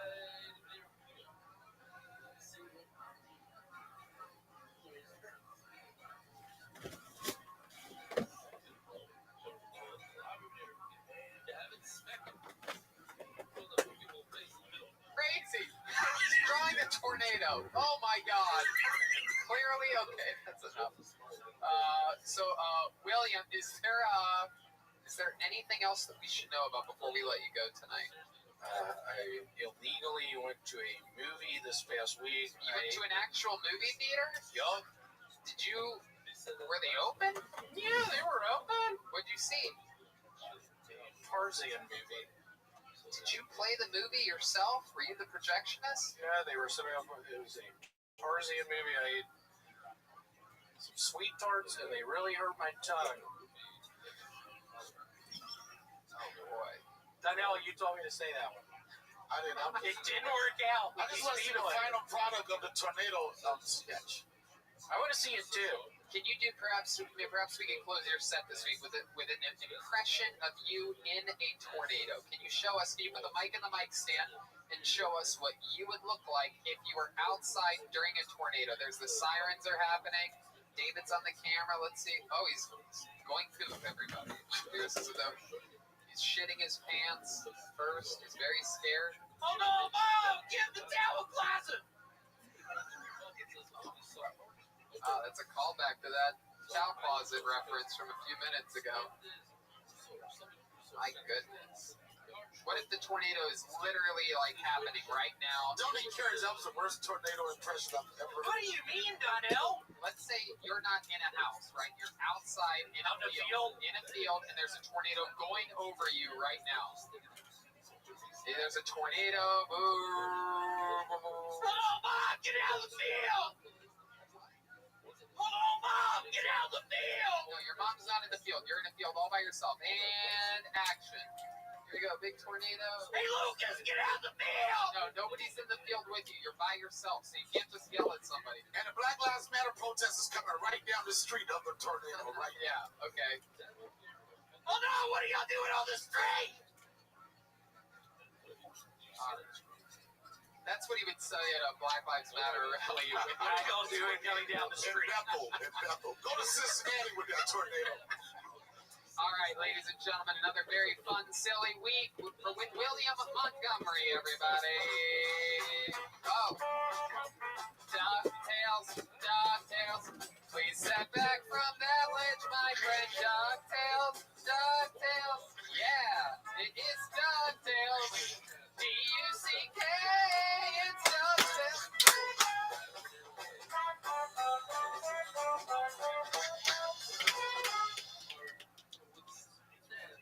Okay, ladies and gentlemen, your final bucket pull of the night goes by the name of Molly Hale. Here we go, Molly Hale, everybody. It's DuckTales, DuckTales. They just ran out of songs. It's DuckTales, DuckTales. It's DuckTales. Here's Molly Hale, everyone. Hi, everybody. My name is Molly, and I really wish that I enjoyed butt sex, but my butthole is very dead set against it. And I do have this no in my out policy, but I actually didn't write that policy. My butthole wrote that policy, you know? And I wish it was different because all my gay friends are like, oh, the butthole, it's a portal of pleasures full of a million treasures. And my girlfriends are like, oh, if I get drunk enough, I might let him pop it in one time. You know, but my butthole is so anti-anal, if it even gets a whiff of a dick coming anywhere near it, it will just scoot right out of the way, you know? One time, I saw my butthole put on a fake mustache and pretend to be the mouth of a dude to get away from a dick. My butthole started talking about sports, and the dick got very confused, you know? And then another time, my butthole put out 2 other fake buttholes on either side of it and started a game of 3-card Monty in order to avoid a dick. My butthole was all, step right up, who would like to put their dick into a real butthole? You, sir? Yes, but which butthole is the real butthole? Left butthole? Yeah. All right, Molly Hale. DuckTales, DuckTales, DuckTales. All right. 60 seconds of straight butthole jokes. I mean, I have good news for you. Wait, it gets worse. Packed it in. Yes, you did. Literally in the butthole jokes. The good news is Red Band has nominated you for the Mark Twain Award. He loves butthole jokes so much. That was beautiful. Thank you. It was a work of art. Oh, I like that. They were smelly, but delicious. Molly, welcome to the show. This is your first time on, our first time meeting you. It is my first time on. Thank you. I'm so excited to be here. I love this show. You live in LA? I do. What part? I live just east of Chinatown in Lincoln Heights. Oh, cool. Yeah. Northeast side. Nice. And how long have you been doing comedy? I've been in the comedy world for a while. I grew up in Chicago with Michael Ayer. Oh, awesome. Yes, indeed. You came highly recommended from Michael Ayer. Based on my butthole jokes, I'm pretty sure. Hey, you know what? David knows everybody from front to butt. That's what I always say. Anyway, have you ever had butt sex for real? I mean, like, tried, but it doesn't work. You know what I mean? Why doesn't it work? It just hurts real bad. Oh, I know. Lube it up. It's just CBD. Well, that's what you guys say. They say a man's G-spot is in his anus. Guess who's never touched their G-spot? You? Me.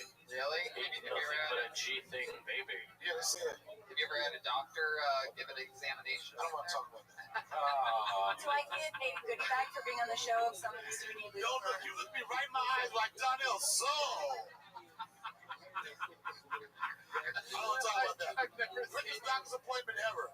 I'll just take your word for it, Doc. Just look at it. You're such a comedy great. Everything is always yes and with you until that question right there. I've known you for years. What?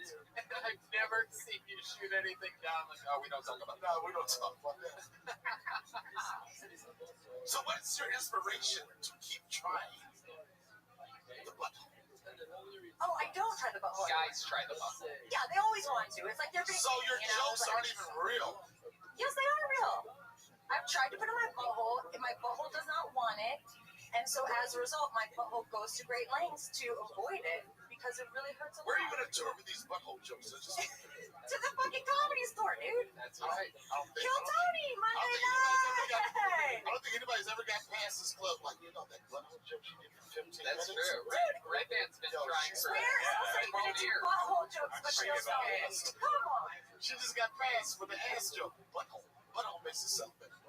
I just personally think that it's not good at you. Oh, I'm sorry. Don't apologize. I should have. Apologize to your butthole. No, my butthole doesn't. Your butthole's not gonna make. You're not gonna make it off your butthole. You know why any club to remember you as? You remember the girl that has the butthole jokes? If you had to guess the percentage of your jokes that are around the butthole, I brought all of them that fit in 60 seconds. Like, these are all of them, and they're tight 60, so I knew they were first. You're pushing the butthole tight Oh, man. joke. I can't. It's on my mind. You don't get a lot of predators want to fuck you in the butthole. You do know that. That's true. A lot of predators? Yeah. I mean, I think every man is a predator. I didn't realize Alyssa Milano was on tonight's show. And I'll tell you how you encourage predators. Just do 10 minutes of butthole jokes. I'm just saying. If I talked about my butthole straight for a minute and a half, I would totally expect to get butt raped afterwards. Wow, you would expect it? Yeah, in West Hollywood, absolutely. Well, I think it's just you guys can't stop thinking about my butthole now. We can't stop thinking about your butthole because you talked about it for Well, 2 it minutes. is very cute, you know? Oh, really? It's really nice. I can't When help was the that. last time you looked at your butthole? Oh, you gotta do a mirror check like once a Hey, week. don't do this. I'm telling you, set yourself for a challenge. Don't do it, son. So,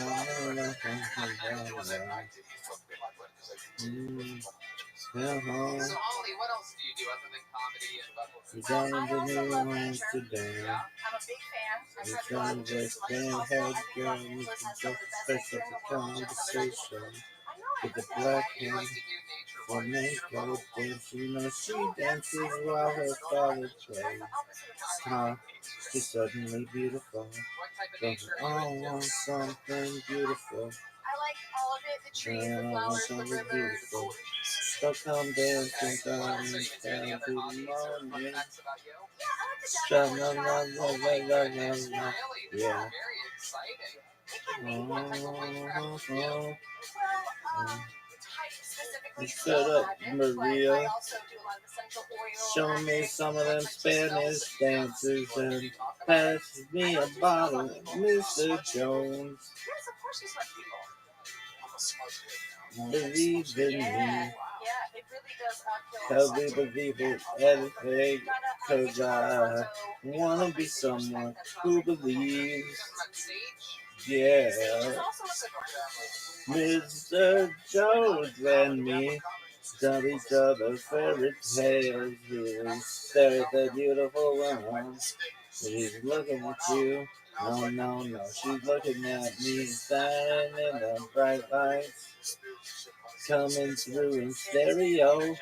And everybody knows you. You don't ever be lonely. Well, I'm gonna paint my picture. Paint myself in blue, red, and black, and gray. All of the beautiful colors are very, very meaningful. Well, yeah, you know, gray is my favorite color. I thought so symbolic yesterday. If I knew Picasso, I would play myself a great guitar and play Mr. Jones and me right into the furniture. We always stare at the beautiful woman. She's looking at you. I'm dancing. She's looking at me. Staring in the sunlight. And myself with great guitar. Butthole jokes were the thing to do at the comedy store. It's not. That is a huge misconception. They literally.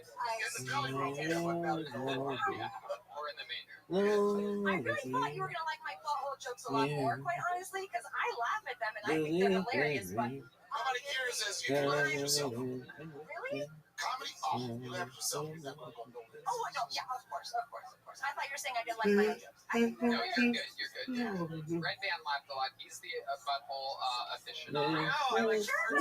I don't give a shit about You talk about butthole. But you don't think they're funny? Buttholes are hilarious. Maybe I didn't start the butthole in the right way, but come on, buttholes are funny, you guys. I want to smudge your butthole joke right now. Okay. Okay. You conjured property, right? Yes, that's what she said. So are you saying that the homeless should just conjure homes? Well, they're not practicing their spell magic, that's for sure. Or food? What do you mean when you say that you conjured a hope? Worked mentally and thought about what we wanted specifically and did it in a way that was ritual and did it multiple times and then got exactly what we wanted. Put your energy into it, put your intention into it. Where did the witchcraft come into this? Intention is witchcraft. Witchcraft is intention. Oh, we're all witches. Absolutely, if you use it correctly. I love that. Yeah. That's interesting stuff.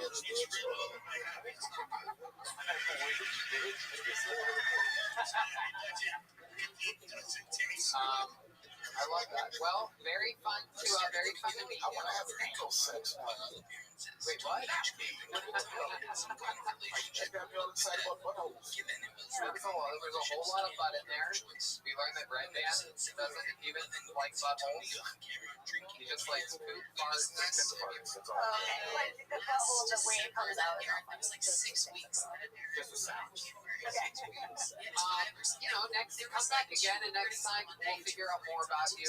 Here in a minute, it doesn't have to do with all buttholes. You got it. No buts about it. There she goes. Molly Hale, everybody. Molly Hale. Molly Hale. And she talks about her butt.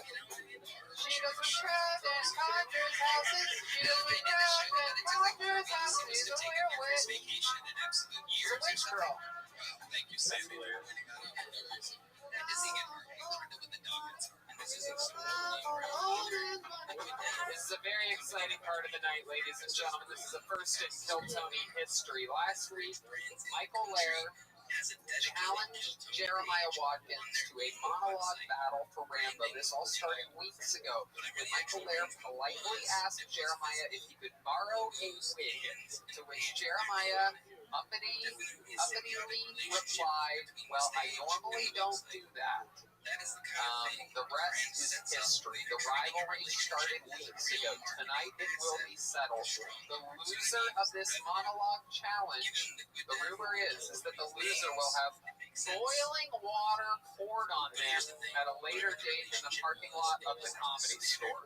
Again, I repeat, the loser will have boiling water poured on him. It could be Michael Lair, who has debilitating disease, ALS. We might have to pour boiling water on him. This is what they agreed on, people. I don't know. I mean, I just an official in this. I didn't create this battle. This was sent to us. I'm still stuck up on butthole. I know. If we're all supposed to be to shake your butthole, I want to see your butthole now. Well, the butts are about to become the what's, my friend, because... Oh, wait, no. I don't want you to miss the Rambo monologue. We'll get her a drink. I don't want you to miss this Rambo thing, because I don't know what's going to happen here. I need you up here for this stuff now. So, I need a coin. That's right. I never found that quarter that I brought. Slipped out of my pocket. That's right. Anybody have a quarter? So, we're going to flip a coin, and then we are going to, depending on which way the coin lands, that's going to decide who goes first and who goes second in this. I'm going to flip a memory card. Very good. That's great. Throw things here. Flip a memory card. Catch. Okay, let's do it this way. If it's the SanDisk side, Michael Lair will go first. And if it's the blank side with the USB port, Jeremiah will go first. And here we go. All right, that's SanDisk. Ladies and gentlemen, going first tonight, the man who started all of this, doing the final scene from Rambo First Blood. Ladies and gentlemen, it is Michael Lair. Here we go. Disappeared from the desk. His own product has fully taken its place, and the audience doesn't officially know why that it's even his. Before getting into what Martin Reese actually says about you want me to do that one line? Yeah. What is it again? No, you can't handle Rambo, it's over. Nothing's over. Nothing. I destroyed this war you did. And I did everything I had to win. And somebody wouldn't let me win. And then I come home to the world. And all these maggots at the airport yelling at me, call me names like baby killer. What that distinction? They don't know who I be. They don't know who I be with. And then when my friend bring these back to me, I wanna go home and drive my Chevy. I'm like, Frank, I can't find your legs. Frank, I don't know where your legs are. I think about it every time. I'm Wow! Bravo! Oh my goodness! He's still Sylvester Stallone's voice. That is Sylvester Stallone! I can't believe we got the actual Sylvester Stallone to come here tonight. Oh my goodness, that's Michael Laird! I'm Sylvester Stallone after Rocky Andre. That is incredible. That was very impressive. I thought you were the actual Sylvester Stallone. I get that one. It wasn't until you waved and did a normal face in which I realized that that's Michael Laird. Yeah, you're right. Oh, yeah, that's a friend of mine who sounds like his mouth is full of dicks. Yeah, or butthole. Yeah, I wish. That was an impressive performance. Oh, I'm a fan of Bessie. Indeed, it's going to be very hard to beat that. Is there anything else you'd like to say before we bring out Jeremiah to get his Jerry? Yeah, Jerry? Jerry Watkins?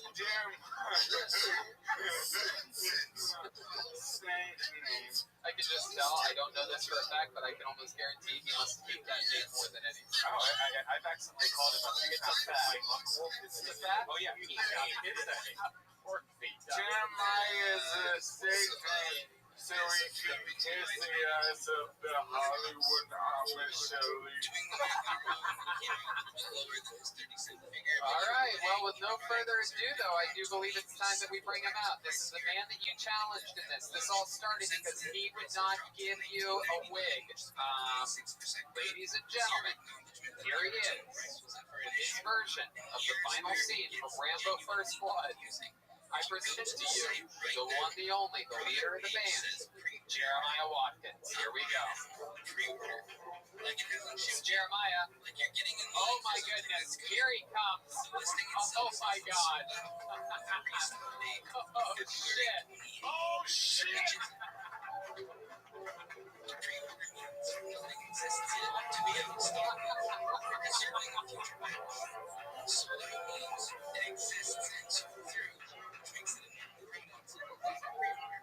Can't be both. This doesn't exist yet. Get in line, and this existed. We ran out. Come back later.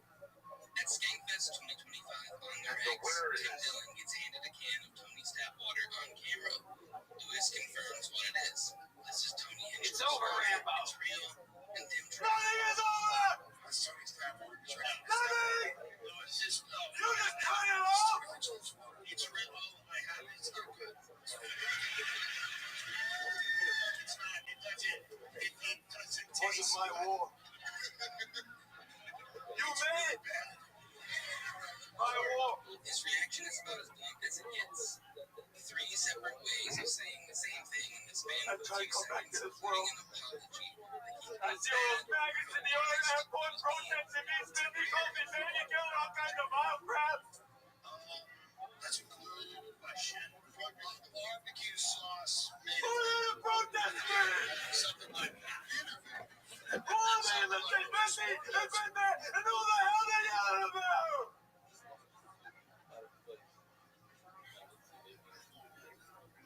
Give me my friend Joey. Go ahead. Because I want to go home, Johnny. I want to drive my Chevy. I said, with what? I can't find your fucking legs. I can't find your legs. This is every day. Every day. 7 years. I live with it. Sometimes I wake up. I don't know where I am. Sometimes I don't talk to anybody for a day. Sometimes a week. is what I have to live with. Wow! Wait. That was such a great performance. Can you do that in your Michael Lair voice? Oh my goodness, here we go. Go. It's over, Rambo.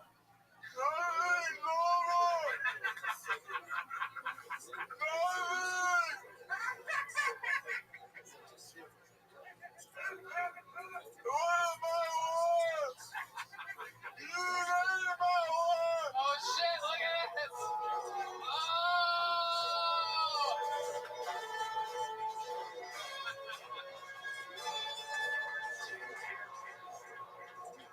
This show is completely out of control, ladies and gentlemen. This is unbelievable. Next week we will be pouring boiling water on Michael Lair. This is very exciting. I'm kidding. Michael, come back here and take a bow. Come back here, roll backwards. Jeremiah Watkins and Michael Lair. That went. Jeremiah. Oh no, Rambo's dead. Rambo doesn't die. Come on, Rambo. Yeah. What a performance. Both of you, way above and beyond. That is better than any Rambo movie I've ever seen, what you guys did here tonight. Look at the camera on these guys. Look at this. I mean, just incredible. Absolutely. I do believe the next Rambo, he is in a wheelchair, so we're really ahead of the curve on this one. Incredible performance, gentlemen. I think it's really tough to decide. How many of you think, by round of applause in this room, how many of you think Michael Lair won that? All right, that's pretty good. How many of you think Jeremiah Watkins won that? Actually, that's pretty close. You know what? We're going to pour boiling water on both of them next week. Yeah! How exciting! An unbelievable performance. MichaelLairComedy.com. Jeremiah Wonders on social media. Jeremiah Watkins on social media. Jeremiah Wonders is his podcast. He's got a big one this week. Teamed up with Adam Ray to make a little bit of a Dr. Phil Meets the Billionaire, who you saw earlier. It's very, very, very fun stuff he's doing over there on Jeremiah Wonders. Go check out Michael Lair's Easter Seals video. Yeah, give him some views, guys. Tell your friends, man. Jeremiah is also coming to Raleigh, North Carolina, August 13th to the 15th, in Minneapolis, August 26th to 29th. Those dates are announced, and they will be canceled as he gets closer to them. But you can buy tickets because he's getting the gigs, but he will cancel. Whoa, look at those! Look at the drawn-on muscles there. That is impressive. Donnell Rawlings is the host of the Donnell Rawlings Show. Our first guest back. Come on, guys. I mean, seriously. I'm telling you, I really appreciate what you guys did. This was unexpected. I wasn't booked. I was just hanging out. I wanted to see who was here. I appreciate what you guys are doing. And all the talent that came to the stage, I know fucking usually when you have an audience, you feel it. But to be able to perform, this was almost like producing a TV show. You guys doing a good job of it. You guys doing a good job of keeping the Kill Tony brand alive. Thank you. You absolutely made my night by popping in here. I mean, I just feel so happy. So thank you so much. I'm positive that the fans of the show lost their minds when we brought out a guest. It's almost a component of the show that not everybody forgot about. And we're dropping our podcast tomorrow from Down There Roller Show. That's right. It's a good thing. I'm really having a good time. Go subscribe to that. Give it a like. Give it a love. And Donna Rollins, thank you so much. You're the best. The great Jetski Johnson was here all night. She's on social media at Jetski Johnson. She's also the owner of the cutest dog in the world. Wink. Oh my God. Wink. I just finished that out with Brian Holtzman, right there at what is the podcast. It was really fun. I love that. The great Chroma Chris was here on the base all night long. He's at Chroma Chris on social media. What else, Chroma? What do you think about tonight's episode? Oh, Tony, it was rich, Tony. I fucking knew you were going to say that. And the great Joel Jimenez, Mostly Sorry. He's got a new episode of Mostly Sorry, his podcast. Ryan J., let's see that drawing. Joel, anything else? Mostly Sorry podcast with David Deary. We premiere again on Wednesday at 5. Look at that drawing. Oh my God. Very Monopoly themed. incredible fucking drawing. Bring that up here. We gotta get a look at that. Again, special thanks to Michael Lair and Jeremiah Watkins. That was much more entertaining than I thought it would be. Very great job, guys. I mean, I believed in you both and all before, but I was just really impressed with your acting. More Jeremiah than Michael, really. I thought Michael was going to do what Jeremiah did and really commit. But Michael Lair made himself laugh halfway through it, and he will feel the wrath of boiling water on next week's show. Very exciting. Right, man? Hey, I got a good show for all you guys that actually like e-bikes. It's called Loophole.JetSquad.tv. Wait, you have an e-bike show? I sure do. Lean into it, guys. No, it's really cool. It's with Dylan Thompson, who's a really awesome e-biker, so check it out. Wait, e-biking is a thing? Yeah.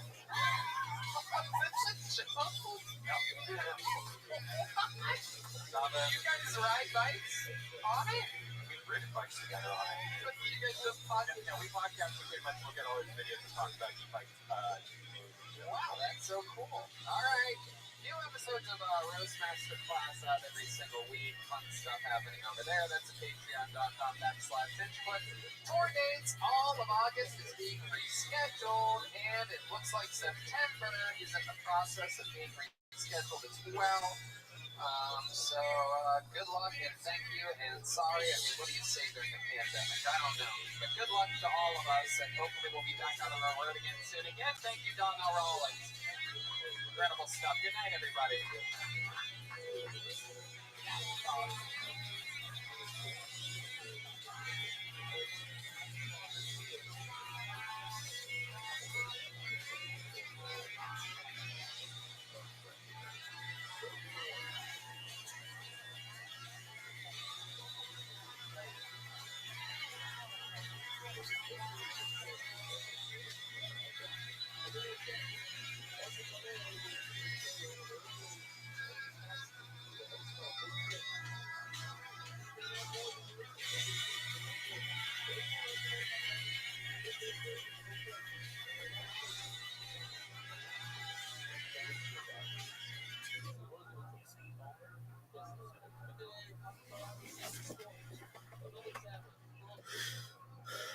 What is this bullshit? Stop.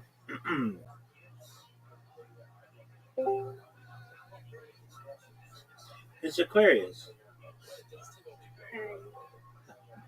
How was it? Fun. Tell me all about it. It just did right at 9 or whatever. We got there at first, and Andrew said, okay, we got a reservation or whatever. And at first, everybody said, let's go outside. And everybody didn't go outside. She said, okay. Andrew was like, okay, well, they said we can go outside. Okay, well, you said it was she said, well, y'all said it was a 15 grace period. You know. Well, they found a table or whatnot. So, yeah. They was nice, and everything was nice and everything. So, you know, we didn't have no fee or nothing or whatever. Or if we did, we would have talked to the managers. It was nice. So she's fine. She was cool. Erica did her thing. So yeah. Excellent. Excellent. Could it have gone any better? Aside from the issue about the table. Okay. Well, sit down. Yeah. Yeah, because they sold 15, and they said on the thing 15-minute grace period.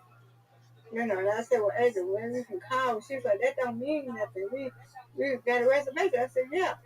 And they ain't even put no reserve for us.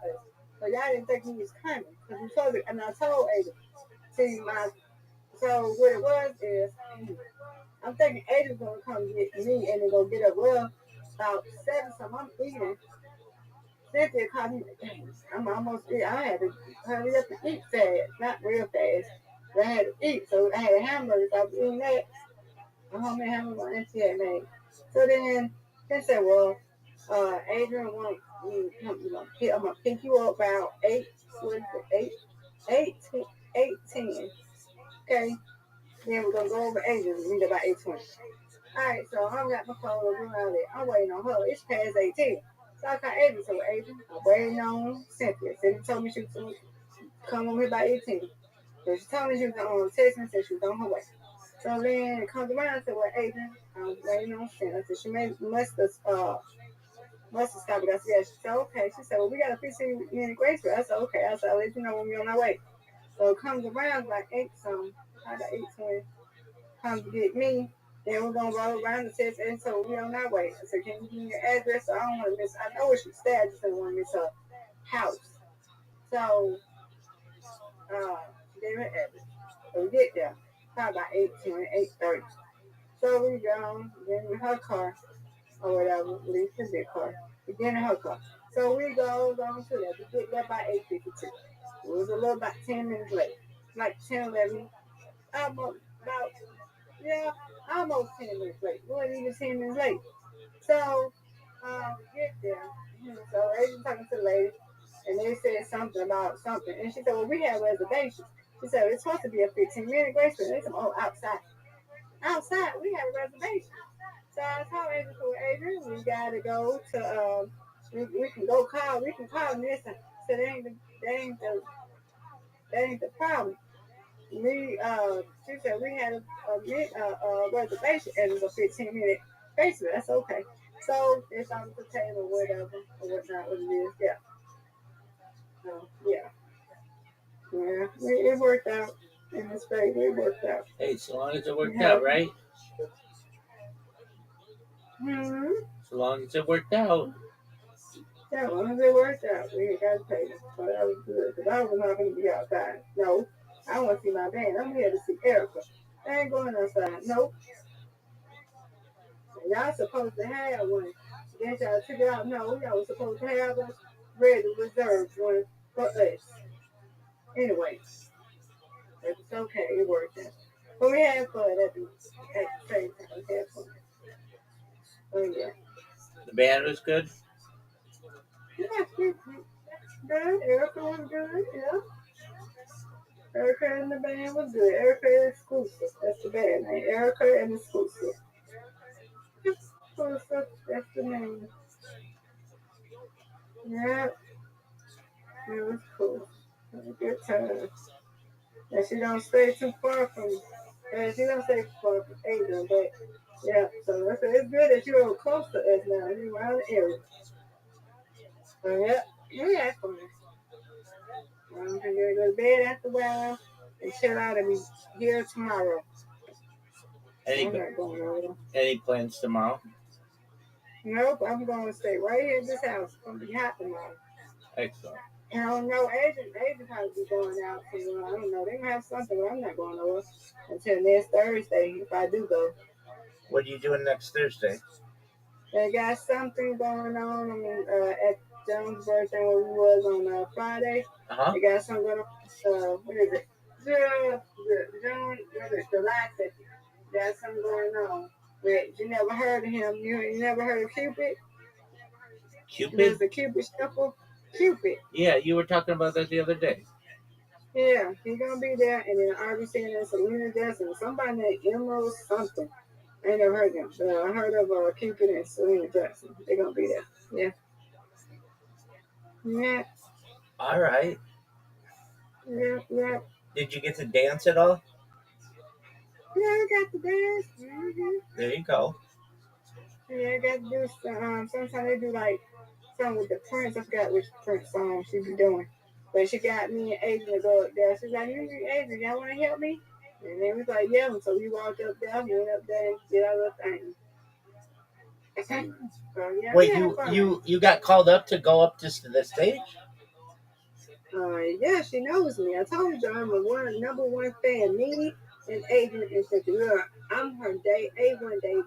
Yes. That's really cool.